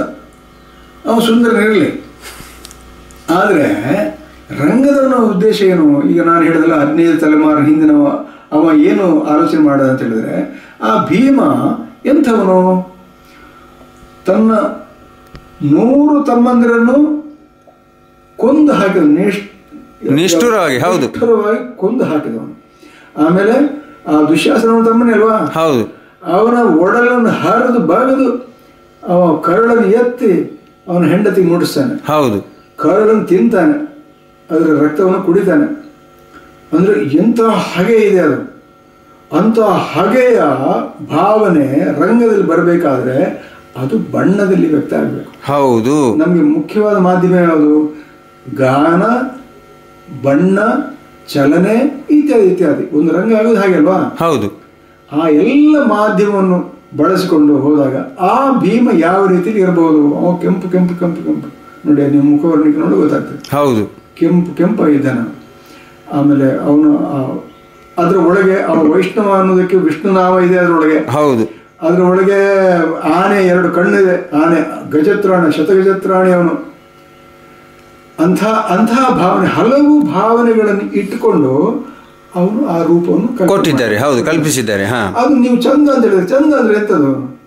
ಭಾವವನ್ನು ಯಥಾರ್ಥವಾಗಿ ಬಿಂಬಿಸುವಂಥದ್ದೇ ಚಂದ, ಅದೇ ಚಂದ. ಭೀಮನಿಗೆ ಅದೇ ಚಂದ. ಅದೇ ರೀತಿಯಲ್ಲಿ ಪರಶುರಾಮ ಇದ್ದಾನೆ, ಅವನದು ಉಗ್ರವಾದ ಮುಖ, ಕೆಂಪು. ಇಲ್ಲಿ ಅದನ್ನು ತೆಗೆದು ಋಷಿವೇಷ ಮಾಡಿದರು. ನೋಡಿ ಎಂಥ ದಡ್ಡರು ಅಂತಂದ್ರೆ, ಅವ ಎಂಥ ಉಗ್ರ ಮೂರ್ತಿ ಅಂತ ಹೇಳಿದ್ರೆ, ವಿಷ್ಣುವಿನ ಉಗ್ರವಾದ ನರಸಿಂಹನ ತುಲ್ಯವಾದಂತಹ ಉಗ್ರ ಮೂರ್ತಿ. ಹೌದು ಹೌದು, ಅವನು ಉಗ್ರ ಮೂರ್ತಿ ಅಲ್ವಾ? ಅವನಿಗೆ ಕಿರೀಟ ಇದೆ, ಕೆಂಪು ಮುಖ ಇದೆ. ಯಾಕೆಂದ್ರೆ ಅವ ತಾಯಿಯನ್ನೇ ಹಿಂದೆ ಮುಂದೆ ನೋಡದೆ ಕಡ್ದವನು. ಹೌದು, ತಂದೆ ಹೇಳಿದ ಮುಗಿದ್ರೊಳಗಡೆ ಆಗಿದೆ. ಅಂದ್ರೆ ಅಂಥ ನಿಷ್ಠುರವಾದಂತಹ ಒಂದು ಸಂಕಲ್ಪ ಇದ್ದವನು. ಹೌದು ಅಲ್ವಾ? ಅದನ್ನು ಬಣ್ಣದಲ್ಲಿ ಆ ರೀತಿ ಮಾಡಿದ್ದಾನೆ. ಈ ತತ್ವ ಅರ್ಥ ಆಗದ ಈ ದಡ್ಡ ಜನರಿಗೆ ನಾವು ಎಂತಂತ ಹೇಳೋದು? ಇದು ಹೇಳಿದ್ರೆ ನಾನು ಬೈದೆ ಅಂತ ಆಗ್ತದೆ ಅಲ್ವಾ? ಆದ್ದರಿಂದ ಅವ್ರದ್ದು ಒಳ್ಳೆಯ ಅವ್ರ ದಾರಿ ಅವರಿಗೆ. ಆದರೆ ನಾನಂತೂ ಒಪ್ಪೋದಿಲ್ಲ. ಇದೇನಂತ ಹೇಳಿದ್ರೆ ಆ ರಂಗ ಯಾವ ರೀತಿ, ಅದೇ ರಂಗವನ್ನು ನಾವು ಮತ್ತಷ್ಟು ವೀಕ್ ಮಾಡ್ತಾ ಇದ್ದೇವೆ ಅಷ್ಟೇ. ಅಂದ್ರೆ ಅಷ್ಟು ಕೆಟ್ಟ ಆಲೋಚನೆಯವರಲ್ಲ ಆ ರಂಗ ನಿರ್ಮಾಣ ಮಾಡಿ. ಹೌದು ಅಪ್ಪ, ಹೌದು ಅಲ್ವಾ? ಹಾಗೆ ಈಗ ನೋಡಿ, ಈ ಖಳಪಾತ್ರಗಳನ್ನು ನಾಯಕ ಪಾತ್ರಗಳಿಗಿಂತ ವಿಜೃಂಭಿಸುವಂತೆ ಮಾಡಿರುವುದು ಅದು ಪ್ರಸಂಗಕರ್ತರು ಅಥವಾ ಪಾತ್ರಧಾರಿಗಳು. ಯಾಕೆಂತಂದ್ರೆ ಕೆಲವು ಪ್ರಸಂಗದಲ್ಲೇ ಉಂಟು. ಈ ಕೃಷ್ಣ ಸಂಧಾನ ಎನ್ನುವಂಥ ಪ್ರಸಂಗಗಳಲ್ಲೇ ಕೆಲವು ಪದ್ಯಗಳು ಆ ರೀತಿ ಬರ್ತದೆ. ಅಂದ್ರೆ ಒಂದು ಏನಂದ್ರೆ ಖಳಪಾತ್ರ ಮತ್ತು ಸಾತ್ವಿಕ ಪಾತ್ರ, ಒಳ್ಳೆ ಪಾತ್ರ ಅಂತ ಹಾಗೆ ಬಹಳವಾಗಿ ಬ್ಲ್ಯಾಕ್ ಅಂಡ್ ವೈಟ್ ಆಗಿ ಹೇಳುವಂತ ರೀತಿ ರಾಮಾಯಣ ಮಹಾಭಾರತದಲ್ಲೇ ಇಲ್ಲ. ಹೌದು ಹೌದು, ಆಯ್ತಾ? ಯಾವ ಪಾತ್ರಿಗೆ ಬೇಡ. ನಮ್ಮ ಈಗ ಕಳ್ಳರು ಅಂತಿದ್ದಾರೆ, ಅಥವಾ ದರೋಡೆ ಮಾಡಿದ್ರು, ಅಥವಾ ಕೊಲೆಗಾರರು ಇದ್ದಾರೆ. 100ಕ್ಕೆ 100 ಅವರು ದುಷ್ಟರಲ್ಲ. ಯಾವುದೋ ಒಂದು ಘಟ್ಟದಲ್ಲಿ, ಒಂದು ಹಂತದಲ್ಲಿ ಅವರು ಅಂತ ಕೆಲಸಕ್ಕೆ ಅವರು ತಿರುಗ್ತಾರೆ. ಅಂದ್ರೆ ಅವರಲ್ಲಿ ಒಳ್ಳೆ ಗುಣವೂ ಇದೆ, ಕೆಟ್ಟ ಗುಣ ಯಾವಾಗ ಮೇಲುಗೈ ಸಾಧಿಸಿತು ಆಗ ಅವರು ದುಷ್ಟರು ಅಷ್ಟೇ. ಅವರು ಒಳ್ಳೆ ಗುಣ ಅದನ್ನು ಮೆಚ್ಚಲಿಕ್ಕಿಲ್ವಾ? ಅದು ಒಂದು ಆಲೋಚನೆ. ಇನ್ನೊಂದು ಆಲೋಚನೆ ಏನಂದ್ರೆ, ಇದಕ್ಕೆ ಪೂರಕವಾಗಿ ಇದೆ. ಅದು ಏನಂದ್ರೆ, ನೀವು ಪ್ರತಿನಾಯಕನನ್ನು ಎಷ್ಟೆಷ್ಟು ಬೆಳೆಸ್ತೀರೋ ಅಷ್ಟು ನಾಯಕನ ಮಹಾತ್ಮೆ ಹೆಚ್ಚಾಗ್ತದೆ. ಯಾಕೆ? ಆ ಪ್ರತಿನಾಯಕನ ಕೊಲ್ಲುವನೇ ಅಲ್ವಾ? ಹೌದೌದು. ಅಂದ್ರೆ ಅವನಿಗಿಂತಲೂ ಹೆಚ್ಚಿನ ಯೋಗ್ಯತೆ ಇವನಲ್ಲಿ ಇರಲೇಬೇಕು. ರಾವಣ ಅತ್ಯುನ್ನತಿಗೆ ಹೋದ್ರೆ ಮಾತ್ರ ರಾವಣನನ್ನು ಕೊಲ್ಲುವಂತ ರಾಮ ಇನ್ನೂ ಮೇಲಕ್ಕೆ ಹೋಗ್ತಾನೆ. ಹೌದೌದು. ಹಾಗೆ ಆಮೇಲೆ ಅದರಲ್ಲಿ ರಾವಣನಲ್ಲಿ ಯಾರು ತಾದಾತ್ಮ್ಯ ಹೊಂದುವುದಿಲ್ಲ. ಹೌದಪ್ಪ, ರಾವಣ ಒಳ್ಳೆಯವನು ಅಂತ ಆಗುದಿಲ್ಲ, ಒಳ್ಳೆಯವನು ಇಲ್ಲ. ಆದರೆ ಅವನ ಸಮರ್ಥನೆಯಿಂದಾಗಿ ಅವನನ್ನು ಎಷ್ಟೆಷ್ಟು ಮೇಲಕ್ಕೆ ಹೋಗ್ತೋ ಅಷ್ಟು ರಾಮನ ಪಾತ್ರ ಮೇಲೆ ಹೋಗ್ತದೆ. ರಾವಣನು ಅಷ್ಟೇ ಒಳ್ಳೆ ರೀತಿಯಲ್ಲಿ ಚಿತ್ರಿಸುವ ಜವಾಬ್ದಾರಿ ಆ ಕಲಾವಿದನಿಗಿದೆ. ಅದನ್ನು ಮಾಡಿದ್ರೆ ಆಯ್ತು ಅಷ್ಟೇ ಅಲ್ವಾ? ಪುರಾಣೇತರ ಪ್ರಸಂಗಗಳು ಯಕ್ಷಗಾನಕ್ಕೆ ಪೂರಕವೇ ಅಥವಾ ಮಾರಕವೇ? ಇಲ್ಲಿ ಪ್ರಶ್ನೆ ಏನಂದ್ರೆ, ಪುರಾಣಕ್ಕೆ ಯಾವುದೇ ಕತೆ ಬಹುದು ಬಾರದು ಅಂತಲ್ಲ. ಆಗಬಹುದಾದರೆ ಇಲ್ಲಿರುವಂತಹ ವೇಷದ ಚೌಕಟ್ಟು ಏನಿದೆ, ಇಲ್ಲಿ ಗಾನದ ವ್ಯವಸ್ಥೆ ಏನಿದೆ, ಇಲ್ಲಿ ನಾಟ್ಯದ ವ್ಯವಸ್ಥೆ ಏನಿದೆ, ಆ ವ್ಯವಸ್ಥೆಗೆ ಕುಂದು ಇಲ್ಲದೆ ಆದರೆ ಹೊಸ ಪ್ರಸಂಗ ತರಬಾರದು ಅಂತ ಇಲ್ಲ. ಈಗ ಗಾಂಧಿಯ ಕತೆ ಗಾಂಧಿ ಮೇಲೆ ತುಂಬಾ ಗೌರವ ಇರೋಣ ನಾನು. ಗಾಂಧಿ ಕಥೆ ಯಕ್ಷಗಾನಕ್ಕೆ ಆಗುದಿಲ್ಲ. ಯಾಕೆ? ಯಕ್ಷಗಾನದ ಯಾವ ಒಂದು ವಿಷಯವು ಗಾಂಧಿಯ ಪಾತ್ರಕ್ಕೆ ಹಿಡಿಸುವುದಿಲ್ಲ. ಅಥವಾ ನೀವು ಕೋಲಿಗಿರೀಟ ಕಟ್ಕೊಂಡು ಗಾಂಧಿ ನಾನು ಬಂದೇನೆ ಅಂತ ಹೇಳಿದ್ರೆ ನಮಗೆ ಆದ್ದರಿಂದ ಅಂಥ ಕಥೆಗಳಿಗೆ ಇಲ್ಲಿ ಆಸ್ಪದ ಇಲ್ಲ. ಇಲ್ಲಿರುವಂಥ ಹಾಡುಗಾರಿಕೆ ಶೈಲಿ, ಇಲ್ಲಿರುವಂಥ ನಾಟ್ಯ ಶೈಲಿ, ವಾದನ ಇತ್ಯಾದಿಗಳಿಗೆ ಹೊಂದುವಂತಹ ಒಂದು ಕಲ್ಪಿತ ಪ್ರಸಂಗವನ್ನು ತಂದರೆ ತಪ್ಪಾಗುವುದಿಲ್ಲ. ಈಗ ರಾಜಮುದ್ರಿಕಾ ಅನ್ನೋದನ್ನು ನಮ್ಮ ಶ್ರೀಮಂತೂರು ನಾರಾಯಣ ಶೆಟ್ಟರು ತಂದಿದ್ದಾರೆ. ಬಹಳ ಸೊಗಸಾಗಿ ತಂದರೆ ಅದು ಕಲ್ಪಿತವಾದ ಒಂದು ಕತೆ. ಅದರಲ್ಲಿ ಏನು ತೊಂದರೆ ಆಗಲಿಲ್ಲ, ಯಾರಿಗೂ ತೊಂದರೆ ಆಗಲಿಲ್ಲ. ಹಾಗೆ ಅನೇಕ ಪೌರಾಣಿಕ ಪ್ರಸಂಗಗಳು ಅಂತ ಹೇಳಿದ್ರೆ ಅದು ಪೌರಾಣಿಕ ಅಲ್ಲ, ನಿಜ ಕಥೆಯಲ್ಲಿ ಇದ್ದ ಕಥೆ ಅಲ್ಲ, ಕಟ್ಟಿದ ಕಥೆ ಉಂಟು. ಹೌದು. ಈಗ ದ್ರೌಪದಿ ಪ್ರತಾಪ ಇರ್ಬೋದು, ಹೌದು, ಶ್ವೇತಕುಮಾರ ಚರಿತ್ರೆ, ಕೃಷ್ಣಾರ್ಜುನ ಕಾಳಗ, ರತಿ ಕಲ್ಯಾಣ ಇರ್ಬೋದು, ಇವೆಲ್ಲ ಕಲ್ಪಿತ ಕಥೆಗಳು. ಹೆಸರು ಮಾತ್ರ ಪೌರಾಣಿಕದಷ್ಟೇ. ಹಾಗೆ ಪಾತ್ರಗಳೆಲ್ಲ ಪೌರಾಣಿಕ, ಅದು ಕಲ್ಪಿತ ಕಥೆ. ಅದೇನು ತೊಂದರೆ ಆಗಲಿಲ್ಲ, ಅಂಥದ್ದೆಲ್ಲ ತರ್ಬೋದು. ಒಡ್ಡೋಲಗ ಕ್ರಮಗಳೆಲ್ಲ ಮಾಯವಾಗುತ್ತಿರುವ ಬಗ್ಗೆ ಅದು ನಾವು ಅದೇ ಪರಂಪರೆಯನ್ನು ಉಳಿಸಿದ್ರೆ ಆಯ್ತಲ್ಲ, ಆಗ ಎಲ್ಲವೂ ಉಳಿತದೆ, ಪ್ರಶ್ನೆ ಇಲ್ಲ. ವೇಷಗಳ ಪ್ರವೇಶ ಕ್ರಮಗಳಲ್ಲಿ ಭಿನ್ನತೆ ಅಂತ ಉಂಟಾ? ಅಂದರೆ ಇಂತಿಂಥ ವೇಷಗಳಿಗೆ ಇಂತೆಂಥದ್ದು. ಉದಾಹರಣೆಗೆ ಅಭಿಮನ್ಯು ಮತ್ತೆ ಅವನ ಸಾರಥಿ ಬರುವಾಗ ಇಬ್ಬರಿಗೂ ಬೇರೆ ಬೇರೆ ರೀತಿಯ ಪ್ರವೇಶ ಕ್ರಮ ಅಂತ ಏನಾದರೂ ಉಂಟಾ? ಅದು ಪರಂಪರೆ, ಮುಖ್ಯವಾಗಿ ಲಯ ಭೇದ. ಲಯ ಉಂಟಲ್ಲ, ತಾಳ ಗತಿ ಉಂಟಲ್ಲ, ಹೌದು, ಆ ಗತಿಯಲ್ಲಿ ಲಯದಲ್ಲಿ ವ್ಯತ್ಯಾಸ ಇದೆ. ಈಗ ಉದಾಹರಣೆಗೆ ಪಾಂಡವರು ಒಡ್ಡೋಲಗ ಮಾಡಿದರೆ ಮೊದಲು ಬರುವಂಥ ನಕುಲ ಸಹದೇವಿ ಇಬ್ಬರು ಪಕಡಿ ವೇಷಗಳು, ಅವರ ಲಯ ಚುರುಕು. ಅದು ಆದಮೇಲೆ ಮತ್ತೆ ಅರ್ಜುನ ಬರ್ತಾನೆ, ಅವನ ಲಯ ಸ್ವಲ್ಪ ವಿಲಂಬಿತ, ಅವರಿಬ್ಬರಿಗಿಂತ ವಿಲಂಬಿತ. ಆಮೇಲೆ ಭೀಮ ಬರ್ತಾನೆ, ಅವನು ಇನ್ನೂ ವಿಲಂಬಿತ, ಬಣ್ಣದ ಹೆಜ್ಜೆ ಬರೋದು. ಧರ್ಮರಾಯ ಇನ್ನೂ ವಿಲಂಬಿತವಾಗಿ ಬರಬೇಕು, ಯಾಕಂದ್ರೆ ಅವನು ಮಹಾರಾಜ ಚಕ್ರವರ್ತಿ, ಅವನು ಇನ್ನೂ ವಿಲಂಬಿತವಾದಂಥ, ಅವನು ಹೆಚ್ಚೆಲ್ಲ ಮೈ ಅಲಗಲಿಕ್ಕಿಲ್ಲ, ಮೈ ಕಡಿಮೆ ಅಲಗಬೇಕು ಅವನದು ಆ ಕ್ರಮದಲ್ಲಿ. ಆಗ ಮಾತ್ರ ಈ ತಮ್ಮಂದರು ಮತ್ತು ಈ ಅಣ್ಣ ಅಥವಾ ಚಕ್ರವರ್ತಿ ಅಥವಾ ಸಹಾಯಕರು ಈ ರೀತಿಯ ಭೇದ ಗೊತ್ತಾಗ್ತದೆ. ಮುಖ್ಯವಾಗಿ ಈ ಲಯ ಭೇದವೇ ಕಳೆದ 30 ವರ್ಷಗಳಲ್ಲಿ ಇಲ್ಲವಾಗಿದೆ. ಮತ್ತೆ ತಿಟ್ಟುಗಳು ಆಗೋದಕ್ಕೂ ಅದೇ ಕಾರಣ. ತಿಟ್ಟುಗಳ ನಿರ್ಮಾಣಕ್ಕೂ ಅದೇ ಕಾರಣ. ಏನಂದ್ರೆ ಹೇಗೆ ಅದು ಹೆಚ್ಚು ವಿಲಂಬಿತ ಲಯದಲ್ಲಿ ನೀವು ಕುಣಿಲಿಕ್ಕೆ ಆಗುವುದಿಲ್ಲ. ಅತ್ಯಂತ ವಿಲಂಬಿತವಾಗಿ ಹೇಗೆ ಕುಣಿತೀರಿ? ಕುಣಿತ ಕಡಿಮೆ ಆಗ್ತದೆ. ಆಗ ಏನಾಗ್ತದೆ, ಆಗ ಅಭಿನಯವನ್ನು ವಿಸ್ತಾರ ಮಾಡಬೇಕು. ಕೈಯನ್ನು, ಕಾಲನ್ನು, ಕಣ್ಣನ್ನೆಲ್ಲ ಉಪಯೋಗಿಸ್ಕೊಂಡು, ಬೇರೆ ಬೇರೆ ಸನ್ನೆಗಳನ್ನೆಲ್ಲ ಉಪಯೋಗಿಸ್ಕೊಂಡು ಅಭಿನಯವನ್ನು ಮಾಡ್ತಾನೆ. ಆಗ ಹೆಜ್ಜೆ ತನ್ನಂತೆ ಕಡಿಮೆ ಆಗ್ತದೆ. ಉತ್ತರ ಕನ್ನಡದಲ್ಲಿ ಹೆಜ್ಜೆ ಕಡಿಮೆ, ಅಭಿನಯ ಜಾಸ್ತಿ ಆಗಲಿಕ್ಕೆ ಆ ಲಯವೇ ಕಾರಣ. ಅವರು ವಿಲಂಬಿತ ಲಯದಲ್ಲಿ ಹಾಡ್ತಾರೆ. ಅದಕ್ಕೆ ಹೋಲಿಸಿದರೆ ಬಡಗು ತಿಟ್ಟು ಅಂತ ಈ ನಡು ತಿಟ್ಟು ಉಂಟಲ್ಲ, ಅದು ನಡು ಅಂದರೆ ಮಧ್ಯ ಲಯದಲ್ಲಿದೆ. ಹೌದು. ತೆಂಕು ತಿಟ್ಟು ಸಾಧಾರಣ ಮಧ್ಯ ಲಯದಲ್ಲಿ ಇರೋದು. ತೆಂಕು ಮತ್ತು ಬಡಗಿನ ಹಾಡಿನ ಲಯ ದೃಷ್ಟಿಯಿಂದ ಸಾಮಾನ್ಯ ಒಂದೇ ರೀತಿಯಲ್ಲಿದೆ. ತೆಂಕಿನಲ್ಲಿ ಬಡಗಿಂತ ಹೆಚ್ಚಾಗಿ ಲಯಭೇದ ತತ್ವವನ್ನು ಹೆಚ್ಚು ಕಾಯ್ದುಕೊಂಡಿದ್ದಾರೆ. ಹೌದು, ಅದು ಹೌದು. ಆ ಚಂಡೆಯಲ್ಲಿ ಆ ಪ್ರವೇಶದ ಕ್ರಮದಲ್ಲಿ ನಿಮ್ಗೆ ಗೊತ್ತಾಗ್ತದೆ.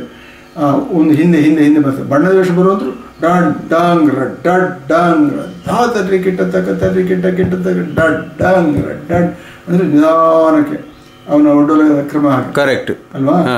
ಆ ರೀತಿ ಅಂತ ಲಯಭೇದ ಇಲ್ಲಿ ನಡುತಿಟ್ಟಿನಲ್ಲಿ ಇಲ್ಲ. ಹೌದು ಹೌದು. ಉತ್ತರ ಕನ್ನಡದಲ್ಲಿ ಎಲ್ಲದಕ್ಕೂ ವಿಳಂಬ ಮಾಡಿದ್ದಾರೆ. ಅದು ಒಂದು ವ್ಯವಸ್ಥೆ. ಆ ದೃಷ್ಟಿಯಲ್ಲಿ ನೀವು ಶೈಕ್ಷಣಿಕವಾಗಿ ನೋಡಿದ್ರೆ, ನಿಷ್ಠುರವಾಗಿ ನೋಡಿದ್ರೆ, ತೆಂಕುತಿಟ್ಟಿನ ವ್ಯವಸ್ಥೆ ಉಂಟಲ್ಲ, ಅದು ಹೆಚ್ಚು ವೈಜ್ಞಾನಿಕವು, ಹೆಚ್ಚು ಸಮರ್ಥನೀಯವಾಗಿದೆ, ಹೆಚ್ಚು ವೈವಿಧ್ಯ ಇದೆ ಅದರಲ್ಲಿ. ಅಷ್ಟು ವೈವಿಧ್ಯ ಇದ್ರೆ ಈಚೆಗೆ ಕಡಿಮೆ ಆಗ್ತದೆ. ಇಲ್ಲಿ ನಾಟ್ಯ ಹೆಚ್ಚು. ಹೌದು, ನಾಟ್ಯ ಹೆಚ್ಚು, ಅದರಲ್ಲಿ ಅಭಿನಯ ಹೆಚ್ಚು. ಅಭಿನಯವು ಮತ್ತು ಆ ವ್ಯವಸ್ಥೆಗಳು, ಆ ಕ್ರಮಗಳು ಉಂಟಲ್ಲ, ಆ ಕ್ರಮಗಳು ತೆಂಕುತಿಟ್ಟಿನಲ್ಲಿ ಹೆಚ್ಚು. ಇವತ್ತಿಗೂ ಕೂಡ ಅಷ್ಟು ಕ್ರಮಗಳು ಇವರಲ್ಲಿ ಇಲ್ಲ. ಹೌದು ಹೌದು ಹೌದು ಅಲ್ವಾ? ಇದು ಮೇಲೆ ಕೆಳಗೆ ಹೇಳಲಿಕ್ಕಲ್ಲ. ಹೌದಪ್ಪ, ಒಂದು ಡಿಫರೆನ್ಸ್ ಅನ್ನು ನಾವು ಹೇಳಿದ್ದಷ್ಟೇ. ಅಲ್ಲಿಯ ಪದ್ಧತಿ ಅಲ್ಲಿ, ಇಲ್ಲಿಯ ಪದ್ಧತಿ. ಹೌದು, ಅದೇ ವ್ಯತ್ಯಾಸಗಳನ್ನು ನಾವು ಗುರುತಿಸಿದ್ದಷ್ಟೇ. ಸರಿ. ಸಭಾ ಕ್ಲಾಸು ಒಬ್ಬೊಬ್ಬರದ್ದು ಒಂದೊಂದು ರೀತಿ ಇರುವುದಕ್ಕೆ ಕಾರಣ ಏನು? ಅಂದರೆ ಬೇರೆ ಬೇರೆ ಗುರುಗಳ ಹತ್ರ ಕಲ್ತವರದ್ದು ಬೇರೆ ಬೇರೆ ರೀತಿ ಒಂದು ಉಂಟು. ಆದರೆ ಅಂದರೆ ನನ್ನ ಪ್ರಶ್ನೆ ಏನು ಅಂತಂದರೆ, ತೆಂಕುತಿಟ್ಟಿಗೆ ಸಾರ್ವತ್ರಿಕವಾಗಿ ಒಂದೇ ರೀತಿ ಇರಬೇಕಲ್ಲ? ಒಂದೇ ಇತ್ತದು. ಆಮೇಲೆ ಏನಾಯ್ತು, ಬಿಟ್ಟರು. ಅದನ್ನು ಬಿಟ್ಟು ಸಭಾ ಕ್ಲಾಸ್ ಇಲ್ಲದೆ ಒಂದು 30 ವರ್ಷ ಆದರೂ ಆಟ ಆಡಿದ್ದಾರೆ ಅವರು. ಓಹೋ, 30 ವರ್ಷ ಬಿಟ್ಟು ಹೋದ ಅಂಶವನ್ನು ಪುನಃ ತರುವಾಗ ಏನ್ ಮಾಡ್ಬೇಕಾಯ್ತು? ಅದು ಪುನಃ ತಂದ ಬಗೆ ಹೇಗೆ? ಅದು ಬಗೆ ಹೇಗೆ ಅಂತ ಹೇಳಿದ್ರೆ ಕೆಲವು ಪ್ರಿಂಟ್ ನಲ್ಲಿ ಉಂಟು, ಕೆಲವರು ಅಸ್ಪಷ್ಟ ನೆನಪುಗಳಿದ್ದಾವೆ. ನೆಡ್ಲೆ ನರಸಿಂಹಭಟ್ರು, ಬಲಿಪ ಭಾಗವತರಿಗೆಲ್ಲ ಕೆಲವು ಅಸ್ಪಷ್ಟವಾದ ನೆನಪು ಇದೆ, ಅವ್ರು ನೋಡಿದ ಕಾಲದ ನೆನಪುಗಳು. ಆ ನೆನಪುಗಳಿಂದ ಪುನಃ ರಚನೆ ಮಾಡಿದ್ರು.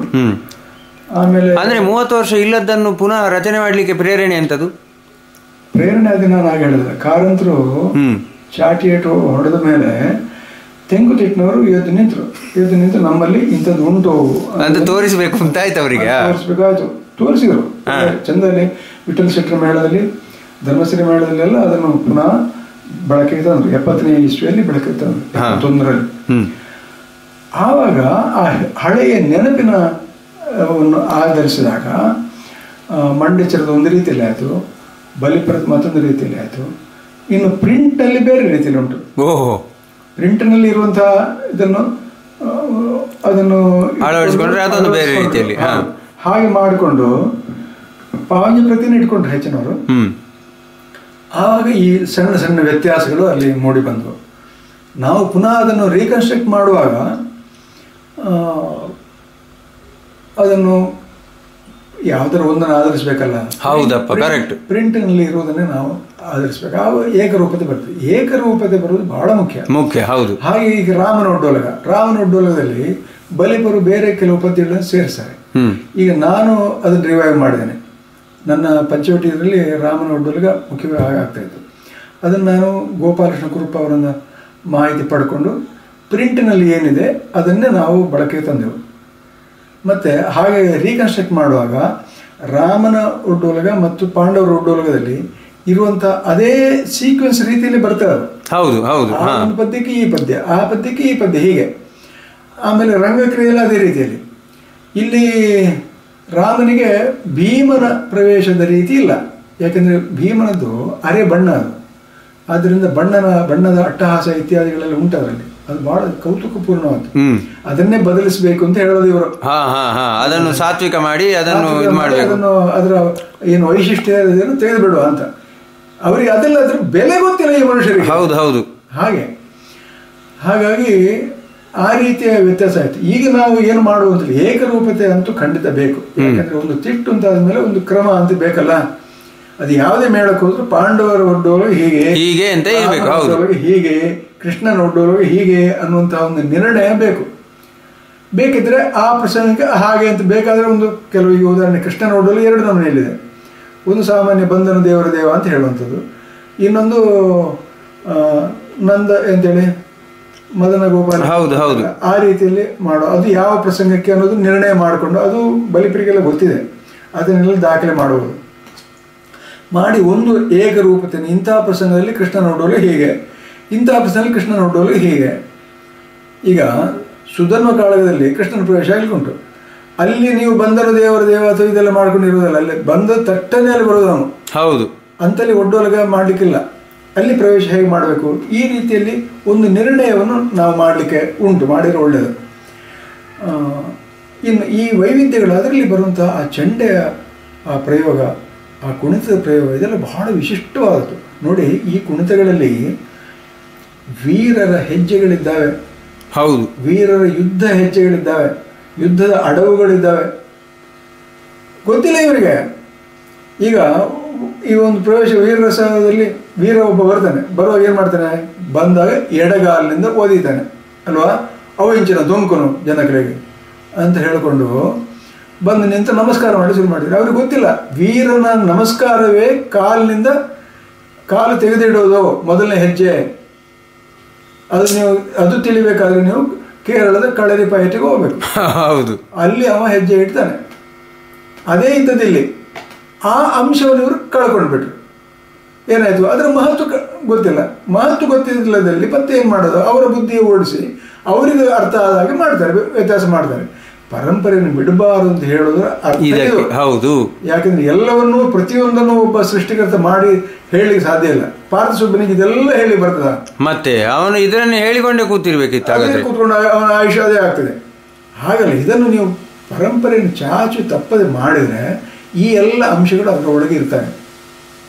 ಹಾಗೆ ಈಗ ಉದಾಹರಣೆಗೆ ಹಿಂದೆ ನಾನು ಬಡಗಿನಲ್ಲಿ ನೋಡಿದ್ದೇನೆ, ಒಂದೊಂದು ಪಾತ್ರ ಬರುವಾಗಲೂ ಅದಕ್ಕೆ ಸಭಾ ಕ್ಲಾಸ್ ಇದೆ, ತೆರೆ ಕ್ಲಾಸ್ ಇದೆ. ತೆರೆ ಕ್ಲಾಸು, ಸಭಾ ಕ್ಲಾಸು, ಪ್ರತಿಯೊಂದು ವೇಷದ ಹೊಸ ವೇಷ ಬರೋದು. ಅದೇ ರಂಗಕ್ಕೆ ಹೊಸದಾಗಿ ಬರುವ ಯಾವುದೇ ವೇಷ ಇದೆ ಅದಕ್ಕೆ ಇತ್ತು. ಆದರೆ ಓ ದೇವ ಎಲ್ಲ ಇಲ್ಲ. ಆದರೆ ವಿಶೇಷವಾಗಿ ಈ ಕಾರ್ತಿವೀರ್ಯಾರ್ಜುನ ಆಡುವಾಗ, ಆ ಪ್ರಸಂಗದಲ್ಲಿ ಆಗುವಾಗ ಅಲ್ಲಿ ಕೃತವೀರ್ಯನೇ ಒಡ್ಡೋಲ ಇದೆ, ಅಲ್ಲಿ ಓ ದೇವ ಅವನಿಗೆ ಕೊಡ್ತಾರೆ.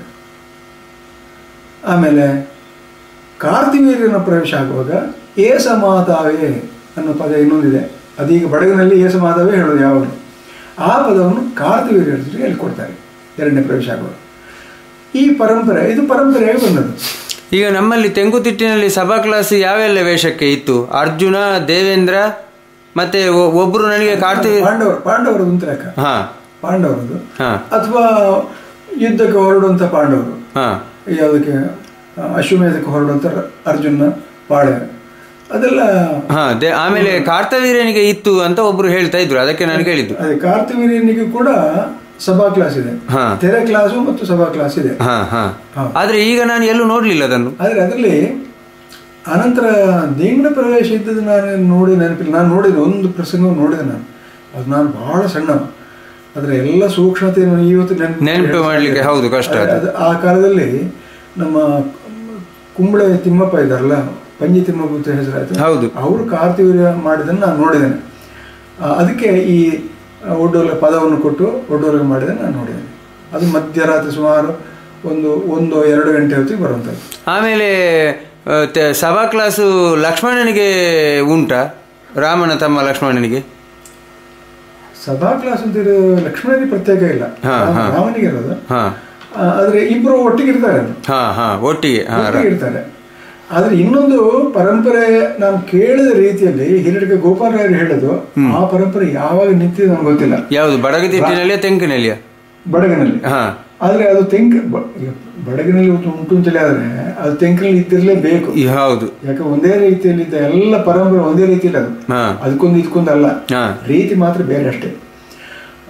ಐಟಮ್ ಉಂಟಲ್ಲ, ಐಟಮ್ಸ್ ಎಲ್ಲ ಅದು ಸಭಾ ಲಕ್ಷಣ ಅದೇ ಅಲ್ವಾ? ಹೌದು ಹೌದು, ಇಬ್ಬರಿಗೂ ಒಂದೇ ಅಲ್ವಾ? ಹೌದು, ಬೇರೆ ಬೇರೆ ಆಗಿದೆ. ಅಲ್ಲಿ ಅವರು ಹೇಳಿದ ಒಂದು ಮಾತು, ಈ ಒಡ್ಡೋಲಗಂದ್ರೆ ಎಂಥದ್ದು, ಪ್ರೇಕ್ಷಕರು ಭಕ್ತರಾದಂತಹ ಪ್ರೇಕ್ಷಕರು ನೀವು ಮನಸ್ಸಲ್ಲಿ ಇಟ್ಕೊಳ್ಬೇಕು, ಆಗ ಗೊತ್ತಾಗ್ತದೆ. ಏನಂದ್ರೆ ಅವರು ರಾಮನನ್ನು ದೇವರಾಗಿ ನೋಡುವರು. ಆಗ ಯಾವುದೇ ಪ್ರಸಂಗ ಆಡಿ ಅಲ್ಲಿ ಭರತ ಶತ್ರುಘ್ನರು ಇಲ್ಲ ಅಂತೇಳಿ ಇಟ್ಕೊಳ್ಳಿ, ರಾಮನ ಒಡ್ಡೋಲಗ ಅಂತ ಹೇಳಿದ್ರೆ ಭರತ ಶತ್ರುಘ್ನ ಲಕ್ಷ್ಮಣ ಸಹಿತವಾದದ್ದು ರಾಮ, ಸೀತೆ ಸಹಿತ ಅಲ್ಲಿ ಇರ್ತಾರೆ ಅಂದ್ರೆ ಲೆಕ್ಕ. ಆ ಮುಂದಿನ ಪ್ರಸಂಗದಲ್ಲಿ ಸೀತೆ ಇಲ್ಲ ಅಥವಾ ಭರತ ಲಕ್ಷ್ಮಣ ಇಲ್ಲ ಅಂತ ಹೇಳಿದ್ರೆ ಅವ್ರು ಹಿಂದೆ ಸರಿತಾರೆ, ರಾಮ ಲಕ್ಷ್ಮಣರು ಉಳಿತಾರೆ ಅಲ್ಲಿ. ಆಗ ಪ್ರವೇಶ ಏನಾಯ್ತು, ರಾಮ, ಲಕ್ಷ್ಮಣ, ಭರತ, ಶತ್ರುಘ್ನ, ಸೀತೆ, ಹೌದು, ಇಷ್ಟು ಮಂದಿ ರಂಗದಲ್ಲಿದ್ದು ಅಲ್ಲಿ ರಾಮ ರಾಮ ದಯಾಸಾರ ಇತ್ಯಾದಿ ಪದ್ಯಗಳನ್ನು ಬಳಕೆ ಮಾಡಿ ಇಡೀ ಒಡ್ಡೋಲ ಮುಗಿದ ಮೇಲೆ ಪ್ರಸಂಗಕ್ಕೆ ಹೇಗೆ ಪ್ರಸ್ತುತವೋ ಹಾಗೆ ಯಾರು ಆ ಪ್ರಸಂಗದಲ್ಲಿ ಇಲ್ಲ, ಯಾವ ಪಾತ್ರ ಇಲ್ಲ, ಆ ಪಾತ್ರ ನಿರ್ವಹಿಸ್ತದೆ. ಅಲ್ಲಿ ಇರುವಂಥವ್ರು ಈಗ ಪಂಚವಟಿಯಲ್ಲಿ ಆಡುವಾಗ ರಾಮ ಮತ್ತು ಲಕ್ಷ್ಮಣ, ಸೀತೆ ಈ ಮೂವರು ಮಾತ್ರ ಉಳಿತಾರೆ, ಬಾಕಿಯವರು ನಿರ್ಗಮಿಸ್ತಾರೆ. ಇದರ ಉದ್ದೇಶ ಏನಂದ್ರೆ ಆ ಇಡೀ ಪಿಕ್ಚರ್ ಕೊಡುವಂಥದ್ದು, ರಾಮ, ಲಕ್ಷ್ಮಣ, ಭರತ, ಶತ್ರುಘ್ನ, ಸೀತೆ ಇಷ್ಟು ಮಂದಿಯ ಆ ಚಿತ್ರ ಪ್ರೇಕ್ಷಕರಿಗೆ ಅಂದ್ರೆ ಭಕ್ತರಿಗೆ ಅಂದ್ರೆ ಮಂಗಲ ಅಂತ ಅರ್ಥ. ಹೌದು ಹೌದು, ಆ ಒಡ್ಡೋಲಗ ಅಂದ್ರೆ ಮಂಗಲ, ಮತ್ತೆ ಅದೊಂದು ಆರಾಧನೆಯ ಭಾಗ. ಅದೇ ರೀತಿಯಲ್ಲಿ ಪಾಂಡವರು ಅಂದ್ರೆ ಏನು, ಅದು ದೇವತೆಗಳಲ್ವಾ? ಹೌದು, ದೇವತೆಗಳು, ದೇವತಾಂಶಗಳಲ್ವಾ? ಯಮನ ಮಗ ಧರ್ಮರಾಯ, ವಾಯುವಿನ ಮಗ ಭೀಮ, ಇಂದ್ರನ ಮಗ ಅರ್ಜುನ. ಇಂದ್ರನಿಗೆ ಪ್ರಾಬಲ್ಯ ಯಾಕೆ? ಅವ ಇಂದ್ರನ ಮಗ. ಅರ್ಜುನಿಗೆ ಪ್ರಾಬಲ್ಯ ಕಾರಣ ಅಂದ್ರೆ ಇಂದ್ರನ ಮಗ ಅವನು. ಹಾಗಾಗಿ ಅವರು ದೇವತೆಗಳು ಅಂತೇಳಿ ಲೆಕ್ಕ. ಹೌದು, ಆ ಒಂದು ಚಿತ್ರವನ್ನು ಪ್ರೇಕ್ಷಕರಿಗೆ ಮೊದಲು ಕೊಡುವಂಥದ್ದು. ಮತ್ತು ಪಾಂಡವರ ಭಕ್ತಿ ನಮ್ಮ ಸಮಾಜದಲ್ಲಿ ಬಹಳ ಪ್ರಾಚೀನ. ಅವರು ಬರೀ ಕಥಾಪಾತ್ರಗಳಲ್ಲ, ಅವರು ದೇವ ಸ್ವರೂಪಗಳೇ ಅವರು. ಹಾಗಾಗಿ ಅವರ ದರ್ಶನ ಆಗಬೇಕು ಅನ್ನೋ ದೃಷ್ಟಿಯಲ್ಲಿ ಹಾಗೆ ಇಂದ್ರನ ಒಡ್ಡೋಲಗ, ಇಂದ್ರ ಸಾಕ್ಷಾತ್ ದೇವರು ಅಲ್ವಾ? ಏನು ಡೌಟ್ ಇಲ್ಲ.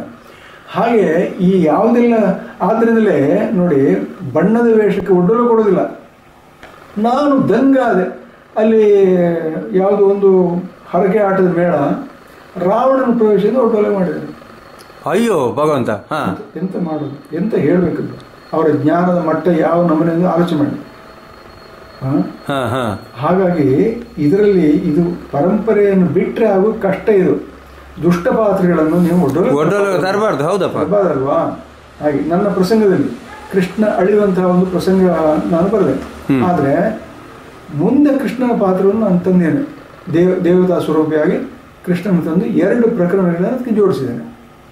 ಯಾಕೆಂತ ಹೇಳಿದ್ರೆ ಆ ಪರಂಪರೆ ಅದು. ನಾವು ಕೃಷ್ಣನನ್ನು ಯಾವಾಗಲೂ ಆರಾಧ್ಯವಾಗಿ ನೋಡ್ಬೇಕಲ್ವಾ?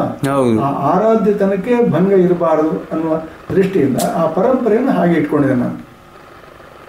ಹಾಗೆ ಹಿಮ್ಮೇಳಕ್ಕೆ ಸರಿಯಾಗಿ ಕುಣಿಯುವುದಾ ಅಥವಾ ಕುಣಿತಕ್ಕೆ ಆ ಹೆಜ್ಜೆಗಳನ್ನು ಅನುಸರಿಸಿಕೊಂಡು ನಾವು ಬಡಿತ ನುಡಿತಗಳನ್ನು ಕೊಡುವುದಾ? ಇದಕ್ಕೆ ನನಗೆ ನಮ್ಮ ಸ್ನೇಹಿತರಾದ ಗೋವಿಂದ ಭಟ್ರ ಮಾತನ್ನು ನೆನಪು ಮಾಡ್ತೇನೆ. ಅವ್ರ ಹತ್ರ ಕೇಳಿದ್ರು, ನಿಮ್ಗೆ ಆಧಾರ ಯಾವುದು ಕುಣಿಯೋದಕ್ಕೆ ಅಂತ. ಜಾಗಟ ತಾಳದ ಪೆಟ್ಟುಗಳು ಅಂತ ಹೇಳಿದ್ರು ಅವರು. ಬಹಳ ಮುಖ್ಯವಾದ ಮಾತದು. ಇಡೀ ಕುಣಿತ ಅಥವಾ ಎಂಥದೇ ಇರಲಿ ರಂಗದಲ್ಲಿ ಅದಕ್ಕೆ ಮೂಲ ಆಧಾರ ಭಾಗವತಿಕೆ. ಭಾಗವತಿಕೆಯ ತಾಳ, ಆ ಆಲಾಪನೆ ಮತ್ತು ಅದರಲ್ಲಿ ಕುಣಿತ ತಾಳ ಇರಬೇಕು ಪದ್ಯದಲ್ಲಿ. ಹೌದು, ತಾಳ ಬಿಟ್ಟು ಈಗೆಲ್ಲ ತಾಳ ಬಿಟ್ಟು ಪದ್ಯ ಆಗ್ತದೆ. ಓದಿದಾಗ ಪದ ಹೇಳ್ತಾ ಇದ್ದಾರೆ. ಹೌದು, ಮೊನ್ನೆ ಒಬ್ರು ನಮ್ಮ ಮಿತ್ರರೊಬ್ರು ಹೇಳ್ತಿದ್ರು, ಉದಯವಾಣಿಯದ್ದು ನ್ಯೂಸ್ ಪೇಪರ್ ಇದ್ದು ಕೂಡ ಹಾಡಿ ತೋರಿಸ್ತಾರೆ ಬೇಕಾದ್ರೆ ಅಂತ. ಹಾಗಾದ್ರೆ ಆ ಭಾಗವತ ಹಾಡಿನಲ್ಲಿ ತಾಳ ಒಂದಿಷ್ಟೂ ಬಿಡದೆ ಶಾಸ್ತ್ರೀಯವಾಗಿರ್ಬೇಕು. ಆ ತಾಳಕ್ಕೆ ಸರಿಯಾಗಿ, ಆ ಪದದ ನಡಿಗೆ ಸರಿಯಾಗಿ ಮೊದಲೇ ಬರುವಂಥದ್ದು, ಮೊದಲೇ ಖುಷಿ ಬಂದಾಗ ಬಿಡುವಂಥದ್ದಲ್ಲ ಅದು. ಹೌದು, ಅದೆರಡನ್ನು ಕುಣಿದು ತೋರಿಸುವುದೇ ನಾಟ್ಯ ಹೊರತು ನಿಮ್ಗೆ ಖುಷಿ ಬಂದದ್ದು ತೋರಿಸಿ ಕುಣಿಲಿಕ್ಕಲ್ಲ. ಹಾಗೆ ಅಂದ್ರೆ ತಾಳ ಮತ್ತು ಮದ್ದಲೆ ವಾದನದ ನುಡಿತಗಳನ್ನು ಕುಣಿದು ತೋರಿಸುವುದು, ಹೆಜ್ಜೆಯಲ್ಲಿ ತೋರಿಸ್ಬೇಕು ಅಷ್ಟೇ. ಭಾಗವತಿಕೆಯನ್ನು ಕುಣಿಯುವುದು ಅಂತ ಅರ್ಥ, ಮೊದಲೇನು ಕುಣಿದಲ್ಲ. ಓಹೋ, ಭಾಗವತಿಕೆಯನ್ನು ಕುಣಿದು ತೋರಿಸುವುದು.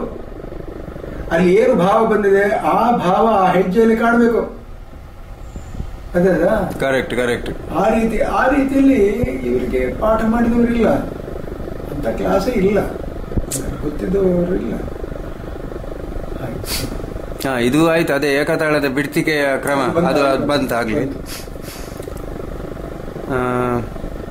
ಚೌತಾಳ ಮತ್ತೆ ಧ್ರುವತಾಳ ಇತ್ತೀಚೆಗೆ ಬಳಕೆಯಲ್ಲೇ ಇಲ್ಲ. ಇವುಗಳನ್ನು ಮತ್ತೆ ಬಳಕೆಗೆ ತರಬೇಕಾದ್ರೆ ಏನು ಮಾಡಬೇಕು, ಮತ್ತೆ ಯಾರು ಇದನ್ನು ಪ್ರಾರಂಭ ಮಾಡಬೇಕು?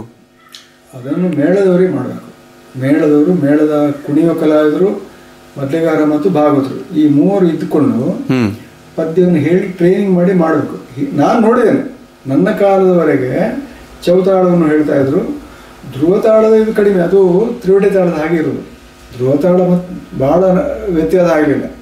ಈಗ ನೋಡಿ, ಶಂಕರಿ ಸರ್ವೇಶ್ವರಿ ಅದು ಧ್ರುವತಾಳದಲ್ಲಿ ಹಾಗೆ ಸರಿ ಹೇಳ್ತಾ ಇದ್ರು.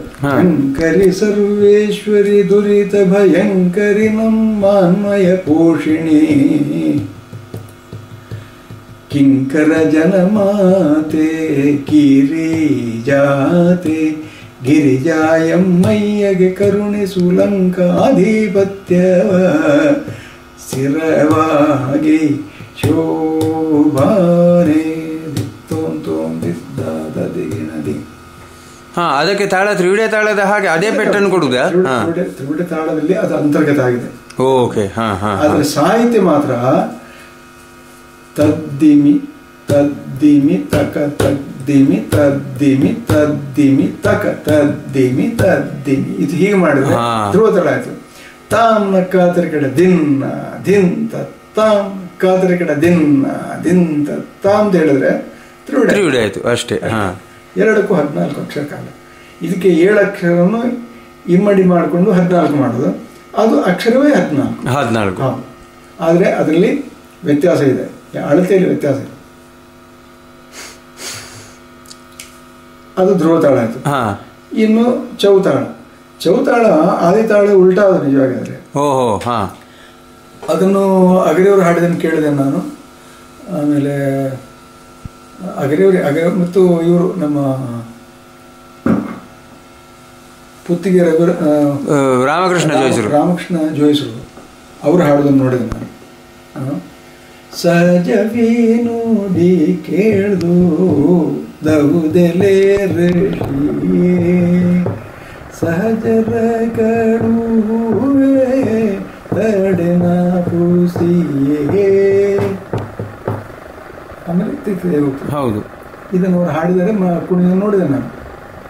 ಕುಣಿದಲ್ಲ, ಇದನ್ನು ಹಾಡಿದ್ದಾರೆ ಅವರು. ಅಗರಿ ಭಾಗವತರು ಹಾಡೋದನ್ನು ನಾನು ನೋಡಿದ್ದೇನೆ. ಆದರೆ ಅದಕ್ಕೆ ಕುಣಿತಕ್ಕೆ ಪ್ರತ್ಯೇಕ ಹೆಜ್ಜೆ ಮಾಡಬೇಕು ಇವರು. ಅಂದ್ರೆ ಹೊಸದಾಗಿ ಜೋಡಿಸೋದು ಅರ್ಥ, ಜೋಡಿಸಿ ಮಾಡೋಲ್ವಾ? ಹೌದು ಹೌದು. 4 ಹೆಜ್ಜೆಗಳು ಇರೋದು ಹೆಚ್ಚು ಕಡಿಮೆ. ಆ 4 ಹೆಜ್ಜೆಗಳಂದ್ರೆ ಅದು ನನಗೆ ಸ್ವಲ್ಪ ವಿವರಣೆ ಬೇಕಿತ್ತು. 1ನೇ ಹೆಜ್ಜೆ, 2ನೇ ಹೆಜ್ಜೆ, 3ನೇ ಹೆಜ್ಜೆ, 4ನೇ ಹೆಜ್ಜೆ ಅಂತಂದ್ರೆ ಏನದು? ಅದು ನೀವು ಕುಣಿದೆ ತೋರಿಸ್ಬೇಕು.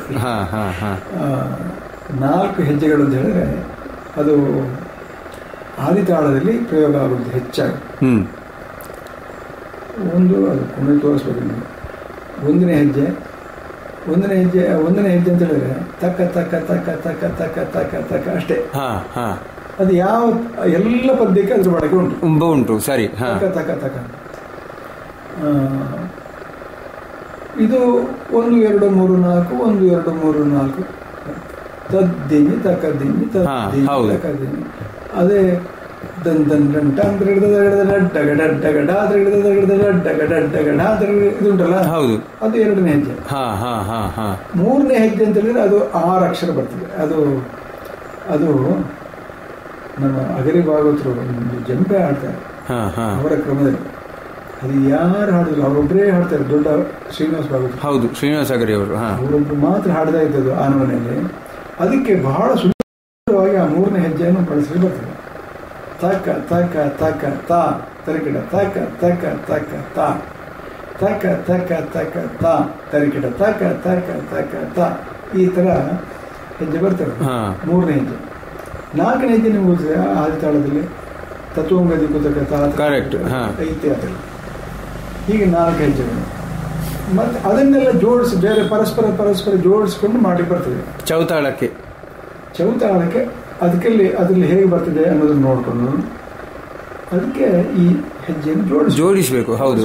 ಹೆಚ್ಚಾಗಿ ಶೃಂಗಾರ ರಸಕ್ಕೆ ಅದನ್ನು ಉಪಯೋಗ ಮಾಡುವಂಥದ್ದು. ಹಾಗೆ ಇದ್ರೆ ಈಗ ಹೆಚ್ಚಿನಲ್ಲಿ ಬಳಕೆಯಲ್ಲಿ ಇಲ್ಲ. ಅದು ಇಲ್ಲ, ಹಾಡ್ಲಿಕ್ಕೆ ಬರೋದಿಲ್ಲ ಅವರಿಗೆ. ಅದೇ ಹಾಡ್ತಾರೆ, ಗೊತ್ತಿಲ್ಲ ಅಂತೇಳಿ ಹೇಳಿ ಬರೋದಿಲ್ಲ, ಆದ್ರೆ ಉಪಯೋಗಿಸೋದಿಲ್ಲ. ಯಾಕಂದ್ರೆ ಹಾಡಿದ್ರೆ ಕುಣಿಲಿಕ್ಕೆ ಬರೋದ್ರೆ ಅವ ಎಂತ ಮಾಡುದು. ಹೌದು. ನಾನು ಒಂದು ಹೇಳೋದು, ನನ್ನ ಪ್ರಸಂಗದನ್ನು ಆದಿತಾಳದಲ್ಲಿ ಹೇಳಿ ಅಂತ ಹೇಳಿದೆ. ಅಯ್ಯೋ ಆದಿತಾಳ ಹೇಳಿದ್ರೆ ಅವ್ರು ಕುಣಿದ ಹೇಗಪ್ಪ ಅಂತೇಳಿ ಅವರು ಏಕತಾಳದಲ್ಲಿ ಹೇಳ್ತಾ ಇದ್ರು. ಆಮೇಲೆ ಅದು ಅವರ ಸಮಸ್ಯೆ, ನಾವೇನು ಮಾಡಿ ಬರ್ತೇವೆ. ಹಾಗೆ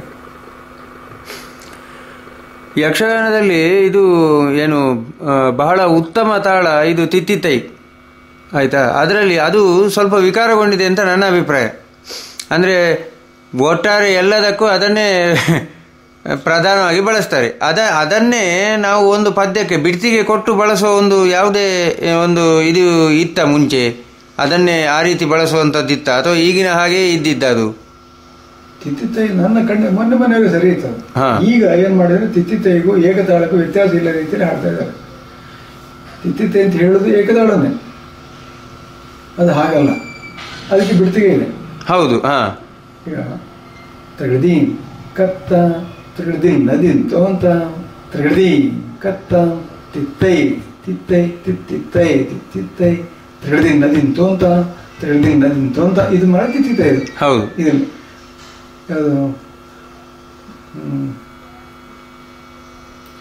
ಆದರೆ ನಾನಿಗೆ ನೋರ್ವನ ಸಹಾಯಕ್ಕೆ ಕಾದಲಿ ಕಸದಳಗು ತಗಡಿ ಕತ್ತ ತಗಡಿನ ತಿಂತು ಅಂತ ಕಾದಲಿ ಕಸದಳಗು. ಅದಕ್ಕೆ ಗಮಕ ಹಾಗೆ ತಗಡಿನ ತಿಂತು ಅಂತ ಈಗ ಬರಬೇಕು. ಈಗ ಹಾಗೆ ಹಾಡುದಿಲ್ಲ. ಅದು ತಿತ್ತಿತ್ತೈಯೂ ಅಲ್ಲ ಏಕವೂ ಅಲ್ಲ, ಎಂತದೋ ಮಾಡಿ ಹಾಡ್ತಾ ಇದ್ದಾರೆ ನೋಡಿ. ದಿದ್ದ ತೆಗ್ದ ದಿದ್ದ ತೆಗ್ದ ದಿತರಿಕ ತರಿಕಿಟ ಕಿಟ ತೆಗತ ದಿದ್ದ ದಿದಗುತ್ತದ ದಿದ್ದ ದಿದುಗತ ದಿದುಗತ ದಿದುಗತ ದಿನ್ನ ದಿಂತು ಅಂತ ದಿನ್ನ ದಿಂತು ಅಂತ ಹೀಗೆ ತಗೊಳ್ಳೋದು. ಅದು ಈಚೆಗೆ ಅದನ್ನೆಲ್ಲ ಬಿಟ್ಟಿದ್ದಾರೆ, ಅವ್ರಿಗೆ ಗೊತ್ತಿಲ್ಲ. ಬಡಗಿನ ಮದ್ದಳೆಯ ಛಾಪು ಮತ್ತು ಧೂಮ್ಕಾರ ಒಂದೇ ಶ್ರುತಿಯಲ್ಲಿ ಇರ್ತದೆ. ತೆಂಕಿನಲ್ಲಿ ಧೂಮ್ಕಾರ ಸ್ವಲ್ಪ ಏರುಸ್ತಾಯಿ. ಇದು ಯಾಕೆ? ಅಂದರೆ ಚೆಂಡೆಯ ನಾದಕ್ಕೆ ಅನುಗುಣವಾಗಿಯಾ ಅಥವಾ ಬೇರೆ ಏನಾದರೂ ಕಾರಣ ಉಂಟಾ? ಇಲ್ಲ, ಮದ್ದಳೆಯ ರಚನೆಯಲ್ಲಿ ಮುಚ್ಚಿಗೆ ಉಂಟಲ್ಲ, ಮುಚ್ಚಿಗೆಯನ್ನು ವ್ಯತ್ಯಾಸ ಮಾಡಿದ್ರು. ಮುಂಚೆ ಅದು ತೆಂಕು ಮತ್ತು ಬಡಗು ಮುಚ್ಚಿಗೆ ಒಂದೇ ರೀತಿಯಲ್ಲಿ ಇತ್ತು. ಯಾಕೆಂದರೆ ನಾನು ಕಾರ್ಕಳದಲ್ಲಿ ತೆಂಕು ಮೊದಲೇ ಇತ್ತು, ಬಡಗು ಮೊದಲೇ ಇತ್ತು, ಒಂದೇ ನಮ್ಮನೆ ಹೆಚ್ಚು ಕಡಿಮೆ ಸ್ವಲ್ಪ ವ್ಯತ್ಯಾಸ ಇರ್ಬೋದು. ಇದಕ್ಕೆ 42 ಕಣ್ಣು, ತೆಂಕಿಗೆ 42 ಕಣ್ಣು, ಬಡಗಿಗೆ 32 ಕಣ್ಣು,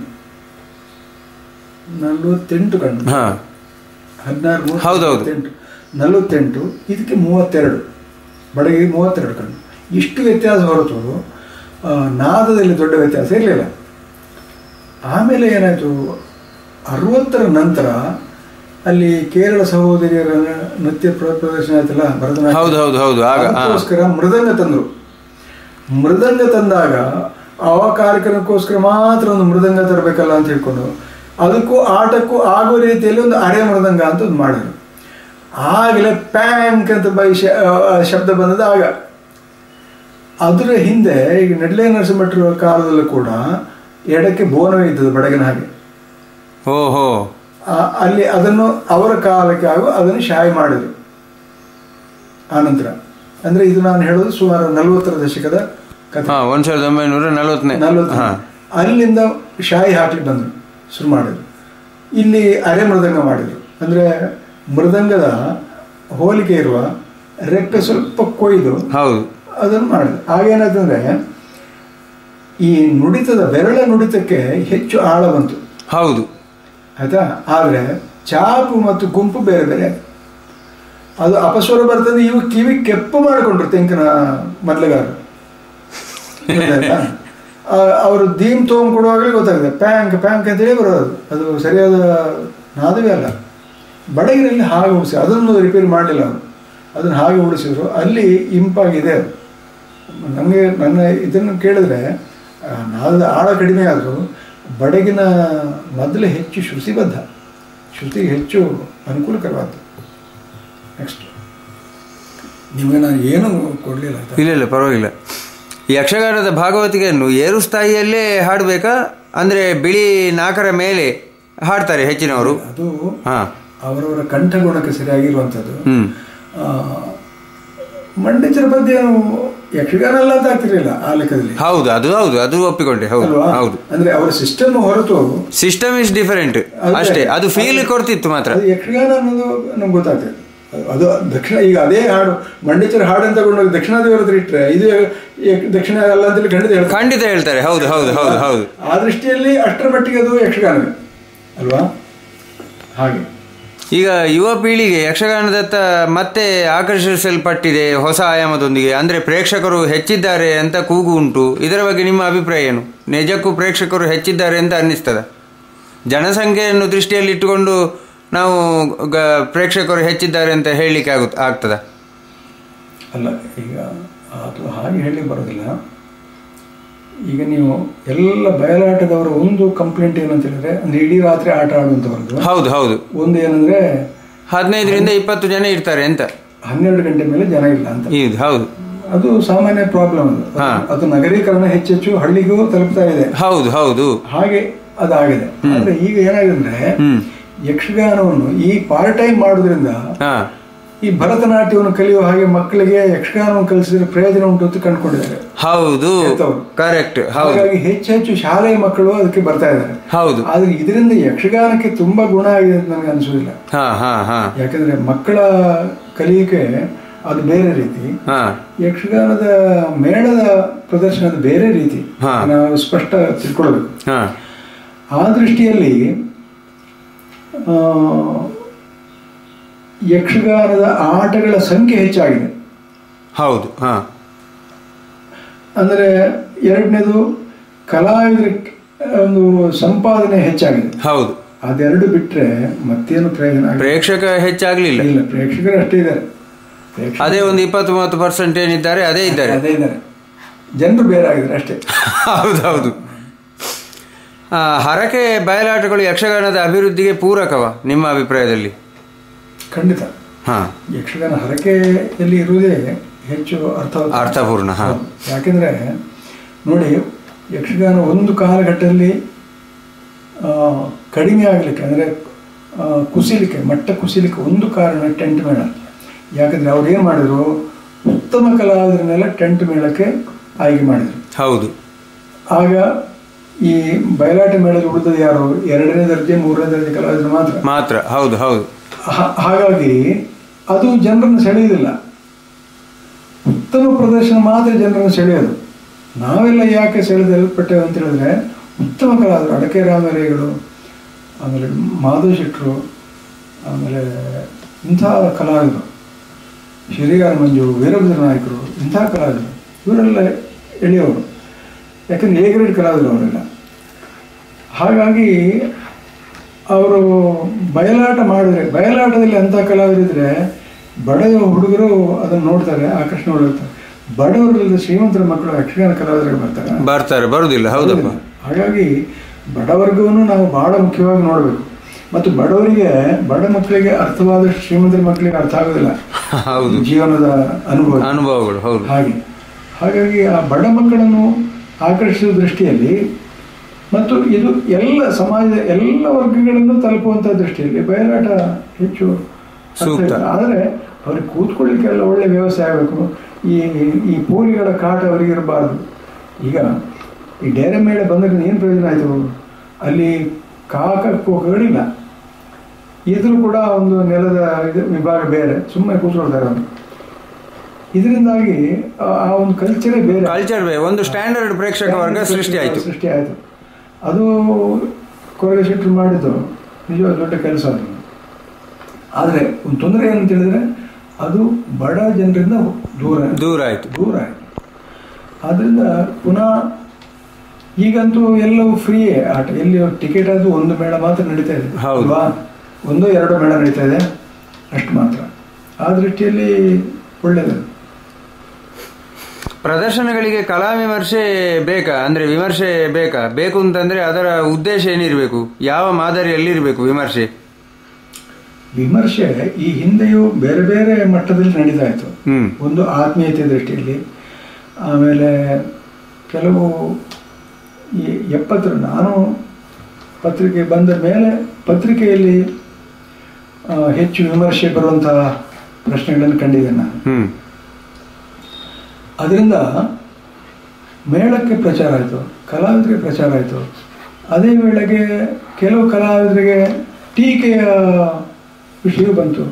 ಈ ಒಳ್ಳೆಯದು ಮೆಚ್ಚಿದ ಮೇಲೆ ಕೆಟ್ಟದನ್ನು ಹೇಳಲೇಬೇಕಲ್ಲ, ಮತ್ತೆ ಬೇಕಾಗ್ತದೆ. ಹಾಗೆ ಹೇಳುವಾಗ ಅವ್ರಿಗೆ ಕೆಲವರಿಗೆ, ಈಗ ನಾನು ಒಬ್ಬರ ಕಲಾವಿದರ ಬಗ್ಗೆ ಬರೆದದ್ದು ಇವತ್ತಿಗೂ ಅವರಿಗೆ ಬೇಸರ ಇದೆ. ಗೊತ್ತಾಗ್ತದೆ, ನಾನು ಮಾತಾಡೋ ಗೊತ್ತಾಗ್ತದೆ. ನಾನು ಯಾವಾಗಲೂ ಮರೆತು ಬಿಟ್ಟಿದ್ದೆ ನಾನು. ಅವರು ಬದಲಾವಣೆ ಆಗಿದ್ದಾರೆ, ಅವರು ಎಷ್ಟೋ ಮೇಲೆ ಸ್ಥಾನಮಾನ ಪಡೆದಾಗಿದೆ ಆಮೇಲೆ. ಆದರೆ ಆವತ್ತಿನ ಒಂದು ಲೇಖನದಲ್ಲಿ ಆದ ಹಾನಿ ಅವರಿಗೆ ಆಗಿದೆ, ಹೌದು. ಅದು ಇವತ್ತಿಗೂ ನಮ್ಮ ಸಂಬಂಧವನ್ನು ಕೆಟ್ಟದ್ದು ಮಾಡಿಟ್ಟಿದೆ. ಅದು ಆ ಬಗ್ಗೆ ಸ್ವಲ್ಪ ನಾವು ಜಾಗ್ರತೆ ಮಾಡಬೇಕು. ಕಲಾವಿದರನ್ನು ಟೀಕಿಸುವಾಗ ತುಂಬ ಜಾಗ್ರತೆ ಮಾಡಬೇಕು ನಾವು. ಅದು ವಿಧಾಯಕ ಆಗಬೇಕು. ಮತ್ತು ವಿಮರ್ಶೆ ಇಲ್ಲದಿದ್ದರೆ ಯಾವ ರಂಗವೂ ಏಳಿಗೆ ಪಡೆಯಲ್ಲ. ವಿಮರ್ಶೆಗೆ ಬೇಕೇ ಬೇಕು. ಆದರೆ ಆ ವಿಮರ್ಶಕ ಅವನ ನೆಲೆ ಬೆಲೆಯನ್ನು ಕಂಡುಕೊಳ್ಬೇಕು. ಅವ ತಿಳಿದವನಾಗಿರಬೇಕು. ಅವ ಹೇಳಿದನ್ನು ಹಂದಾಡಿಸ್ಲಿಕ್ಕೆ ಬರಬಾರ್ದು. ಹೌದು, ಅದು ವಿವಾದಾತೀತ. ಹಾಗಾಗಿ ಈ ಹೊಗಳಿಕೆಯ ಒಂದು ದಾರಿ ಉಂಟಲ್ಲ, ಅದನ್ನು ಬಿಡಬೇಕು. ಇವತ್ತು ನೋಡಿ 3-4 ಪೇಪರ್ಗಳಿದ್ದಾವೆ, ಅವರಿಗೆ ಸರಿಯಾದ ವಿಮರ್ಶೆ ಇನ್ನೂ ಸಿಕ್ಕಲಿಲ್ಲ. ಎಲ್ಲ ಒಂದು ವರದಿ ಥರ ಕೊಡೋದು, ಅದು ಸಹ ಹೊಗಳೋದು, ಅದರಲ್ಲಿ ಕೆಲವು ವಿಸ್ಮಯ, ಅದ್ಭುತ ಇಂಥ ಶಬ್ದಗಳನ್ನು ಉರುಳಿಸೋದು. ಏನು ಪ್ರಯೋಜನ ಇಲ್ಲ. ಯಕ್ಷಗಾನದಿಂದ ಒಂದು ಇಂಚಿನಷ್ಟು ವ್ಯತ್ಯಾಸ ಆಗುವಂಥ ಸಂದರ್ಭವೇ ಇಲ್ಲ. ಬರೀ ಹೊಗಳೋದು.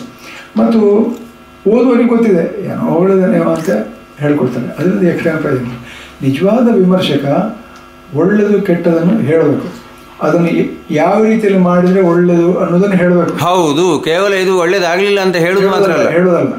ಅವನು ಈ ರೀತಿ ಹೇಳಿದ್ರಿಂದ ಹೀಗಾಗಿದೆ, ಅದನ್ನು ಬಿಡ್ತಿದ್ರೆ ಅವನ ಪಾತ್ರ ಈ ರೀತಿಯಲ್ಲಿ ಆಗ್ತಿತ್ತು ಅಂತ ಅನ್ನೋದನ್ನು ತಿಳಿದು ಹೇಳಬಲ್ಲವನಾಗಬೇಕು.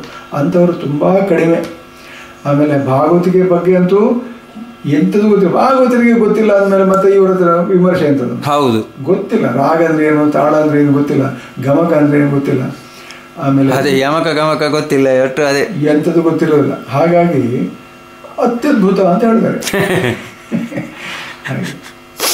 ಆಮೇಲೆ ನೋಡಿ, ಈ ದೇವಿ ಪಾತ್ರ ಎಲ್ಲ ಮಾಡಿಕೊಂಡು ಸ್ವಲ್ಪ ದರ್ಶನ ಬರುವುದು ಎಲ್ಲ ಕೆಲವರೆಲ್ಲ ಮಾಡ್ತಾರೆ. ಅದು ಎಷ್ಟು ಸರಿ? ಅದಕ್ಕೇನಾದರೂ ಅರ್ಥ ಉಂಟಾ? ರಂಗ ಪ್ರಕಾರಕ್ಕೆ ಅದು ಬೇಕಾ? ಸುಮ್ಮನೆ ಅರ್ಥ ಇಲ್ಲ ಅಲ್ವಾ? ಆಮೇಲೆ ಈ ಕೆಲವೆಲ್ಲ ನಾನು ನೋಡಿದ್ದೇನೆ, ಈ ಮೇನಕೆ ಪಾತ್ರ ಅಂಥದ್ದೆಲ್ಲ ಮಾಡುವಾಗ ಈ ಸೆರಗು ಜಾರೆ ಅಂತ ಎಲ್ಲ ಬಂದಾಗ ಅಲ್ಲಿ ಅವರು ಜಾರಿಸಿಯೇ ಬಿಡುದು ಅಂಥದ್ದೆಲ್ಲ ಮಾಡ್ತಾರೆ. ಅದು ನನಗೆ ಯಾಕೋ ಅಷ್ಟು ಅದು ಹಾಂ ಅದೀಗ ಆ ಪ್ರಸಂಗದಲ್ಲಿ ಉಂಟು ಅಂತೇಳಿ ಆದರೆ, ಹಾಂ, ಆ ಸನ್ನಿವೇಶಕ್ಕೆ ಅದು ಸರಿ ಅಂತೇಳಿ ಆದರೆ ಹಾಂ, ಅದನ್ನು ನೀವು ಸಮಾಜ ಒಟ್ಟಿಗಿಟ್ಟು ನೋಡಬಾರ್ದು. ಹಾಂ, ಪ್ರೇಕ್ಷಕರು ಬೇರೆ, ರಂಗ ಬೇರೆ. ಹಾಂ, ಆ ರಂಗದಲ್ಲಿ ಆ ಸನ್ನಿವೇಶದಲ್ಲಿ ಅದು ಉಚಿತ ಆಗ್ತದೆ ಅಂತೇಳಿ ಆದರೆ ಅದು ಮಾಡಬಹುದು. ಆದರೆ ಒಂದೇನಂತ ಹೇಳಿದ್ರೆ ಗರತಿ ಹಾಗೆ ಮಾಡಬಾರ್ದು ಅಷ್ಟೇ. ಹಾಂ, ಈಗ ಏನು ಮಾಡಿದ್ರೆ ಆ ವ್ಯತ್ಯಾಸ ಇಲ್ಲ. ಈಗ ಗರತಿ ಎಲ್ಲ ಒಂದೇ ಆಗಿಬಿಟ್ಟಿದೆ. ಒಂದೇ ಮಾಡಿದ್ದಾರೆ ನೋಡಿ. ಈಗ ಶ್ರೀವೇಷದ ಕುಣಿತ ಅಂತೂ ಬಹಳ ಬಹಳ ಜಾಗ್ರತೆಯಿಂದ ಹ್ಯಾಂಡ್ ಮಾಡಬೇಕಾದದ್ದು. ಶ್ರೀವೇಷದ ಭಾರತೀಯ ನಾರಿಯನ್ನಲ್ಲೋ ಇವರು ರೆಪ್ರೆಸೆಂಟ್ ಮಾಡುದು. ಮತ್ತೆ ಆ ಭಾರತೀಯ ನಾರಿ ಹೇಗೆ ಅನ್ನೋದಕ್ಕೆ ಇವತ್ತಿಗೂ ನಮ್ಮಲ್ಲಿ ಉದಾಹರಣೆಗಳಿದೆ, ಉಂಟು, ಬಹಳಷ್ಟು ಉಂಟು. ಅವರನ್ನು ವಾಚ್ ಮಾಡಬೇಕು. ಅವರು ನಡೆ ನುಡಿ ಹೇಗೆ, ಅವರು ಹೇಗೆ ನಡ್ಕೊಳ್ತಾರೆ, ಒಂದು ಪಬ್ಲಿಕ್ಗೆ ಹೇಗೆ ಕಾಣಿಸ್ಕೊಳ್ತಾರೆ ಇತ್ಯಾದಿಗಳನ್ನು ನಾವು ನೋಡಿಕೊಂಡು, ಅದು ನಮ್ಮ ವಿವೇಕಕ್ಕೆ ಬಿಟ್ಟದ್ದು. ನಾವು ಕಲಿಬೇಕು, ಕಲಿತು ಅದನ್ನು ತೊಡಗಿಸ್ಕೊಳ್ಬೇಕು ಅಲ್ವಾ? ಕರೆಕ್ಟ್. ಹಾಗೆ ಇಷ್ಟು ಹೊತ್ತು ಯಕ್ಷಗಾನದ ಪರಂಪರೆಯ ಬಗ್ಗೆ ಬಹಳ ಚೆನ್ನಾಗಿ ನನಗೆ ವಿವರಣೆ ಕೊಟ್ಟಿದ್ದೀರಿ ಸರ್. ನಿಮಗೆ ಅನಂತ ಕೃತಜ್ಞತೆಗಳು. ಸಂತೋಷ. ನಮಸ್ತೆ ಸರ್. ನಮಸ್ತೆ.